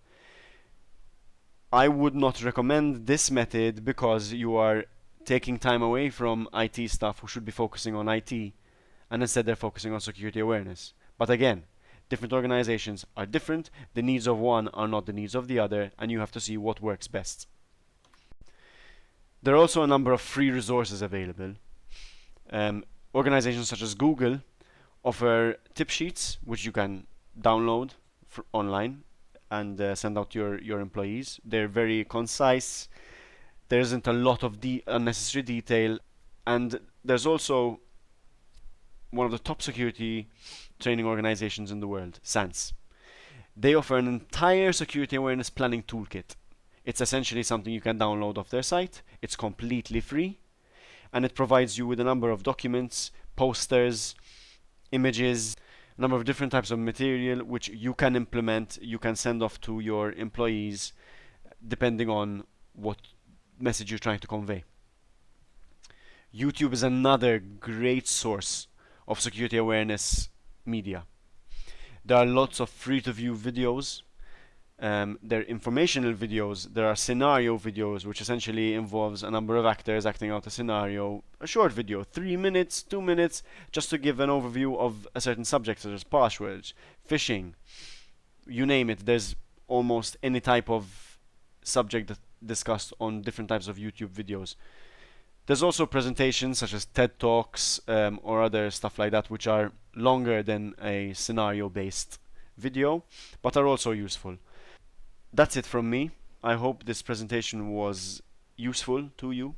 I hope the information provided was something that you can take with you back to the office for the implementation of a useful security awareness program within your organization. Should you wish to get in touch with me, you can find me on LinkedIn. Malcolm Portelli, and stay safe out there. Thank you.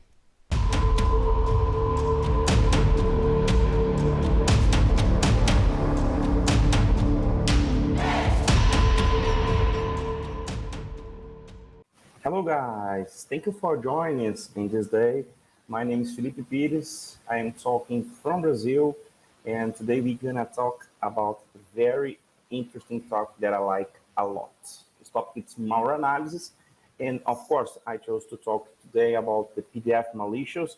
And so, yeah, let's start. Let's begin, and let's start the presentation. Right? Let me share my screen here with you, and we're gonna talk about Discovery CNC. It's a command, it's a acronym, right? It means command and control in a malicious PDF using a desobfuscation, encode, and other techniques, right? So let me share here my contacts on social medias. If you'd like to follow me or maybe send me questions, I use it a lot on LinkedIn, sharing the papers and articles as well in Twitter.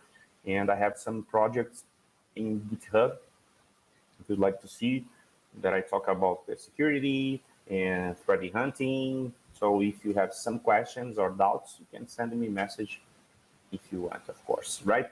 And let me introduce myself. I am a security research and security developer advocate at Soup Innovation. Soup Innovation, it's a Brazilian company, right? And we have a simple purpose.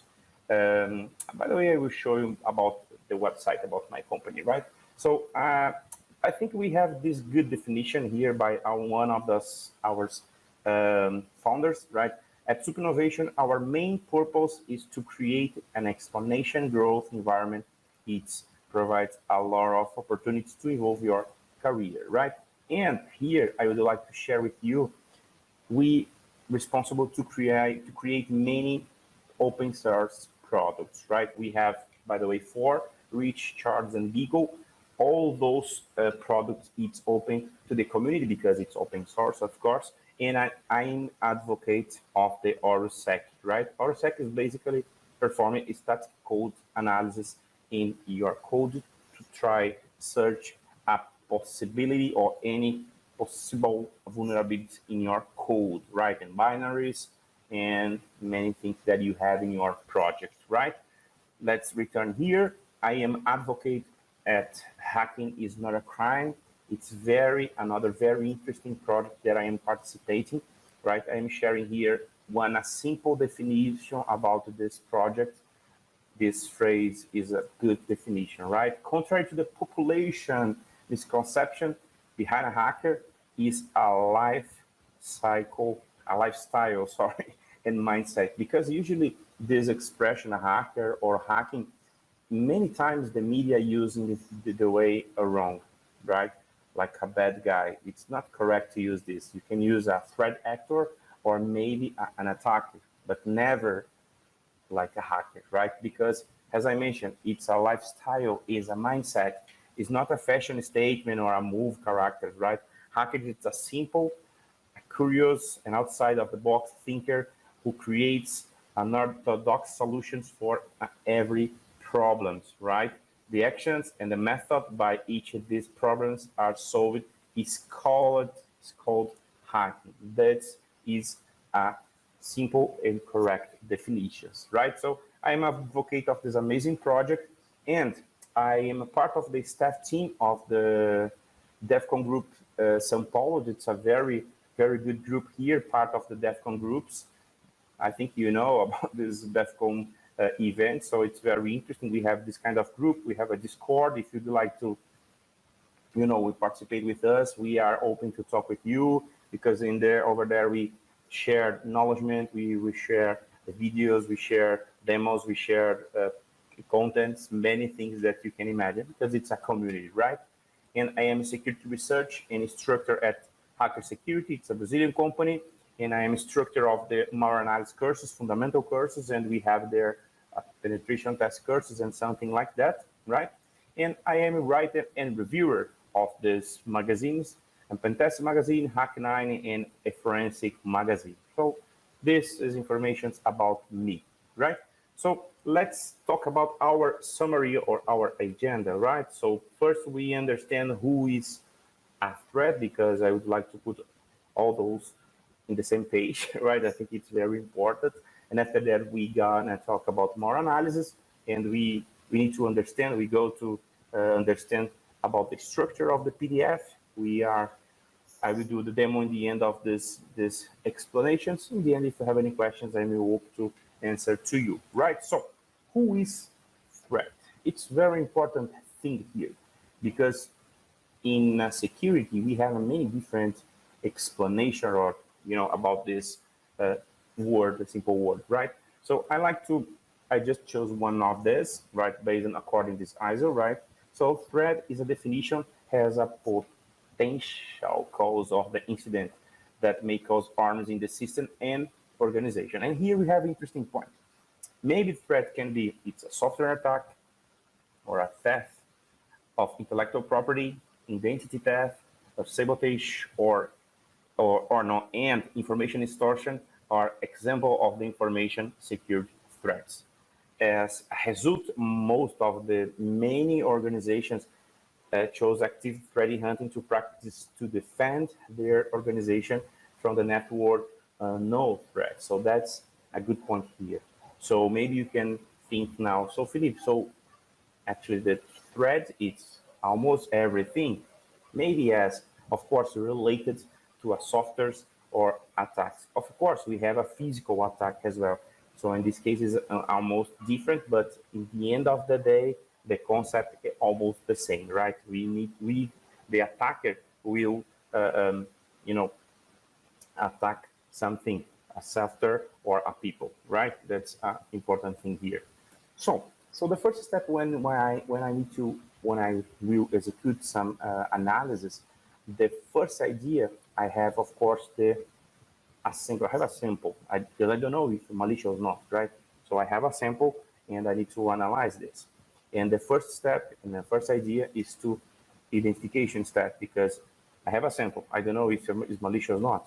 I don't know if it's a malware or not, or it is, I don't know, is document malicious or not. So this is a simple definition, right? Malware, it's a malicious software, and maldoc, it's a document malicious. So when I identify this sample, I can choose what the best method that I will apply in this binary, for example, or this file, right? So I will use an static analysis or dynamic analysis, right? This is just a concept. After that, I will prepare a report, because this is a very important step, because when after this, I execute this analysis, I can prepare a report, because of course this is part of our job, like, or part of the rule of this, the analyst or the threat hunter or something like that. So this report I can present to my manager, to my tech lead, or wherever, but I can explain all those steps that I executed when I made this analysis, right? And but Philippe, if I have a report, what can I do with this information? So the next step is very important, because I can improve the defenses mechanism. Because at the end of the day, when you have, or when you do this analysis, you can improve your defenses mechanism, because you will discover what kind of steps or way the attacker used in your environment. So if you see that attacker maybe using the bypass technique to, to export your firewall, for example, you can do different, you can improve the better configuration. You can use another different, or the best practice. You can see the configurations on the settings in your tools that you use, or the product that you buy, for example, right? So after that, you can create the good word, the cyber threat intelligence, you can build it. It's very interesting, because so if you have a small company, maybe it's impossible you create the cyber threat intelligence. But today we have many different softwares or open source products that can help you to build it, and why you can create, or why you could create the cyber threat intelligence. Because if you learn how this behavior of the attacker, of course you can prepare more your defenses, the mechanisms. This is very important here. And of course, because the cyber threats or we have a strengthening cyber resilience. We need to have this because during our presentation now, probably we have another guy, another attacker or a threat actor creating a new different attack using a different techniques, right? Because of this, we have this life cycle, not life cycle, but the cycle of the attacker phase, right? So you can use in this method. So let's talk about statistical analysis. So what is a statistical analysis? So it's very interesting. Usually this is the first step that the analyst is using because usually the statistical analysis describe the process of the analyzing a program code. It means you have a code, you can analyze all those parts of this code, if part of this code is malicious or not, or you can analyze the structure of this code. If inside this code we have a structure, if this structure has called some function, for example, you can find a DLL, what function this DLL is calling inside the system operation, for example, and the program itself doesn't run at this time, right? Of course, depending of the program that you can be used, but usually it's this method. It's more safe, right? Because, as I mentioned, doesn't run at this time. You using like a manual commands to try understand of this code, right? And when you talk about the dynamic analysis, it's another part, another different method. Usually it's based on solely on behavior. It means in the interaction that the malware has when it's executed, or maybe a malware or maldoc in this case. This analysis, also known like a runtime analysis. It means you execute the malware inside a controlled environment, right? Or not controlled environment, but can use some tools or product. Maybe you can execute this malware inside this product, this code, not code, this tool. You can analysis of the behavior inside of this controlled environment, right? So it can be easily automated. There is main sites today that already perform analysis of this malicious artifact, right? So using a small concept called a sandbox. It's similar. You have a virtual machine, and you execute this malware inside this virtual machine, and after that, we will see what those behavior this malware has inside this virtual machine, right? So let me see here.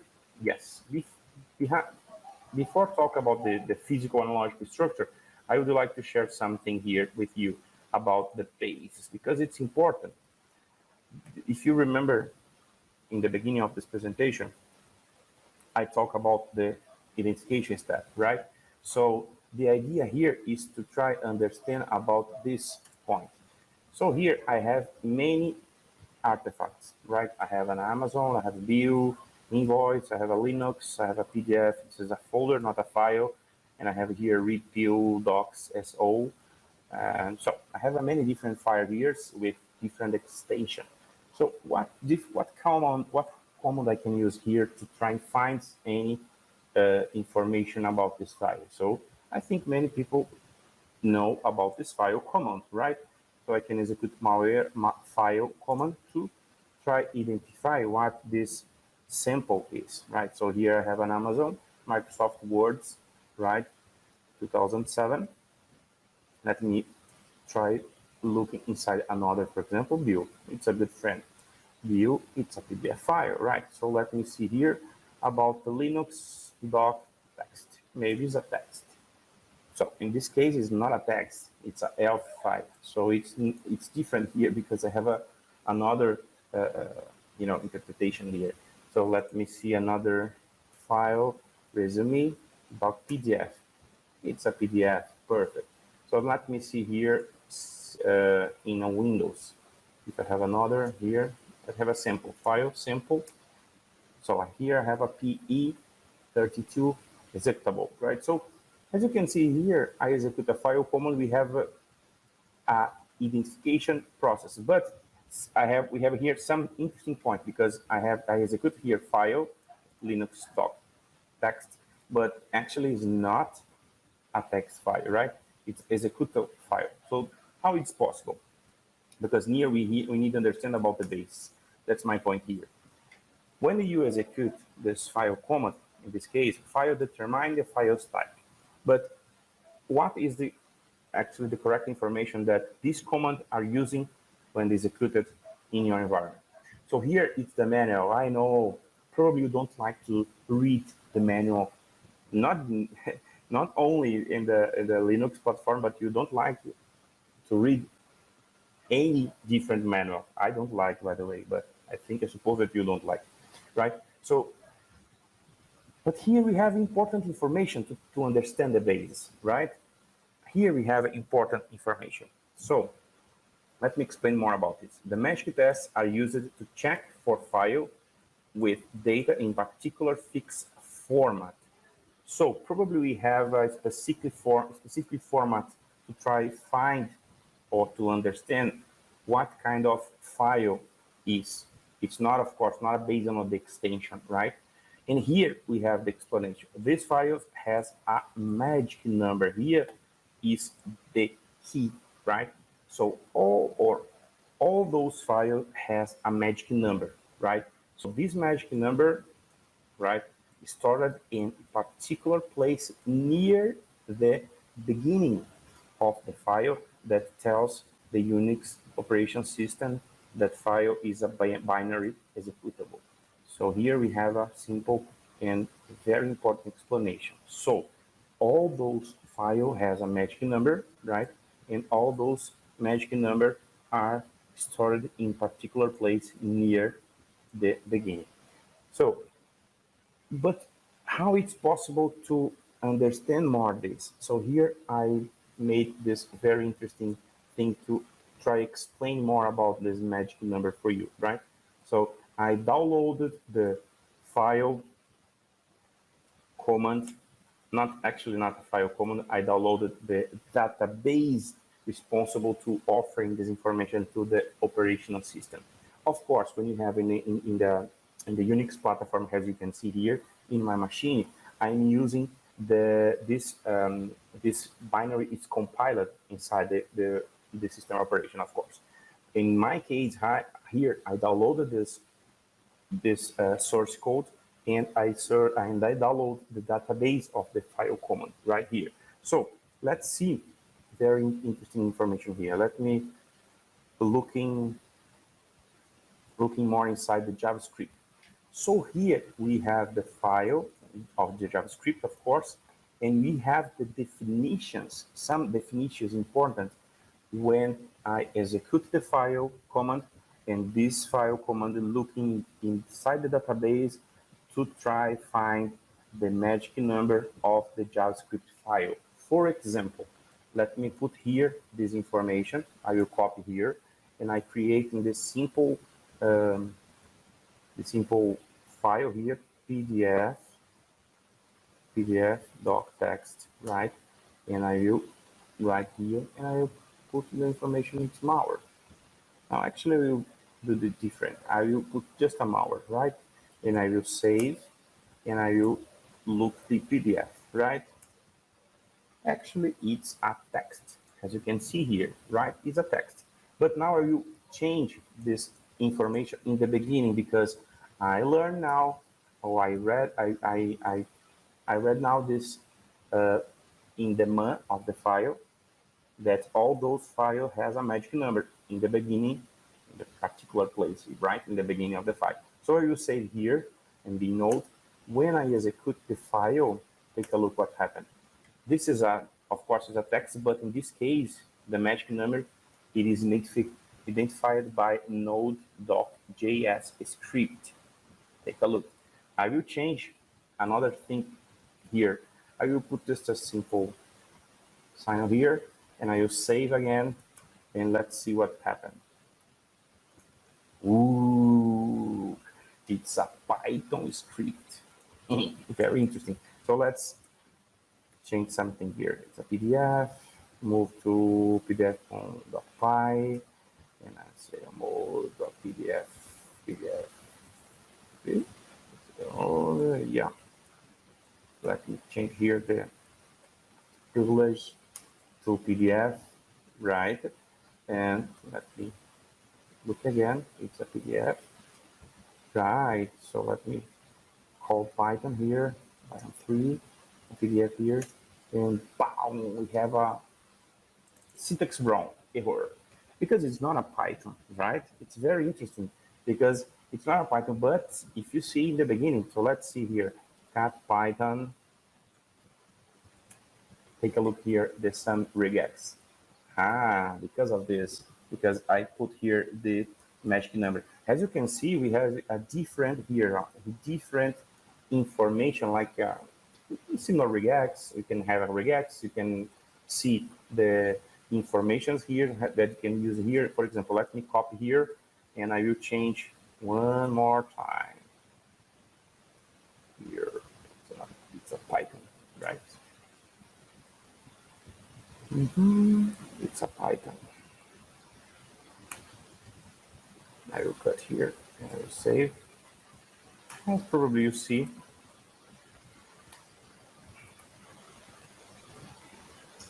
in this case, in ASCII, I'll take a look, it's very interesting. It's in this case, it's different because probably we use just only like a policy inside the database, right? Not a policy, actually. It's one of this rule. I think it's better this rule, right? So let me change the one more and the last time here. Yes, it's no. I will cut here. I will put the percent PDF because this is our challenge here today. And I will save here and let's see what happened. Whoa, it's a PDF document. But indexation, it's a Python. So all those, so I did it during this presentation. Basically, let me talk with you. I did it during this presentation because you need to understand all those bases. As I showed during this presentation, you see here, we saw here actually the file or the identification step, it's very, very important, right? Because you need to understand inside of the file. Probably you know about the file command, but the idea is here is it's try to explain you how it's important to understand all those bases, right? Because for example, let me share my screen one more time with you here. So let's look inside this one more time here. I think you know, but probably so. Maybe some people don't know right here. Let me look inside this mod here.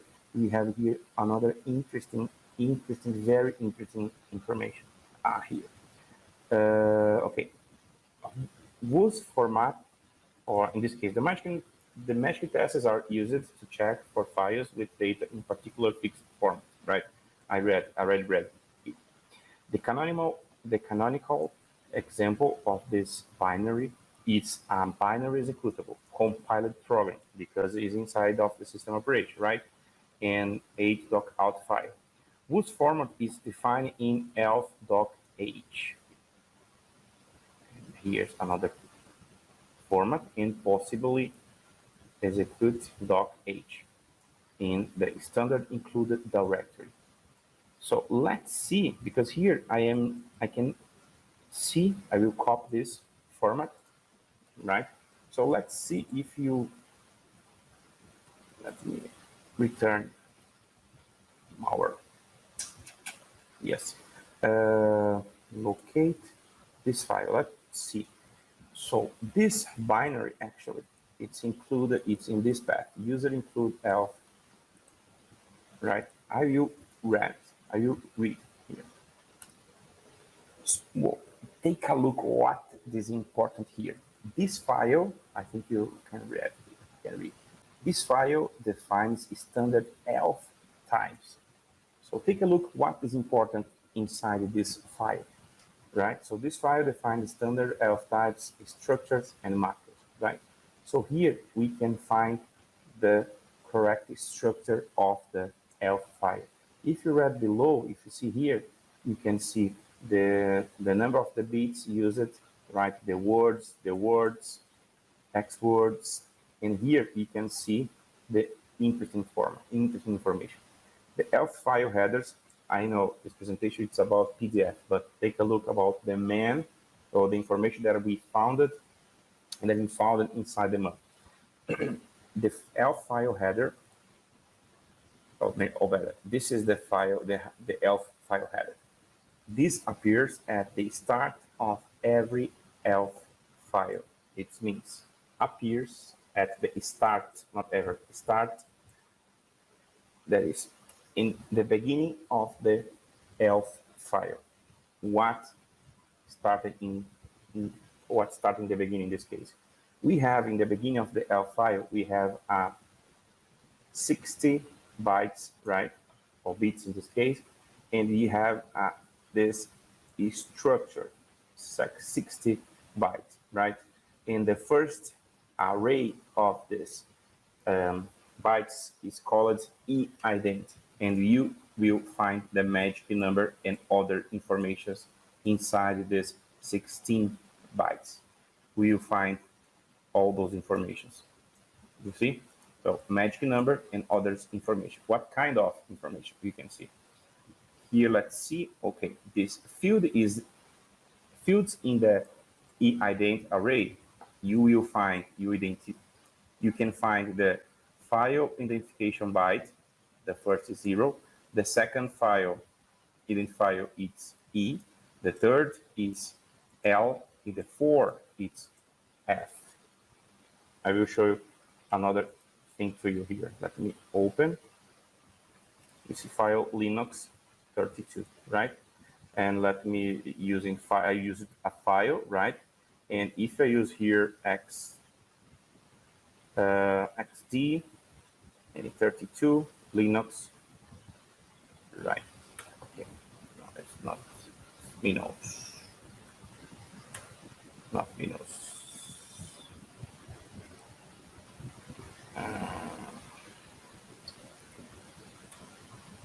XD.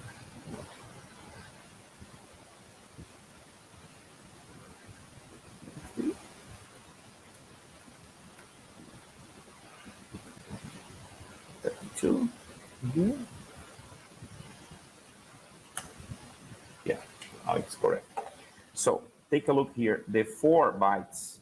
The first is 0. The second is E. In this case, it's E here, as you can see. The third is L. It's L here, right?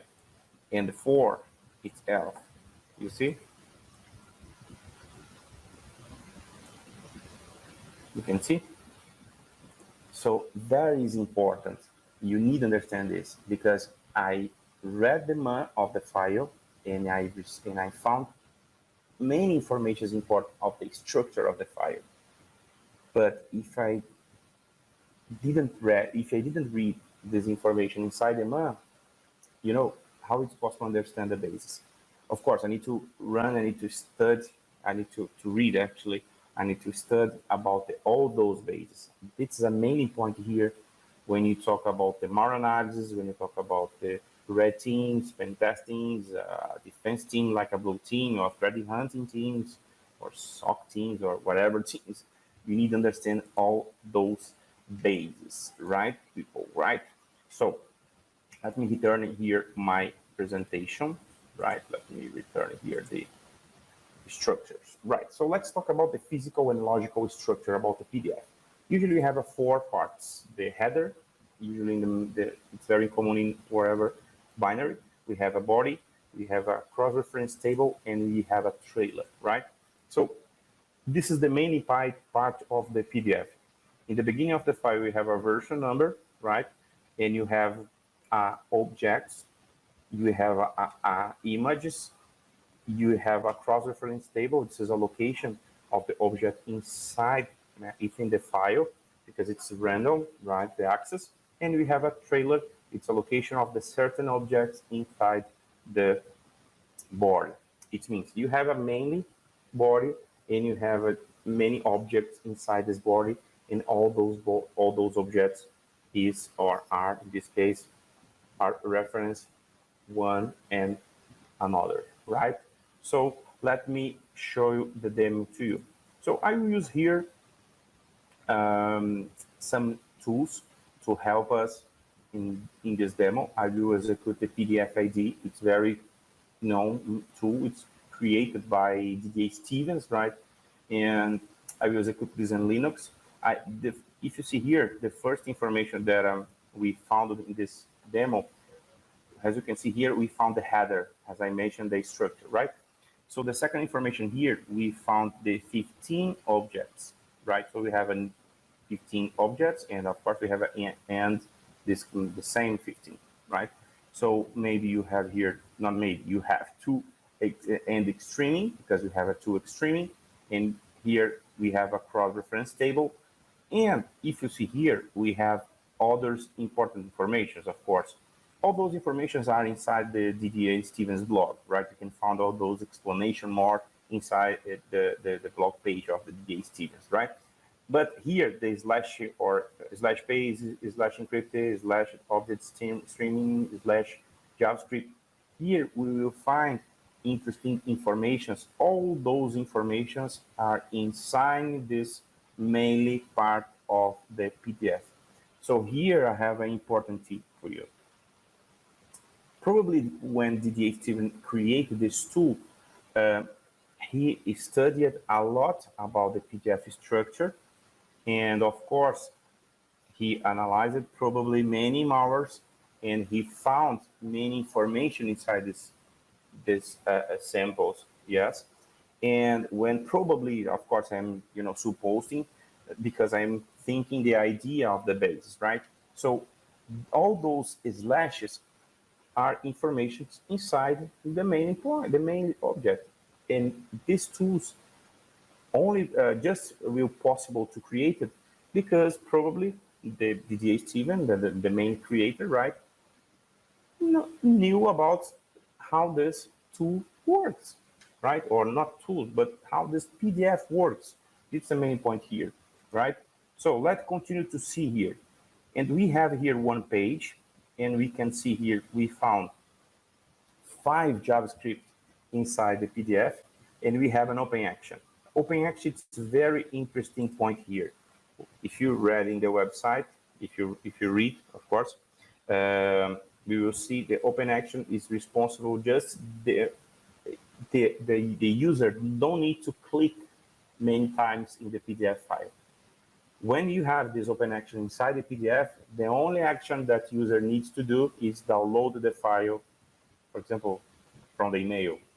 If user receives an email and click in this PDF and download in for example, in the machine, in the Bitman machine or in the own machine, because they have this file has an open action, when the user download this file will execute this open action. In this case, it will execute something inside the PDF, right? So I can suppose, of course, if have an open action, and if have JavaScript inside the file, and this file just have an only page, and we have some information encrypted, probably it's malicious, but I don't know exactly what is malicious, but it's malicious. I will execute after that the PDF parser. It's another tool created by DDA Stevens. I set the run because I would like to see all those information inside this PDF. And here I will explain something to you. As you can see here, the header. And after that, you can see here the object 1. And here we have object 1, say catalog. And here we can see the referencing. Here's a very interesting point, because the object 1 is referring object 2, object 3, object 4, object 5, 6, and 7, right? And what this means in this case, here it's an interesting point. Do you remember when I explained about the structure? If we have the object, the body. Inside the body, we have objects, reference, or inside or located inside the file, right? So many times no, but all those files or those objects are reference one another, as I will show you here. So take a look. In object one, we have a JavaScript, and we have an open action. Oh, let me return here. We have an object. In this first step, it's an open action. Is these open actions, after this action executed in the victim machine, is executed or will be executed a JavaScript. So here there's evidence that is malicious because the user, when downloaded the file, after that will be executed an open action, and after that will be executed the JavaScript, right? So let's continue to see. So okay, we have an object 2, 3, 4, 5, and take a look here. Let me return one more time here because I have here another information, important information here. Okay, take a look here. Object 4. In this case, object 4 references object 8 and 9 because before we just have an object 1 until 7, but now we have an object 8 and 9, two more objects, right? So let's continue. In object 6, 4, and here we have another reference. Object 7, we have another reference. In object 10, and inside the object 10, we have a JavaScript. You see? Okay. So, and here, let me put, in object 9, take a look what happened here. We have an object 4 because, you know, we have this reference between the objects, and here we have another reference 11, object 11. So we have a beginning, this is the 1 object, and now we have the 1 until 11, right? But when we executed the PDF ID, do you remember how many objects we have inside this file? 15. Don't forget this, right? Here, take a look. We have the object 10. Inside object 10, we have another reference, object 12, right? And we have probably here we have a JavaScript. Okay, take a look here. In object 11, we have here we have another information, different contains a string. So probably we have something inside this string, right? And when do we have this flag the code? Because we need to decode the information, right? And here we have a length. It's like a size of this kind of string, right? So maybe when you see here the size, it's small, okay? And inside of object 12, we have another reference in object 13. And inside this object 13, we have a what? A JavaScript. So let's continue to see what happened. And here, take a look. Contain string in object 13, and you have the same flat decode, but here we have a big size, 3151. Is a big size, right? So here maybe I need to looking more deeply, right? So okay, and we have another object 14, the last, then maybe almost the last, right? And because we have a 15 objects inside here, and we have here the object 15. Okay, so we need to see more deeply of the 13 objects, right? So next step, I will execute a PDF TK. It's another tool. Actually, this tool is not from the Steven, but it's another very interesting tool. I will basically here the command I will execute. I will collect the output of this sample, all those information, because I will extract of this information here, and I will uncompress all this information inside this dump doc text, right? Okay, I will execute this. So now we need to see what information we have inside this dump. And take a look what we will see here. I can see all those information. And take a look here. Here we found the first technique used by the attacker. So here we can see the JavaScript obfuscated. So what the next step? I need to disobfuscate of this information, but here the attacker used this technique, right? So I will see here some informations. I see some parameters that the attacker used in this demo, in this case. So I will copy the code, and I need to, of course, disobfuscate this code to try find some information, right? So I will set this file in HTML. Why? Simple, because when we execute any web applications, usually they use in the JavaScript and HTML and CSS and something like that, right? So I found here the evil parameter, and I will using this evil parameter to try disobfuscate this code, right? So basically, I will see inside this parameter, and I will change to the document writer, right? Because document write actually, because I will need to, the idea here is to try read what information I can find inside this JavaScript obfuscated, right? So take a look what happened here. It's very, very nice what happened here. So after that, I gave the privilege access to access this information, of course, and I will execute this payload.html. So take a look now what happened here in our demo. I will show you. I will found the var, a variable payload. As you can see here, we found a payload, right? So what means exactly in this case? We found here a payload malicious. So first of all, we have a PDF file. Inside the PDF file, we have an open action. This open action, after that, will execute the JavaScript. This JavaScript to us, what? Obfuscated. Inside the JavaScript has a payload.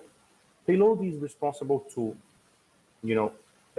load this payload inside the virtual machine, and this code is responsible to call reverse, to call back to the CNC in this case, right?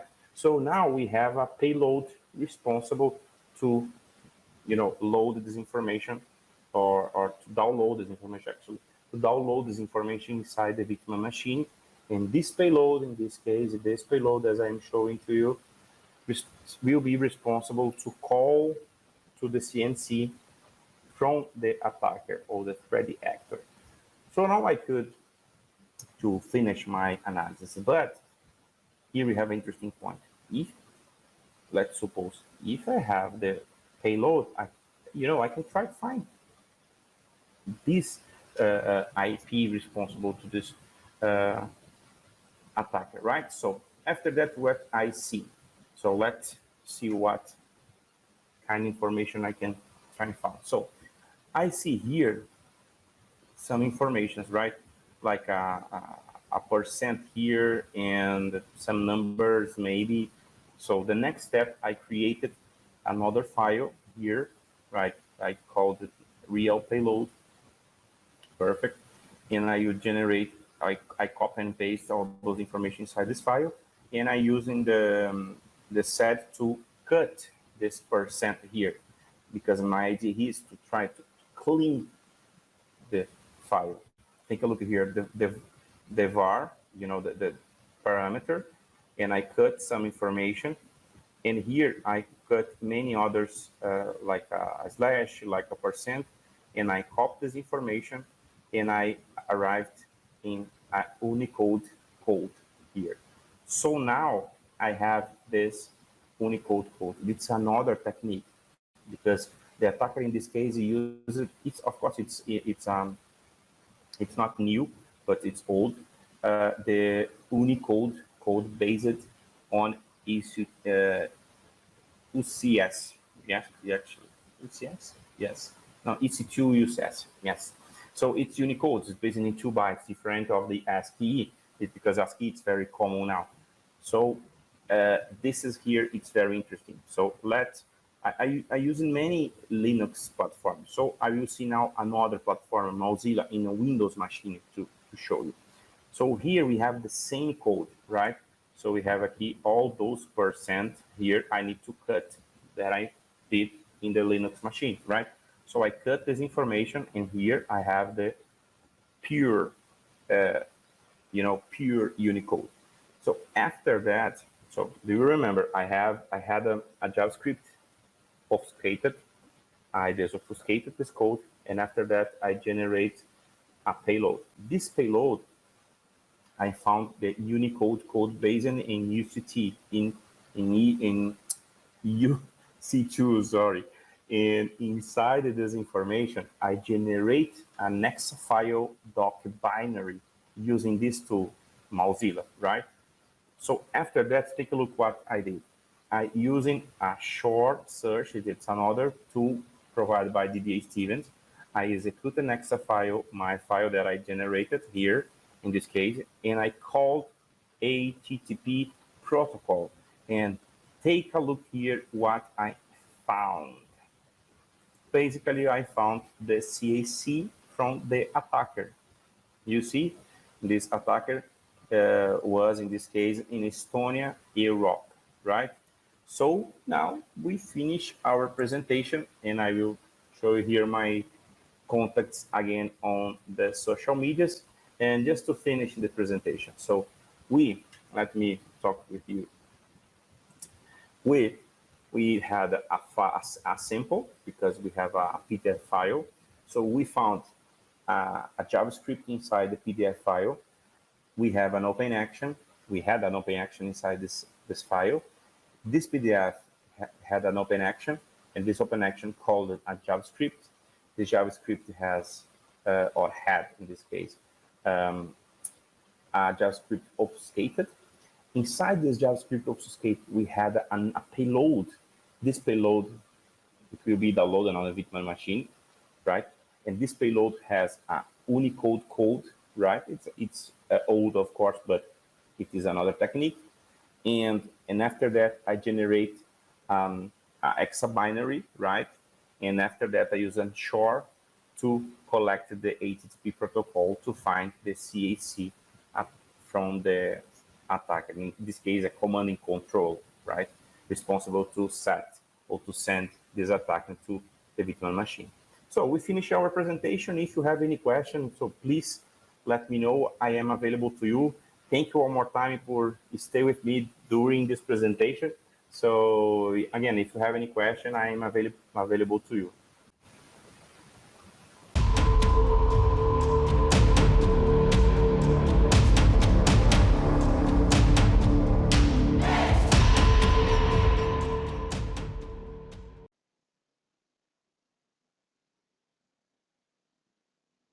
Hello, welcome to Asia Digital Week 2021. Today, I'm presenting for the International Cybersecurity and Digital Services Protection Conference. My name is Song Bak To. My topic of today is, why does your network need zero trust security? I hope during this session today, I can convey the following topics. 1. Help you understand WAN technology and network security as a digital business platform. 2. Understand what is zero trust security. And 3. Know what questions to consider when choosing your next generation network and security platform. Let's start by talking about the way things were. The network of yesterday up to today, right? What were the needs? We needed quality connectivity to legacy, latency-sensitive applications, most of them hosted in the data center. These include legacy ERP applications, legacy HR applications. There might be a few applications in the cloud, such as Salesforce.com, And there were a few employees working from home, right?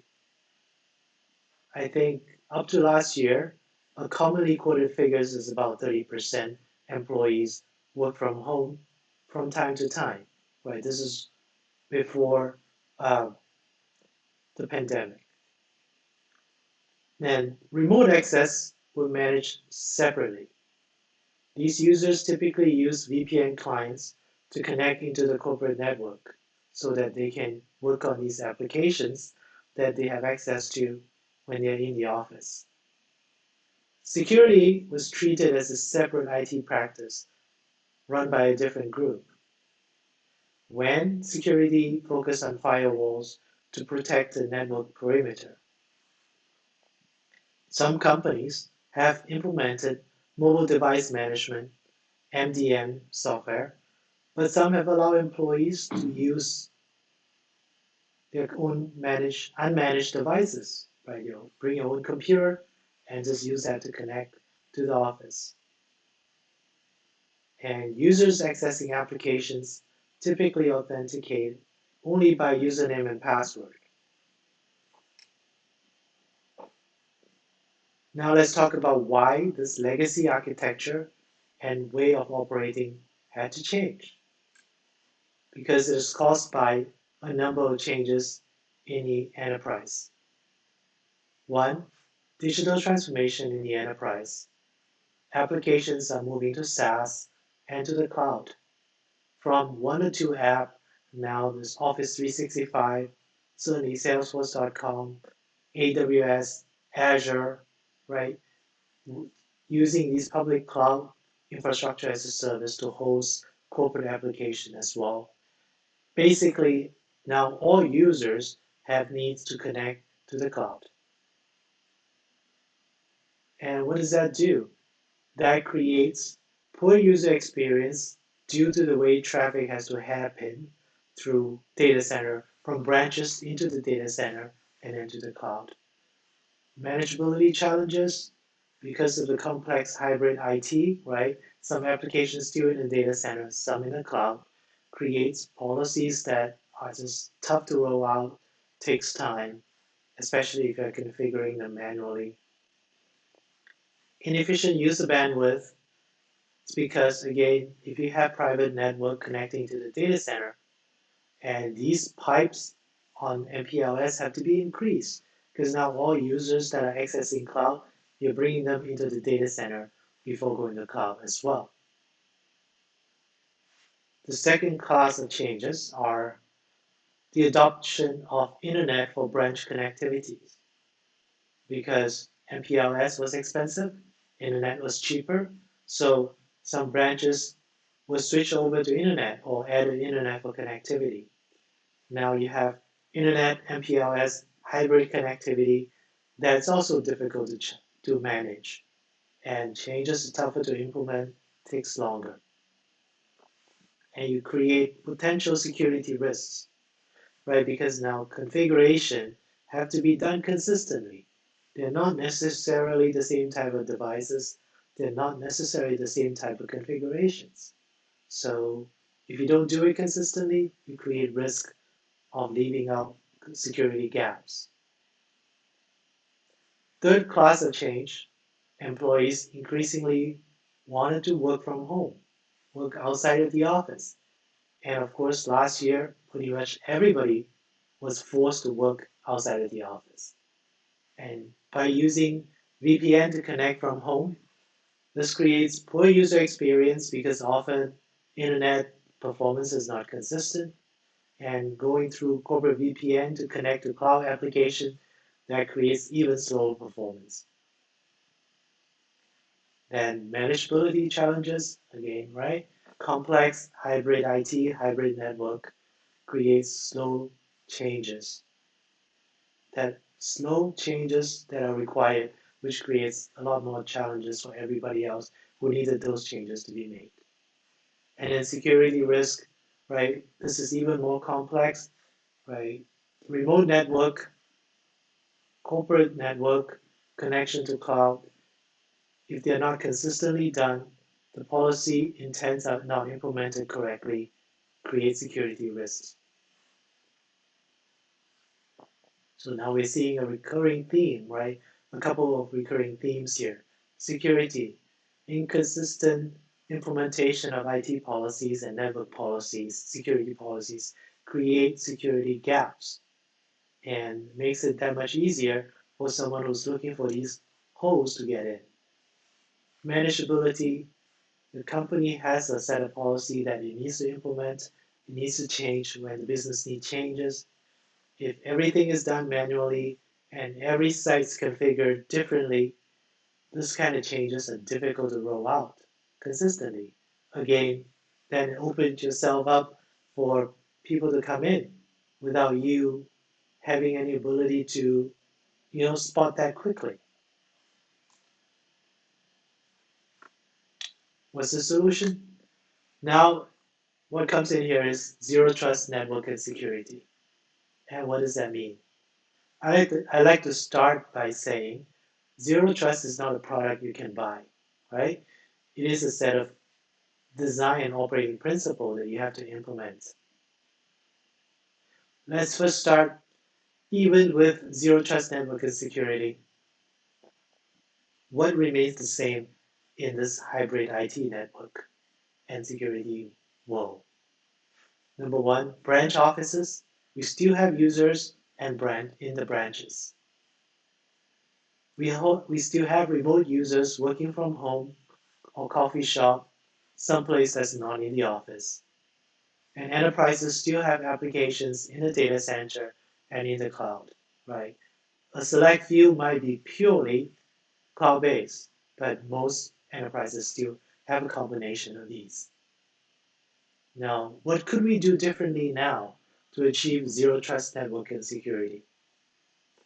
At the branches, you now have the option to deploy SD-WAN routers with built-in firewall functionalities, right? And you can implement direct internet connectivity from the branches to provide better user experience to the cloud.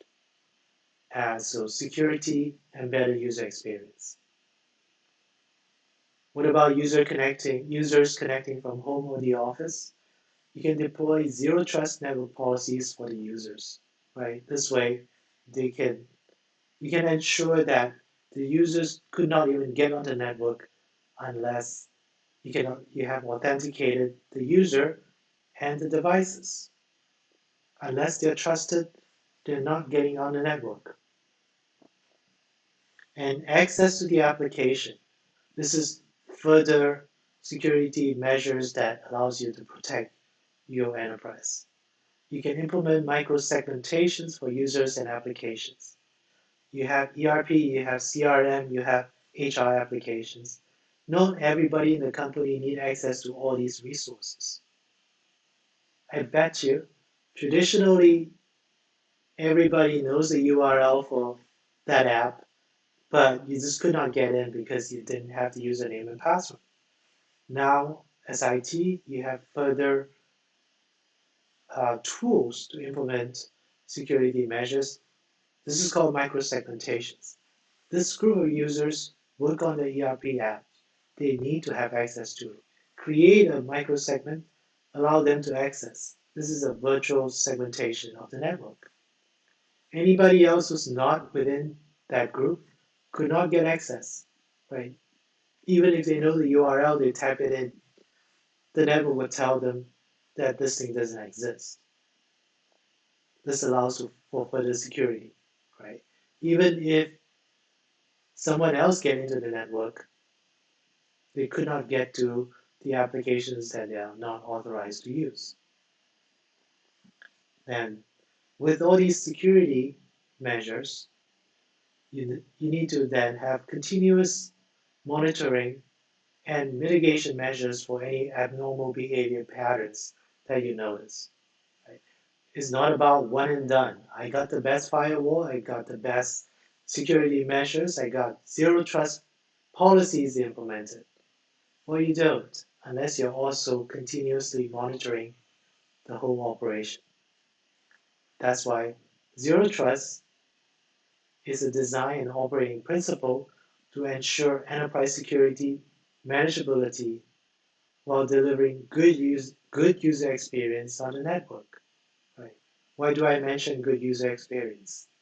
If you implement your IT architecture in a way that's so secure, but no one likes the performance, any access to the application suffers from seconds of delay, that is not a good user experience, and your users will revolt. That is not a successful IT implementation.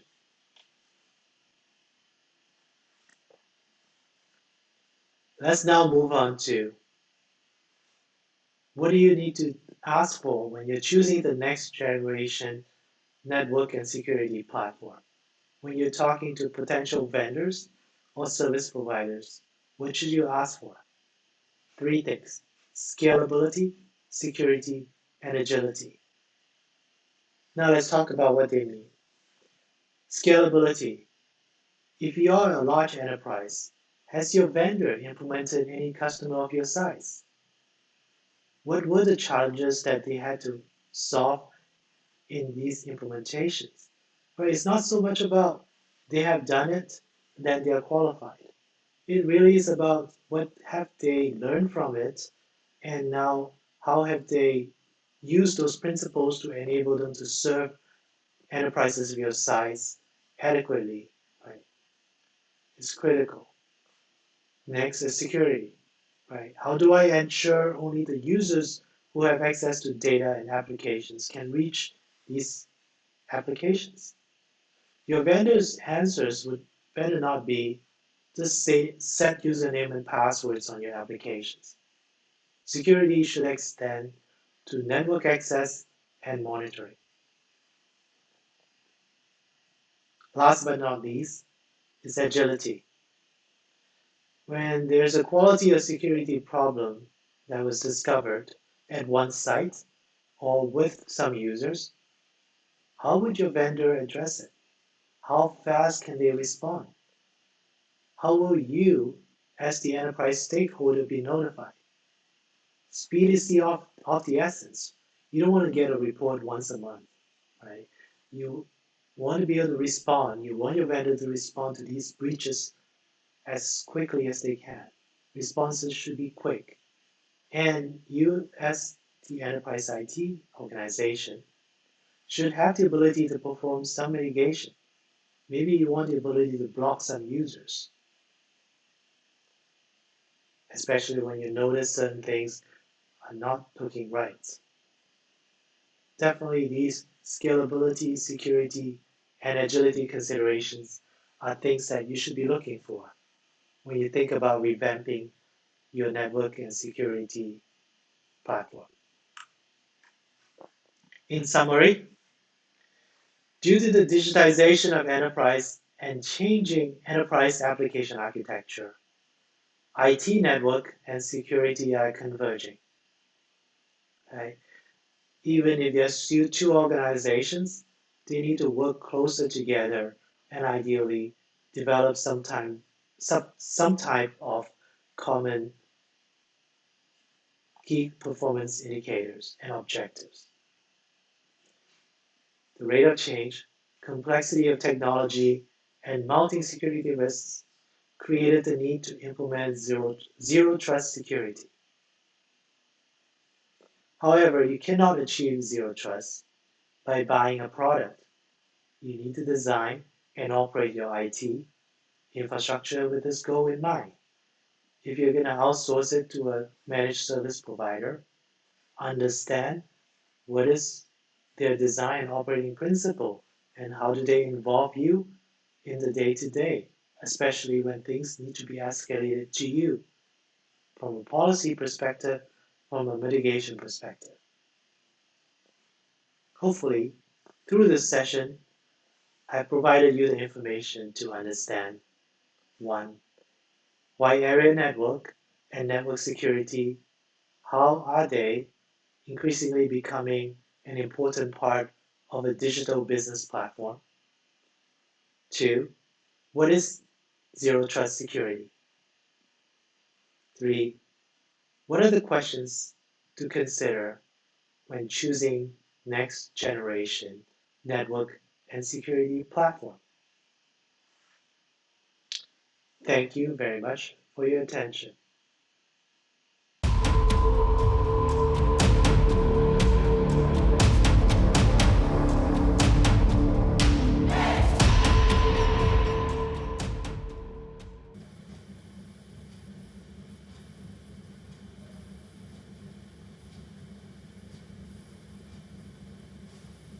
Hello everyone, good day.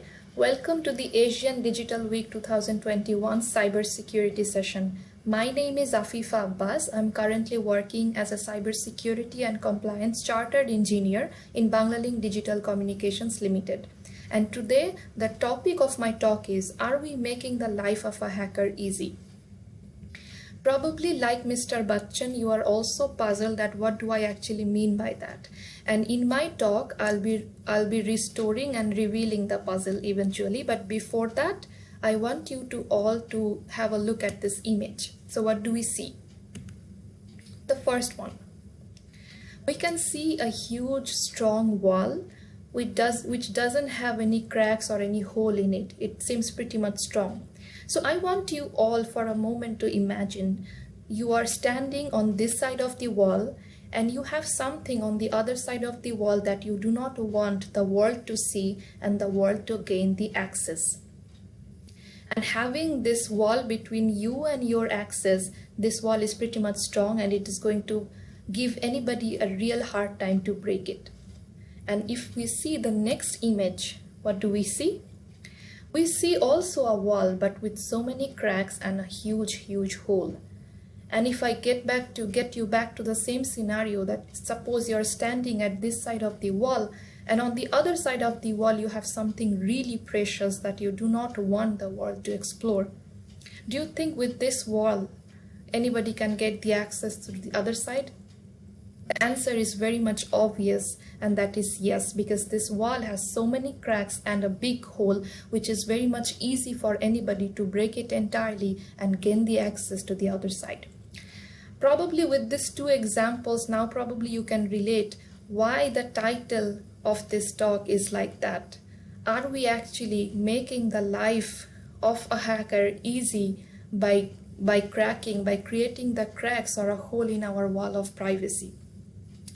So if we have to answer that, if I have to get to the answer to the directly, and the answer would be yes to some extent. But how we are doing it? We are doing it by doing some common cybersecurity mistakes, by network misconfigurations, by falling for some common traps that cyber attackers are offering to us, and by following some misconceptions and myths and false beliefs what is roaming around in the cybersecurity industry. So in my talk, I will be highlighting these three, and let's proceed. So first, if we have to go to the common cybersecurity misconfigurations, this actually contributes a lot to any cyber incident. And by misconfiguration, what do I mean? Is that anything, any configuration, including the network equipment or any network account or anything online that has been done without following the security best practices and which has been done wrongly. So if I come to the point, there are so many things to discuss under this point, but if I come to the point, number one point, which is not changing the default credentials, this one is on the top of my list because this one is the most common one and the most dangerous one. So I will be discussing this misconfiguration thing from technical perspective and point of view. So for any system administrators, it is when we get any device before putting into the live network, it is like a toy. We play with it, we try to configure it, we just do the necessary testing and everything. But what often we often forget to change the default credentials, which works as a huge contributing factors for any attackers to attack. So that is something we need to change. That is, we need to put the strong passwords, which is easy to remember but hard to guess, to all of our network components so that it becomes hard for any external parties to break it. If I come to the second point, and that is the most alarming one, that password 123 is still your friend. If we go back and explore that, we have so many accounts online, we have so many access to our network components probably within our organization. And if we can explore and go back and do some research, we will figure out that probably around 5 to 10% of our network devices, if and or also some online accounts are having this easily guessable password. So when you have this sort of password, it gives the attacker another avenue, to generate the attacks using the brute force and dictionary technique, and the success rate is high. So this is something, another misconfiguration that cybersecurity industry is having in common. If we go to the next point, and that is exposing blacklisted ports in internet. So by blacklisted ports, what do I mean is that RDP, SSH and Telnet. So just to let you know one thing, that when any attacker makes any attack, before generating any attack, what they do, they try to study something, or they try the entire scanning regarding that network. So when they perform the external scanning, and if they find that these blacklisted ports are exposed in internet, it becomes easy for them. It gives them another door to target the network and gain the access. So in that case, for any organization, we cannot afford to do that. So exposing blacklisted ports like SSH, Telnet and RDP is absolutely a no-go. Then exposing vulnerable systems in internet. Every other day, any system is getting vulnerable because they are the vulnerabilities are getting exploitable. So the thing is that if we put that devices in our border network, that would be an easy access for any attacker to get into any network. So that is something we cannot do. And in our border network, all the new devices needs to be updated in terms of software and in OS version. We also do the mistake of directory by enabling the directory listing in our network. That is something is part of another misconfiguration. The most popular one is also procrastination on software updates. So the thing is that when we have any software updates released, it can be in your Android phone, it can be any server or your workstation. So along with giving you the added features, it also gives you the stronger security posture. So when you are updated, it means that you're stronger than anyone else. So next time when your Android phone gives you the pop-up that new update has been released, and to install the update, click on OK. Make sure that we don't ignore it. The next point is super important, and that is turn off the logging. And we often do this mistake a lot within the network. So what happens that when our logging is not enabled, so what happens that during any incident, we won't really get to know what exactly happened during that incident, and we never get to know the root cause of that incident. And as a result, that incident keeps on happening again and again. So when in any system we have the logging enabled, that means that it is like a language between the system and the person, or between the system and the investigator, to tell the investigator what exactly happened that day, so that the investigator can take the necessary action, so that the same incident doesn't get repeated again and again for the next time. And that is very important. Then we keep the configuration files unencrypted. So when any attacker is somehow getting the access to any configuration file of any system, and when they get the unencrypted credential within the configuration file, it gives them another avenue to make the lateral movement within the network. And then we try to expose the internet facing applications with HTTP only, without any TLS 1.2 enabled, which is also very dangerous. And especially for internet facing applications, we cannot afford to do this at all. And the next is publishing home Wi-Fi without password. Now that we are all working from home, we use our home Wi-Fi. And just imagine that your home Wi-Fi doesn't have any password, which means that your neighbor can use the same password as well. And if your neighbor turns out to be an attacker, then there is a possibility that that person can track or can sniff out all the transactions you are making using that same Wi-Fi. So it is another part of big mistake in the cybersecurity world.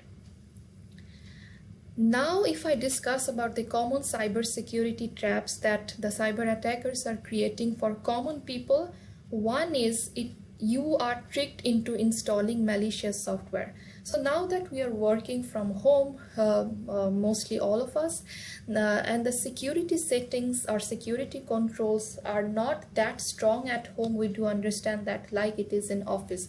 So if accidentally we are getting directed into any false website, then from that website, if we try to download anything lucrative, suppose the website is offering any free antivirus or any free software which is in real very expensive, then we try to click it and install it. But as a result, what really happens, if the malware gets installed in your network, it tries to it has the capability to encrypt your entire files and folder, and they demand a huge ransom in order to decrypt that files and folder, and there is no guarantee that even though you do so, you will get your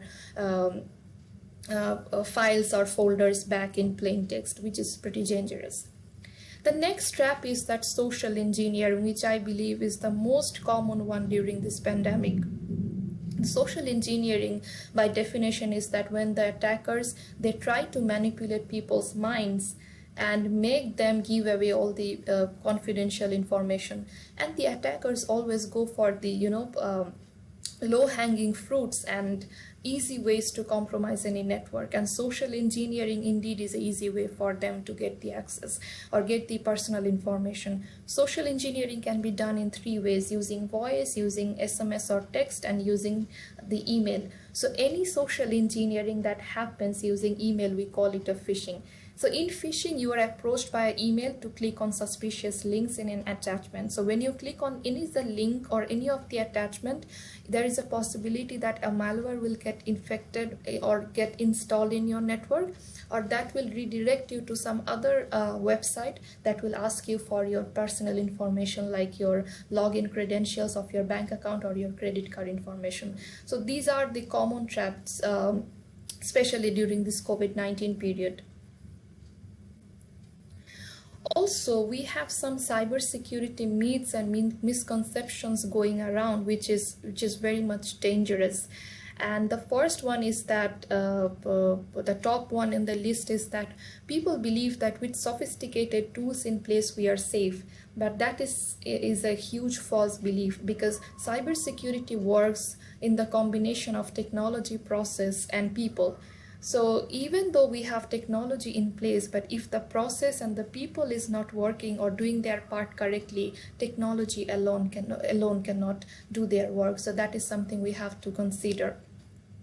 Then many companies claim that we perform penetration testing regularly, which is very much good, which is very much appreciated. But the thing is that we need to consider whether we are actually taking actions regarding the results of the penetration testing, whether the vulnerabilities that we are getting, whether the trend and the trend graph is going down or not, or whether it is increasing. If it is increasing, then there is something seriously wrong in our evaluation. The next one is that we should only secure internet-facing applications, which is a huge misconception. In terms of cybersecurity, we have to secure not only internet-facing applications, but also inside network equally, with equal significance. Then few people say that we have never experienced a cyber attack, so our security posture is strong. This is also another misconception. The thing is that this is like a COVID. When people say that I'm not infected with COVID, it means that my immune system is very much strong. But the thing is that tomorrow you can get infected. And if you feel like that way and you don't wear mask, it doesn't help. So it is the similar thing like cybersecurity. This is the similar way the cybersecurity works. I mean, if it didn't happen to you today, and then by believing that if you stop taking steps or initiatives or stop following the best practices, it is not going to help. Then there is a saying that cyber threats come from external actors, but in one of the surveys it has been given that 75% of cyber attacks usually happen because of internal actors, unwillingly and in subconscious mind. So this is something is also not true. And if I consider the last one, that antivirus and anti-malware software are enough to keep a business safe. So to stress on it, antivirus and anti-malware software are important, are equally important, and they have their limited job to perform. But the thing is that in cybersecurity, we do have one concept which is called defense in depth. So they can protect in a particular layer, but they are not able to protect any system for other layers, and for other layers we would need other controls. Moving on, people say that a third-party security provider will secure everything, and that is a huge misconception for which people suffer a lot. Any organizations, they tend to suffer a lot. So the thing is that third-party security providers, they are definitely there to help, but we also need to have a proper governance process to know that what are the data the third parties are accessing, and how they are utilizing our data. We need to have a full control on the visibility on that part.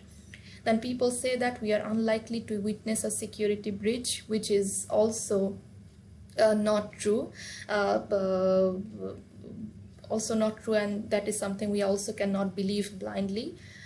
Then the eighth one is that security is the responsibility of the security department. That is something my favorite, because I get to face this comment a lot. In that case, I would like to highlight one thing, that when any employee is getting onboarded to any organization, that employee is also getting onboarded to cybersecurity team virtually, which means that that person is solely responsible for the cybersecurity acts of his accounts, of his workstations. Cybersecurity team will always there to help, always there to support, but the end-to-end action needs to be taken by the individuals. And that is the reason in cybersecurity industry there is a saying that it is everybody's responsibility, not only to cybersecurity team. Then people believe strongly that we have achieved complete cybersecurity, but the thing is that in real world there is nothing called complete cybersecurity. There is nothing called 100% cybersecurity. We can only mitigate the risk. Then the thing is that people say cyber criminals, they don't target small and mid-sized businesses. But in reality, the thing is that for cyber criminals, it doesn't matter whether the business is small, large, or mid-sized. What all matters to them, whether they have anything easy to access or not. It can be any business side. As long as they have things to access, it doesn't matter. The size doesn't matter. They just go for it and they just exploit it. The last one is very important, and I would stress a bit on this, that people say we will know immediately if any of our system is compromised. This is applicable only to those organizations for which the monitoring is in place and the monitoring is very much strong. But the thing is that in reality, in many companies, it took years, months, and days to even to detect any particular cyber attack. So that is not always true. But yes, in order to make that happen, we have to make sure that we have a strong cybersecurity operations center and strong monitoring in place. So if we take the key takeaway from this talk, so the first one would be misconfigurations need to be fixed. We cannot afford to make any mistakes in our network because cyber attackers are always looking for it. Number two is that we have to watch for the traps. We have to trust our instinct in case of cybersecurity.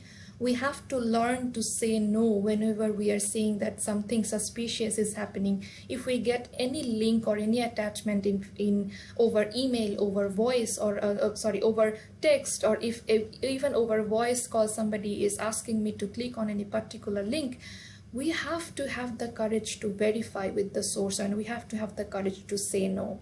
And we have to think twice before clicking on any link. The third one is that we have to get away from the false beliefs of the cybersecurity. Otherwise, we won't be able to create a cybersecurity culture within an organization. And the last but not the least, that we have to follow the security simple best practices. So I'm almost at the end of my talk, and before I finish, I would like to leave you all with one question, and that is, it takes years, a lot of effort, and a lot of knowledge for any attacker to compromise a system, but it takes a little less for us to protect our system. So my question to you all would be, if they are ready to give their best and all effort to compromise, then why can't we do a little less to prevent our system or to protect our system? So if they can give us the hard time, we can give them the harder time. If they can do it, we can all do it together also. So thank you all. Thank you so much.